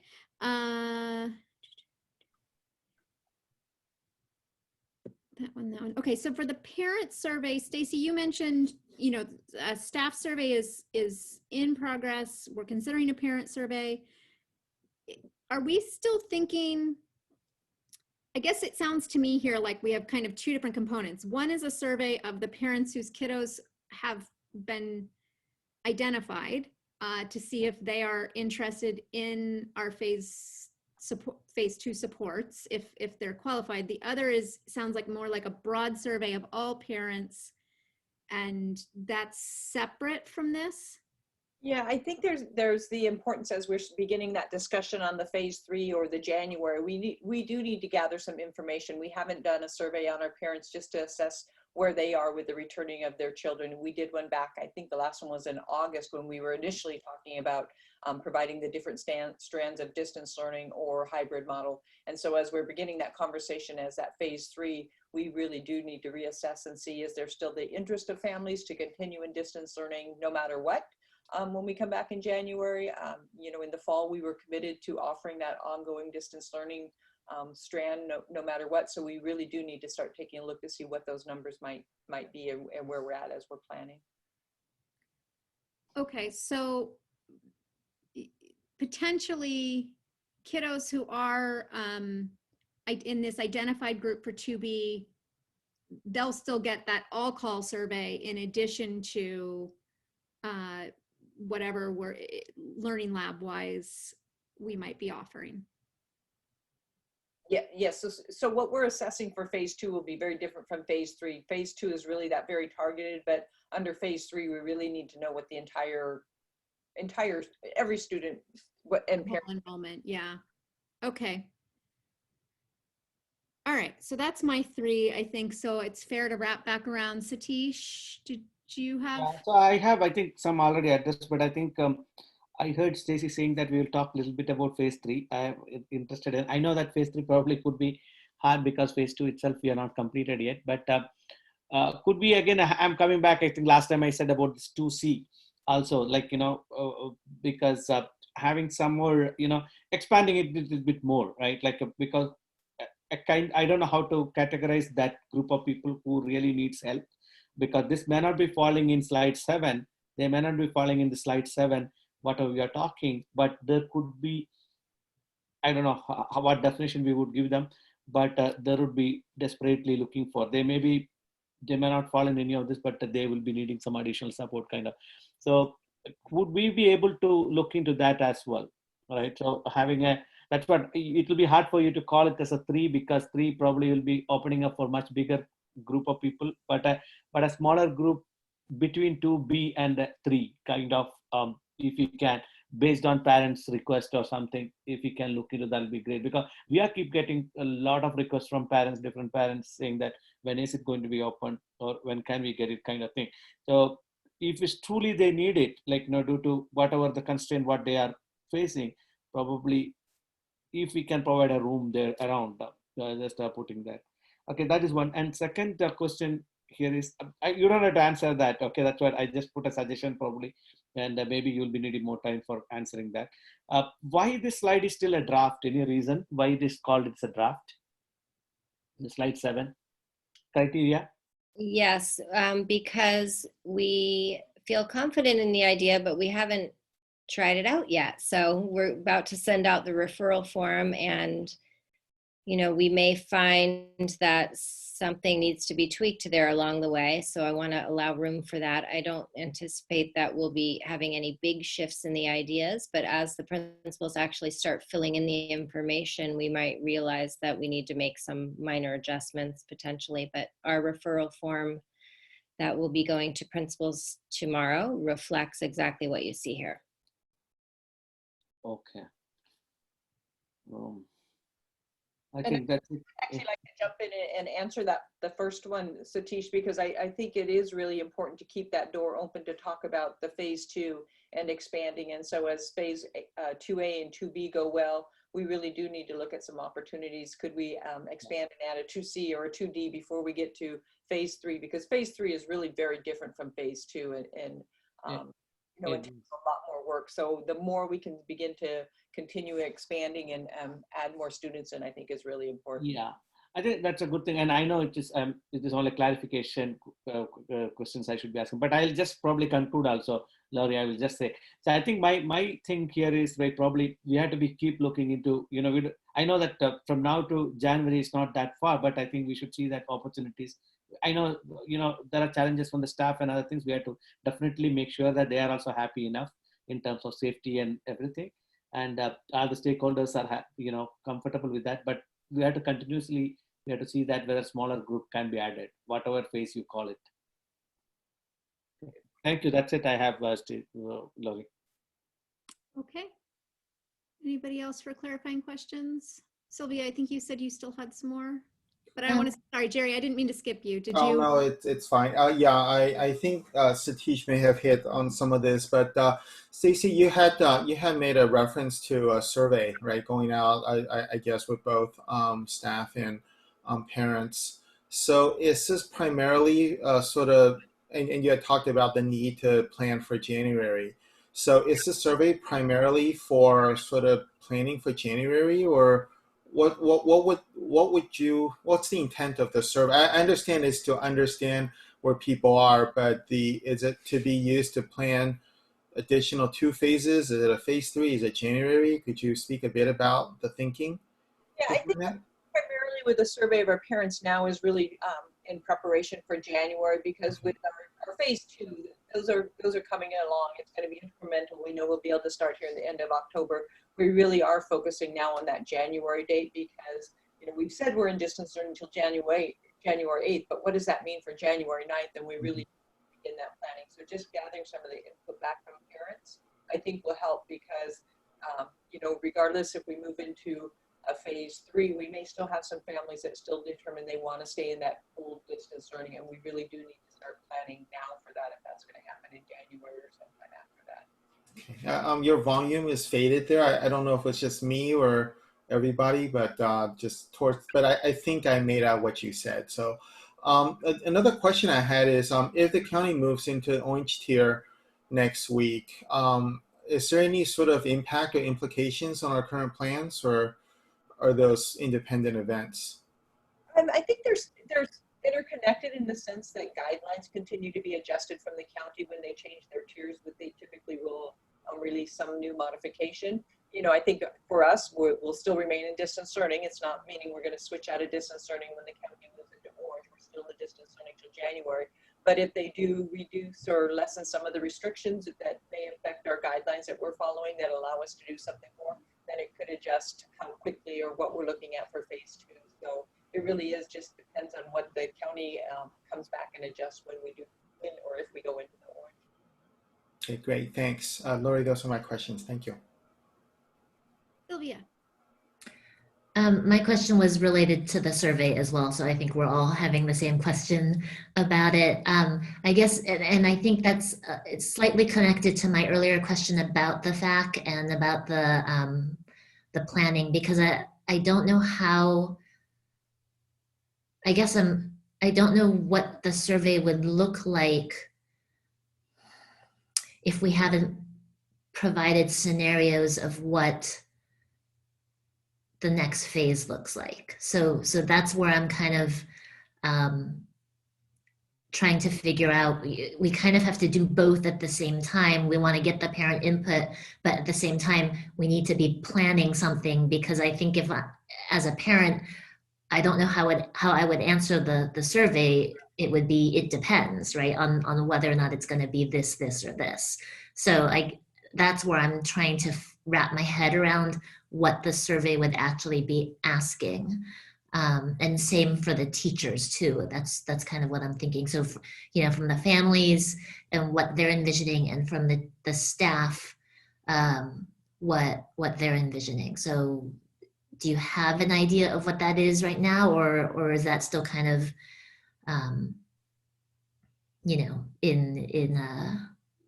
It's germinating? And discussion, because right now we want to get the survey out to the staff regarding that phase 2. So again, we're in that preliminary discussion about phase 3, and we feel like we need to get some input from parents, and so we'll work on what that survey really looks like. So I can't tell you right at this point what those questions will be, but we'll develop as we move along and start our discussions. Great. Okay, Phyllis, I want to give you one more chance. Anything? Okay. So I guess my question goes back to something we've talked about prior, in that we do hear, still a lot about sort of the social and emotional piece and chances for socialization. I know that so much of this brave new world of distance learning we're in, and the sort of the classroom management piece that has to go on with it, as far as Zoom, and often means muting kids so that the teacher can really focus on the learning and the lesson. And so I know they're being super creative about all the different ways they're utilizing the breakout rooms and the flip grids, and all the different what's the Padlet, or and the one we used tonight to leave sticky notes and things. But I'm still wondering if there's,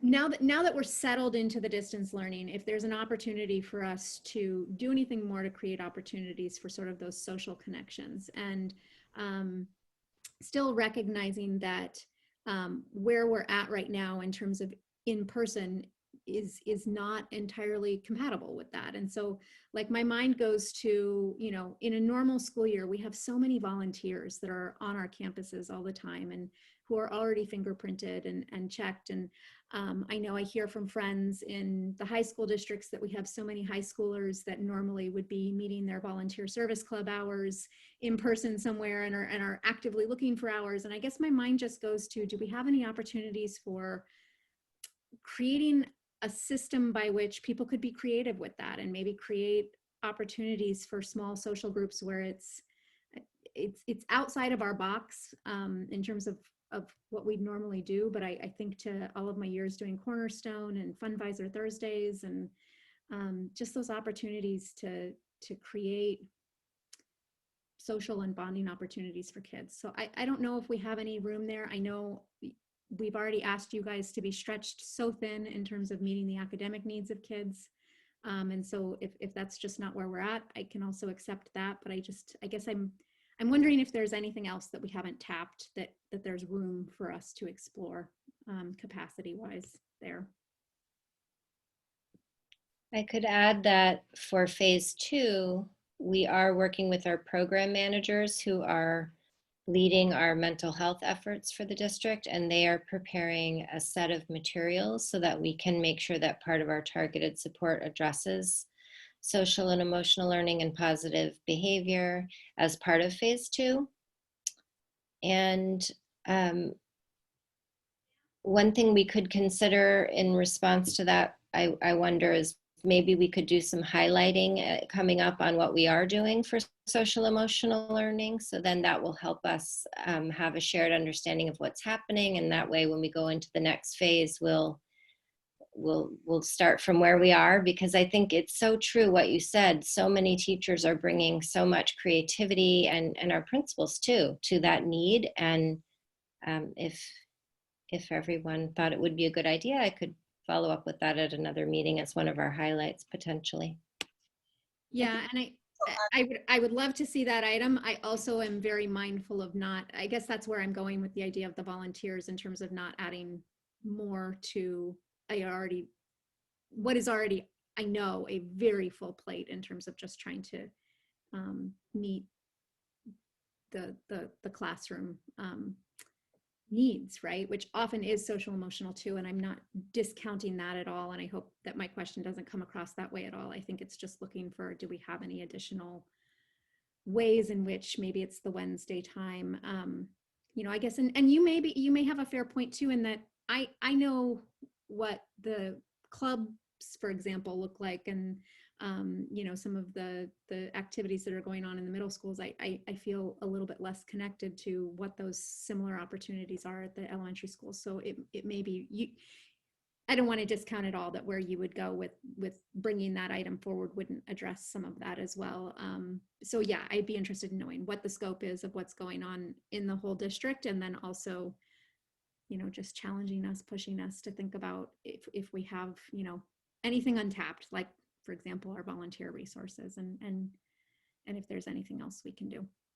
And we would be happy to bring back, we're right in the middle of the process of working through what and how we could use some of our volunteers. So we will have some updates to share very soon.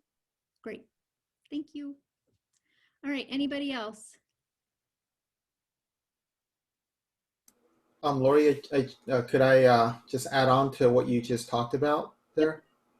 So it's maybe a question. Well, it's more of a comment, I guess. As I just want to add on to what Lori said. I think a lot of the sort of the context I've had from parents around distance learning isn't really academic in nature. It's really around the social emotional piece. And I completely agree with Lori. I think we've asked the teachers to do a lot.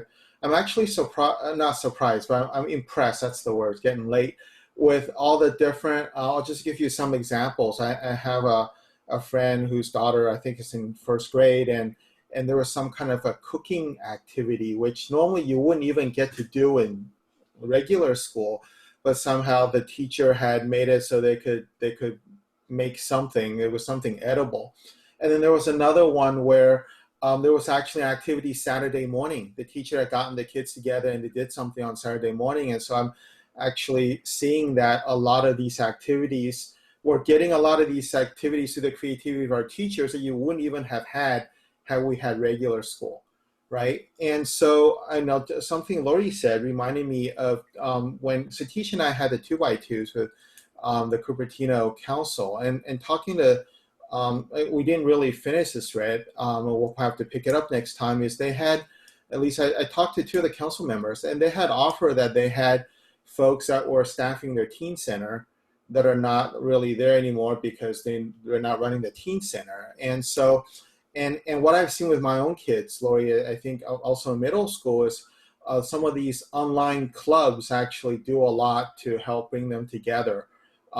Because I think it's different if you're like in a classroom setting versus when it's a little bit more open. And so the thought there that was bounced around is the city may potentially have resources, because they had hired all these sort of teens or young adults, I guess, to sort of run clubs over the teen center. And can we do something like that online and be able to help us? I know, all of them, all the council members have said they're willing to help. And so maybe, Stacey, I would ask that something maybe we could follow up with Deb or some of the other contacts we have with other cities to see if when they run these youth programs, is there any way for them to do something that's online, just to bring the kids together in a setting that's not so academic. But I wanted to kind of just mention, I've been hearing all these little stories of these different activities, and seeing teachers, just everyone is doing their own, but just the fact that they've gone beyond what you would get during normal times is just, I'm very, I guess, impressed and grateful. So it's not really a question, more of a comment. Sorry, Lori, I just wanted to build on your idea. So we need to take our public comments, and then I can come back and any last reflections. Does that work for everybody? All right, so it sounds like, Leslie, are we 7 comments on this item? Yes, we are. Okay, so can I go ahead and get the names, please?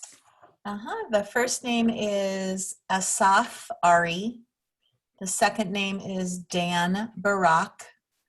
The third name is Dana Sher, S-H-E-R. Okay, Asaf, are you with us? And Asaf, Dan, and Dana, if you would all raise your hands.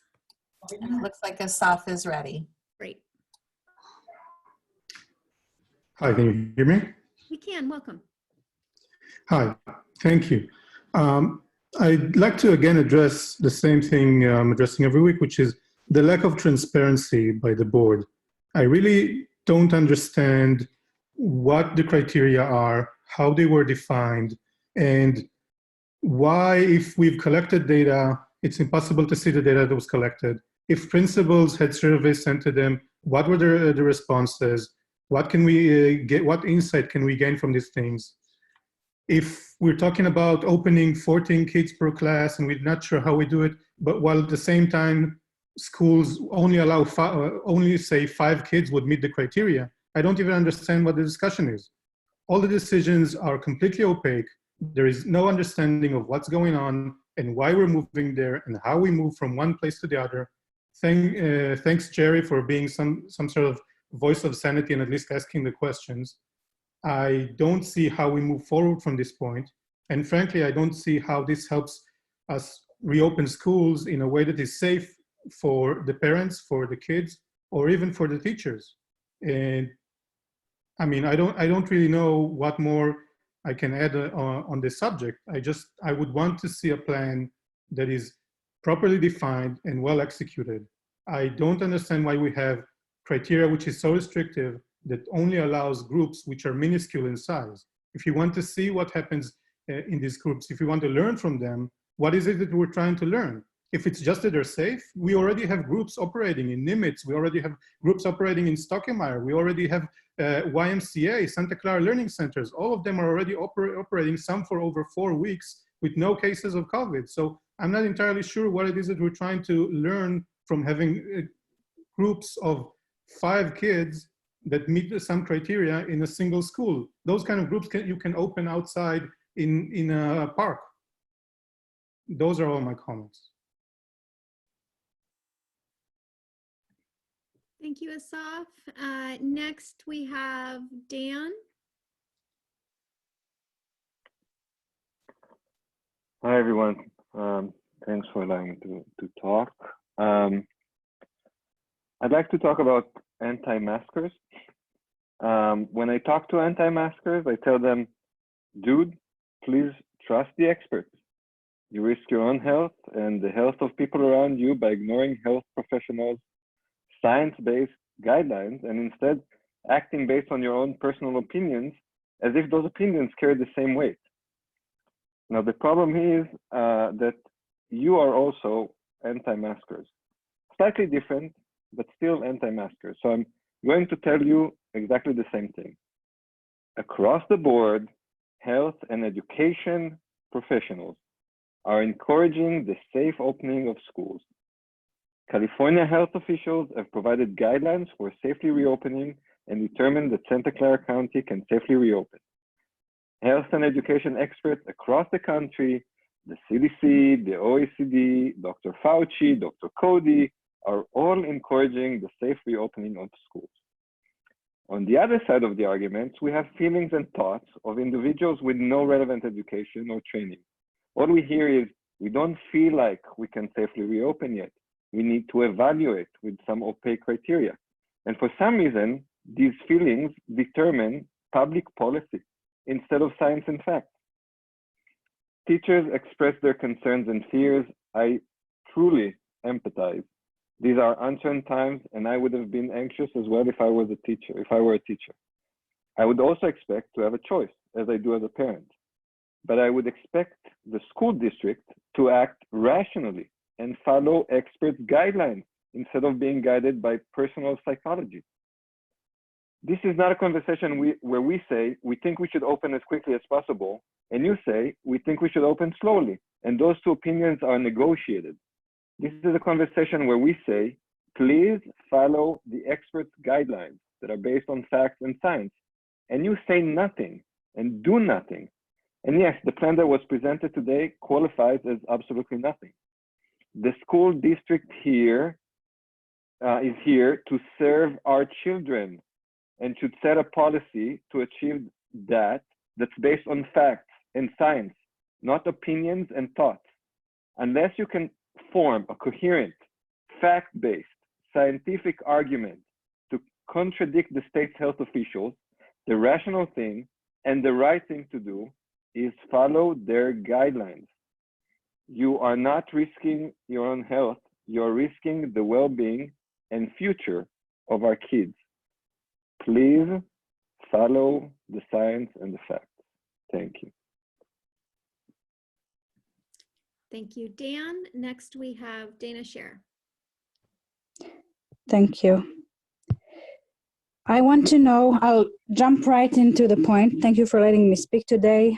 What I want to know is, when are you planning to open the school for all the kids? This situation cannot continue until January. Children are suffering, not only those meeting all 3 criteria like you showed in the deck, but those in each one of these criteria and even more. All students are suffering from this situation. We are almost moving to orange. All health authorities support safe in-person opening. You listened to them when they said you should close, and you did. But now CUSD decides they have more authority. I want to understand what needs to happen for you to open the schools. Palo Alto is opening next week for all young students. Do we need to move to Palo Alto or Los Altos or other districts here to get public education? This is absurd. You had the nerve to send us this week an email about another learning support program. For that, it's safe enough to open, right? Because we pay for it. Is that what makes it safe? Because you get money for it? You should be ashamed taking money on our account in these times instead of providing what you should be providing, education. And that's the reason why you are there. I want to get a commitment from you on the day we're going to have in-person education for our children. All the rest doesn't matter. The budget, all these discussions, it doesn't matter. Only the education of these kids. Please open schools for all students as soon as possible. Thank you. Hey, Dana, could we please get 3 more names, Leslie? Absolutely. I'm going to give you the last 4 names. Yaniv is the first name. Noah is our second name. Roy Lavan is the third. And Avital is the fourth. Great. Yaniv and Roy, I see have raised their hands. So Noah and Abital, if you can raise your hands as well, and we'll go to Yaniv. Hi, good evening to the board members and to all the parents that are participating today. My voice might be kind of shaking because I'm shaking. I'm shaking from the lack of action, from the delay, from the fact that you are anti-maskers, as the person before me just said. You are eager to get money from private corporations to open alternative solutions in our school, and you do not care based on what your actions suggest about our kids. You simply do not care enough. You care about budget, I care about budget. Did you even think about the budget that you're gonna lose because we're gonna send our kids other places, or we're gonna leave to Texas, to Livermore, to all those places that are opening? Did you even think about the physical and mental price that you're asking our kids to pay? Kids that are so young that they can't even express it, so they express it in violence. Kids all around us that don't see their teacher, don't see their friends, and all because you're afraid to take action. Last time, a few board members cried. I cry almost every day because of what you're doing. I don't want you to cry. I don't want anyone to cry.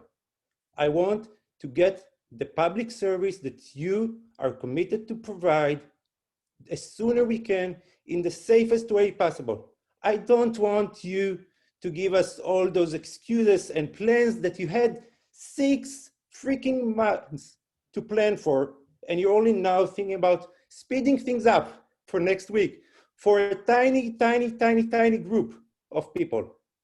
You should be thinking again about what you're doing. You should reflect on how bad the situation is and speed up how you're doing things. Get all the consultants you can, pay the money, and make sure that you're opening our schools as safe as possible for our kids, for our teachers, and for the parents. Do your job. Thank you. Thank you, Yaniv. And next, I believe we have Noah. Hi, can you hear me? We can, thank you. Hi, thank you. I'll follow my other, the previous speakers, and I'm asking you to please reopen our schools. I really don't understand as well, why haven't you made a plan and showed us a plan on how you're going to reopen the schools, the safe guidelines that you're going to show us and the teachers that are so afraid to go back to school? Why is Santa Clara in a board meeting as well at this moment and shown a really long and plan, a safety plan, and showed us how the teachers and our students are going to go back and safely to the classes? Why are you waiting so long? Why is it taking so long? You need to plan now for phase 3, not to get to January and see what's going to happen. You need to see a survey now, today, not we'll see, maybe we'll send a survey and exactly when. Now, teachers need to know now and parents need to know now what you're planning for phase 3. And you need to open and to be really open so everyone can know and see what's going to happen.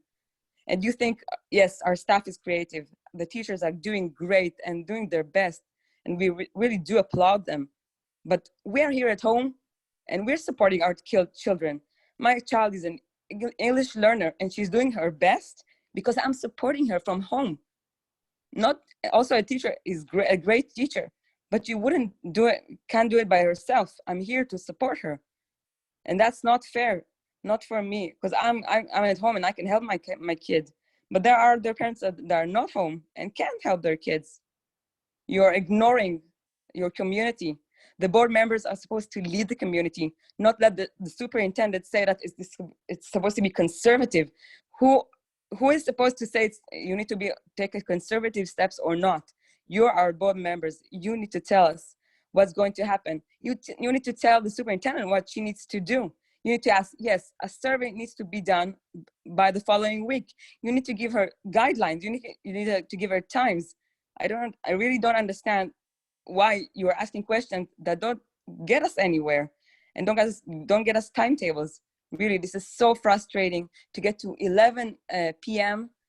and here really, really getting nothing from you. I'm really, really disappointed.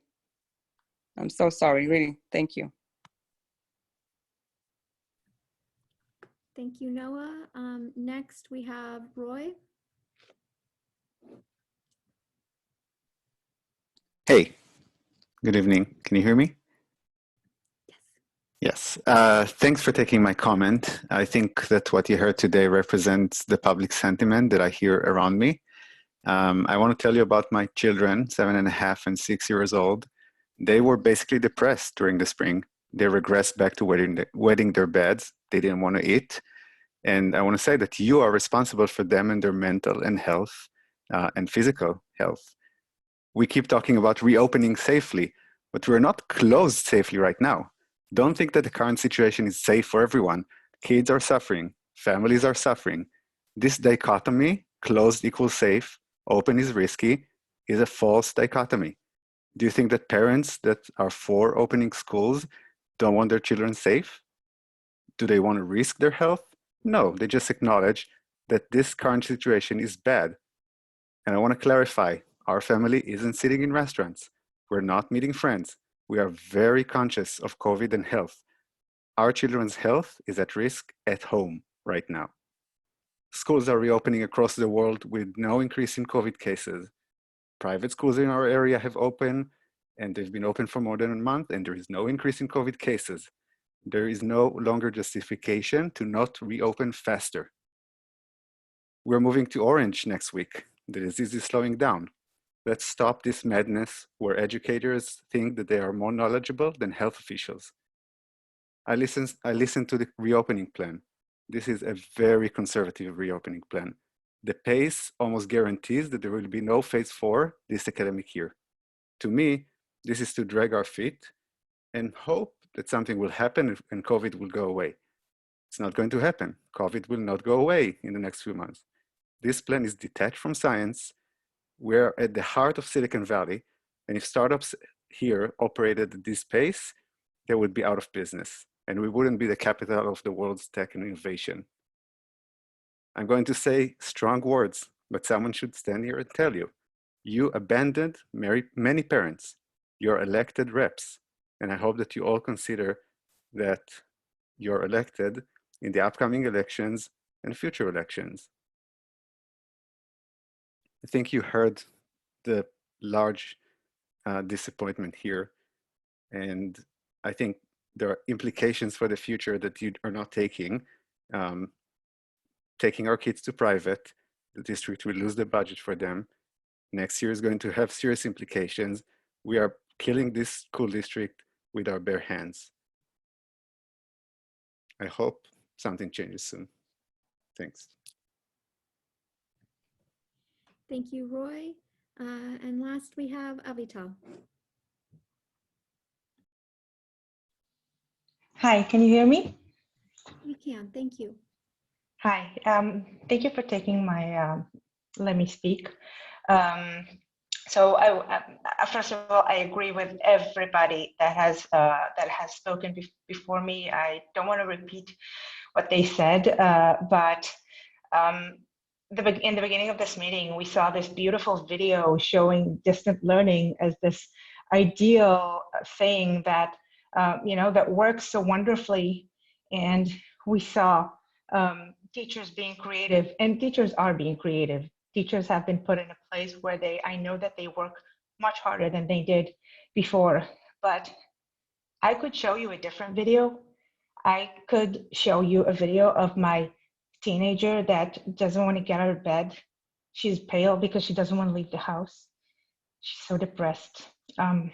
My son, failing all, school just started and he's failing his classes. And I don't care about him failing math or science. I care about his emotional state.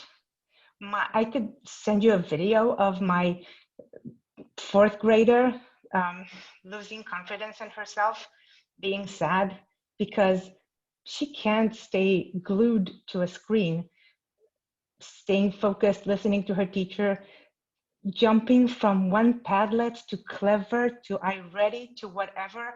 I saw what she needs to go through, and I would need a personal assistant to be able to do all of that and still stay on top of my game. My kids are suffering. It's just horrible. And I pay $1,000 a month to send my daughter to a learning center. She didn't get COVID. She's there since August. There's no COVID. Why is it safe to go there? And I pay $1,000 for people to babysit her, watch her, stare at her Zoom, maybe get 20% of what's being taught to her, but frustration and lack of confidence and deterioration in her mental health, that's 100%. Just like Roy said before me, this is not safe. This is damaging our children more than opening the schools will ever do. I don't understand why so many other things and other places have opened and you cannot open. And the pace that this is going, it looks like no one wants to open school, and I really don't understand that. It's absurd to me. And you're talking about decline in enrollment. I will go to private school before I stay in this situation if things don't change. Thank you. Thank you, Avital. And Leslie, if I understand it, we have one more comment on this item that we do have one more. I had not refreshed my comment cards, so we do have one more if you want to take that. It came in line with the time when the others were coming in? Correct. Okay, yes, so then it's fair to take it. Thank you. Okay, so Ashish Patekar. Okay, so Ashish, welcome. Hi, can you hear me? I can, thank you. Excellent. Hi, folks. I wanted to say that I understand some of the frustrations that the other parents raised earlier, but I did want to provide a different view on this subject, which may not necessarily be the popular opinion. And what I want to say is I do think being a little bit conservative in terms of the school reopening and thinking things through is of value here. What ends up happening in situations like this is absolutely there are going to be children who suffer, and the parents are going to feel that they're not getting the appropriate level of attention that they deserve and they need. But what we have not seen is if we were to reopen schools without the due thinking of the implications of doing so, there might be other children who might end up being affected, or their families, if it does turn out that opening schools quickly is going to cause to a greater spread of the COVID-related illnesses, right? And some families might have elderly grandparents in their homes. Some might have other underlying conditions like asthma or situations which do put them at a higher risk category. And so while I understand that, yes, children do need to be at school and do need the social interaction, etc., it is not an easy decision, right? And so we end up hearing a lot from children and parents who are suffering. My question is, would we end up hearing similarly if the situation was flipped and you did reopen schools in mass quickly and then find that the situation is getting worse for certain categories of families who have underlying health conditions which put them at greater risk? So I do support the board in their careful thinking and evaluation of the situation before a decision is made. And that's all I wanted to say. Thank you very much. Okay, thank you, Ashish. And Leslie, do we have any other comment cards for anyone who hasn't spoken yet that have come in for this item when we were taking cards? We do not. Okay, thank you. So any that came in after we started comments on this item, and or anybody who has further comments, please feel free, board@cusdk8.org.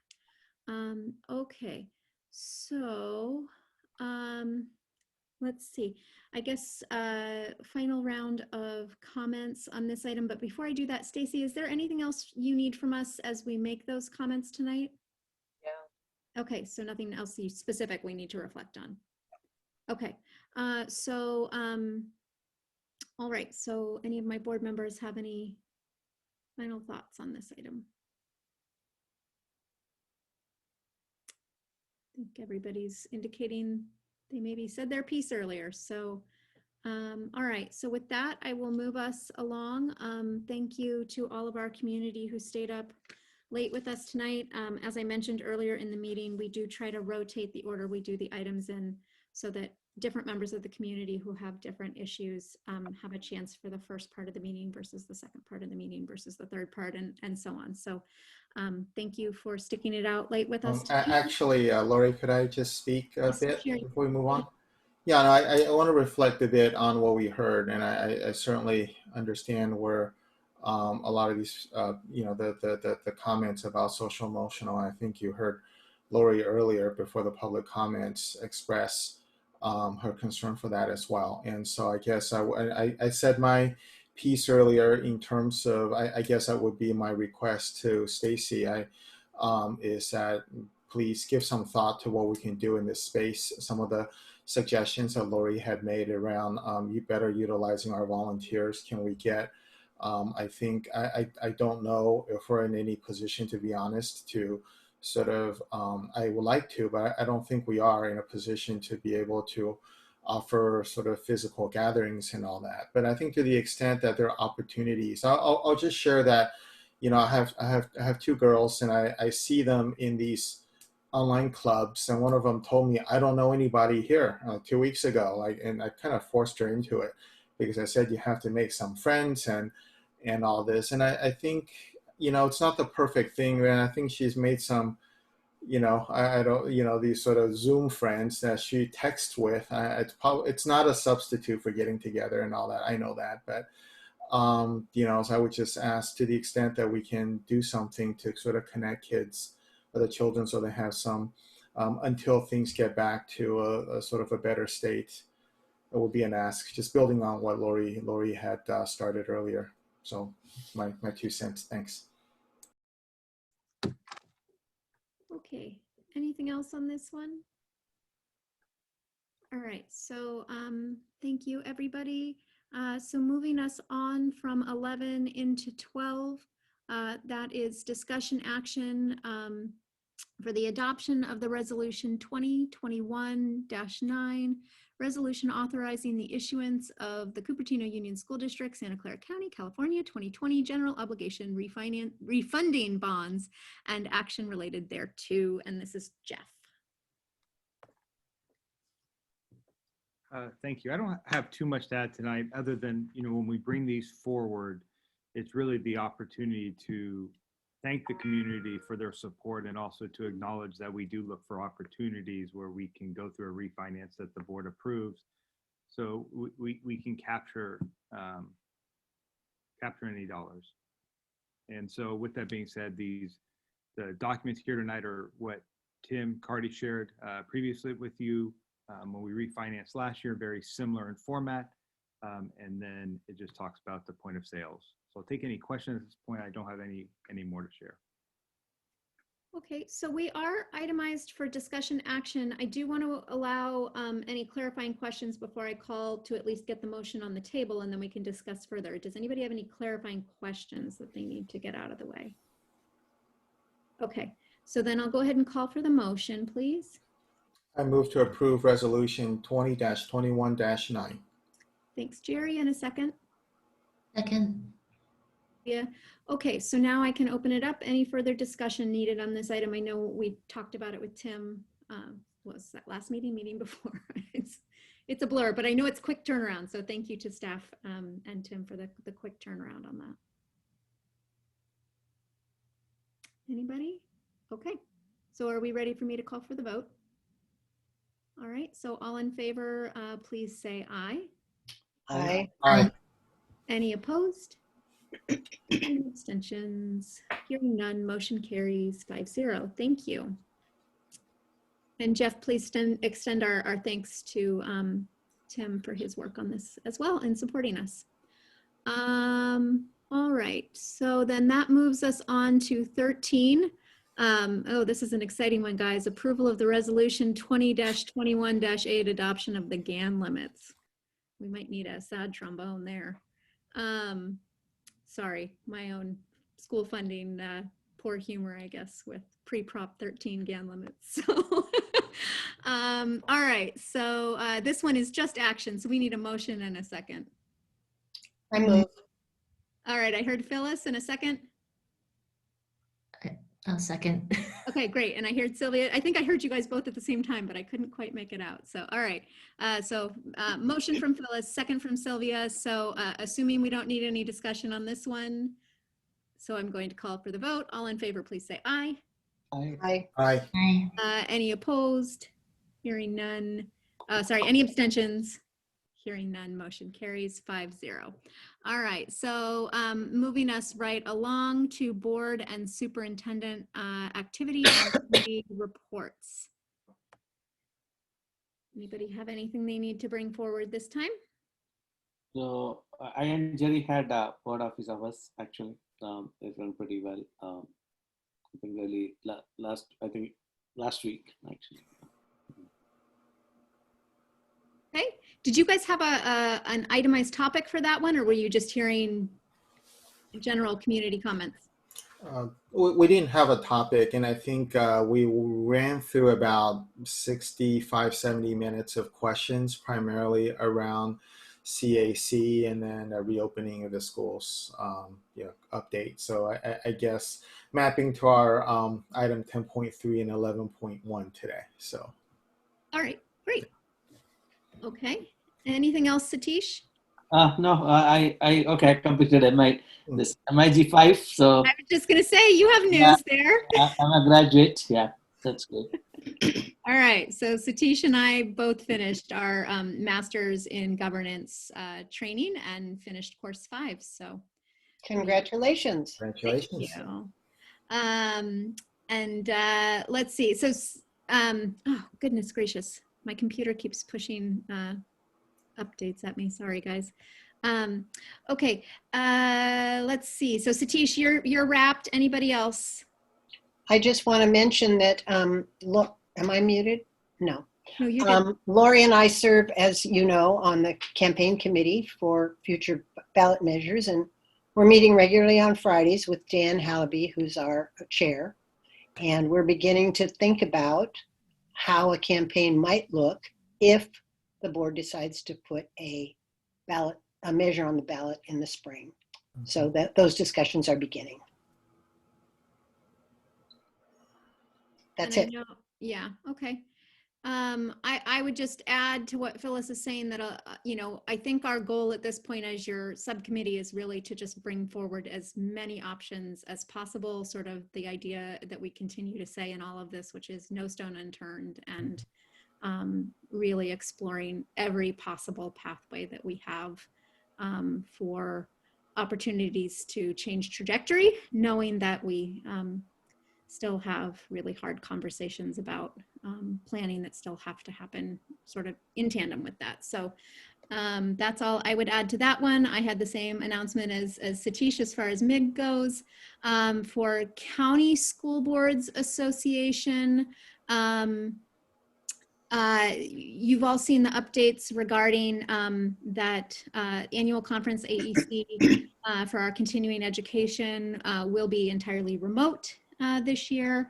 They will be offering 2 different, I guess, days in which you can choose to do each session. So if if the first time that they offer a specific session doesn't work, there will be a second time for most of the general sessions and the plenaries. Then there will be some optional courses like the pre-course work as well, should you choose to attend any of those. I know they always do the board president's training ahead of time. Maybe there's another one too. But anyway, so that should all be on the CSBA website for AEC. And then the only other updates really that I have for that is they are moving forward with the planning around Golden Bell and the legislative action, legislative brunch, which will be March 6th is when we're having that this year. So if you like to attend the Ledge Brunch and hear from our local legislators, that will be March 6th, which is a Saturday. So, and I will be coordinating that, so I will be peppering you all with the details of that. That is it for me. Anybody else?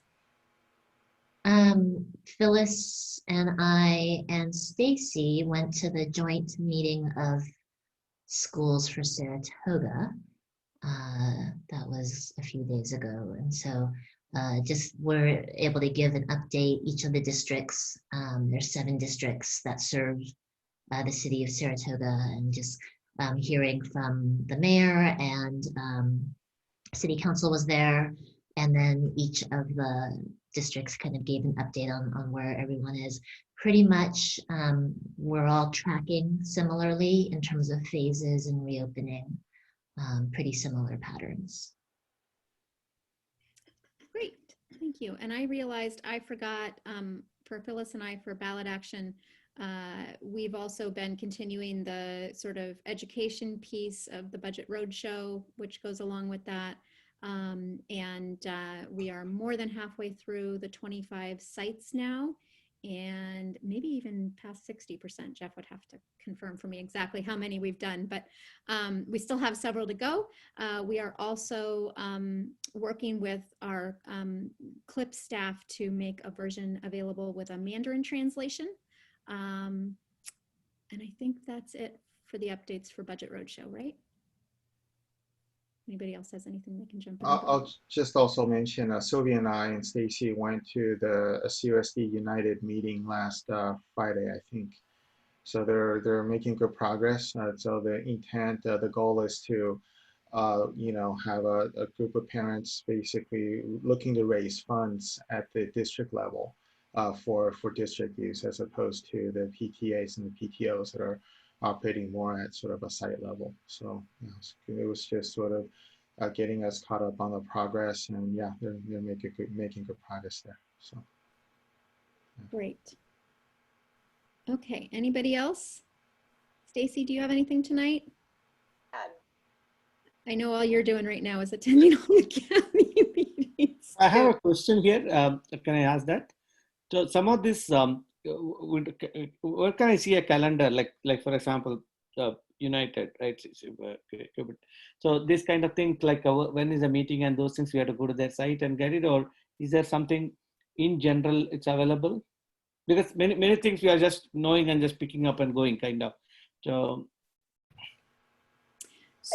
I can reach out to Will to get a schedule of when they have their planned meetings, and then we can share that, because I have gotten a couple of those questions now as we've generated the interest and the desire to contribute. So I'll get that information to you guys, and I can send it maybe on the Friday weekend update tomorrow. okay, that's good. Thank you. Great. Okay, and I remembered one other thing I wanted to bring up. Has everybody, if you, or maybe I should just say, hopefully now that we're, well into the established beginning of the school year, everybody has reached out to your 5 sites. Just wanted to remind on that. And then let's see, I guess, are we ready to move off of this item? Okay, on to agenda setting.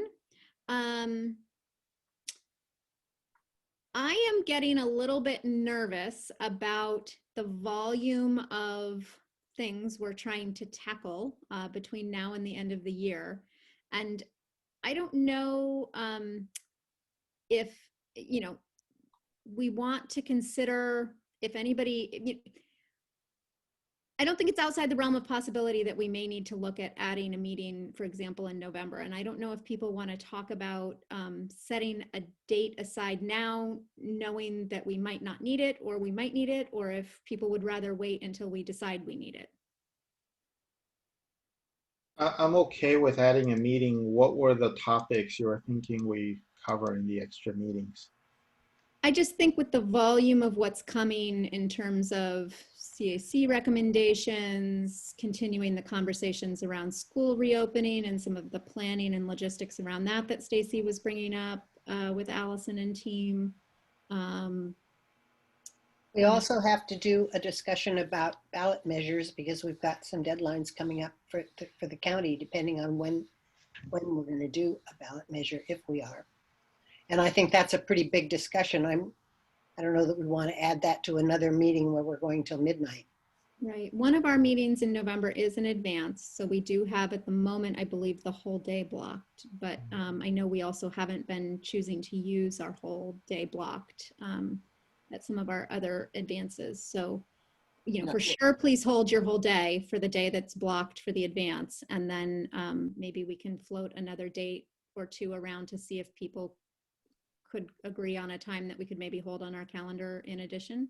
Yeah, so one question, one suggestion I have is this kind of special meetings, let's not pack a lot of stuff. Let's focus on one big item, and because many things are there, it's just getting added, and probably 6-7 hours it's taking.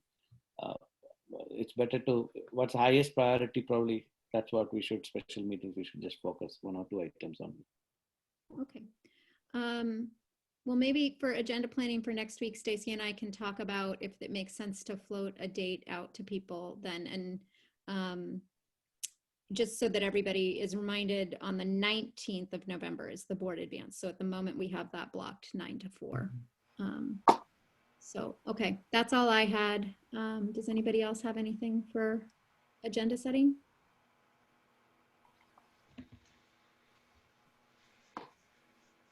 All right. I mean, I think I had mentioned some of the items I like to see covered in terms of more details on the budget, the slide on the budget challenges. But I think that's in scope here with something. There are 4 items here agendized for November 19th. I'm sure it falls in that bucket somewhere. So I don't think we need a new item, but maybe just a reminder if we could include some of that information, Stacy. Yeah. And then some of the other stuff, like talking about parcel tax, I like to see at least see how some of these other things like Prop 15 turns out, right? So it would make sense to have a conversation after that. So yeah.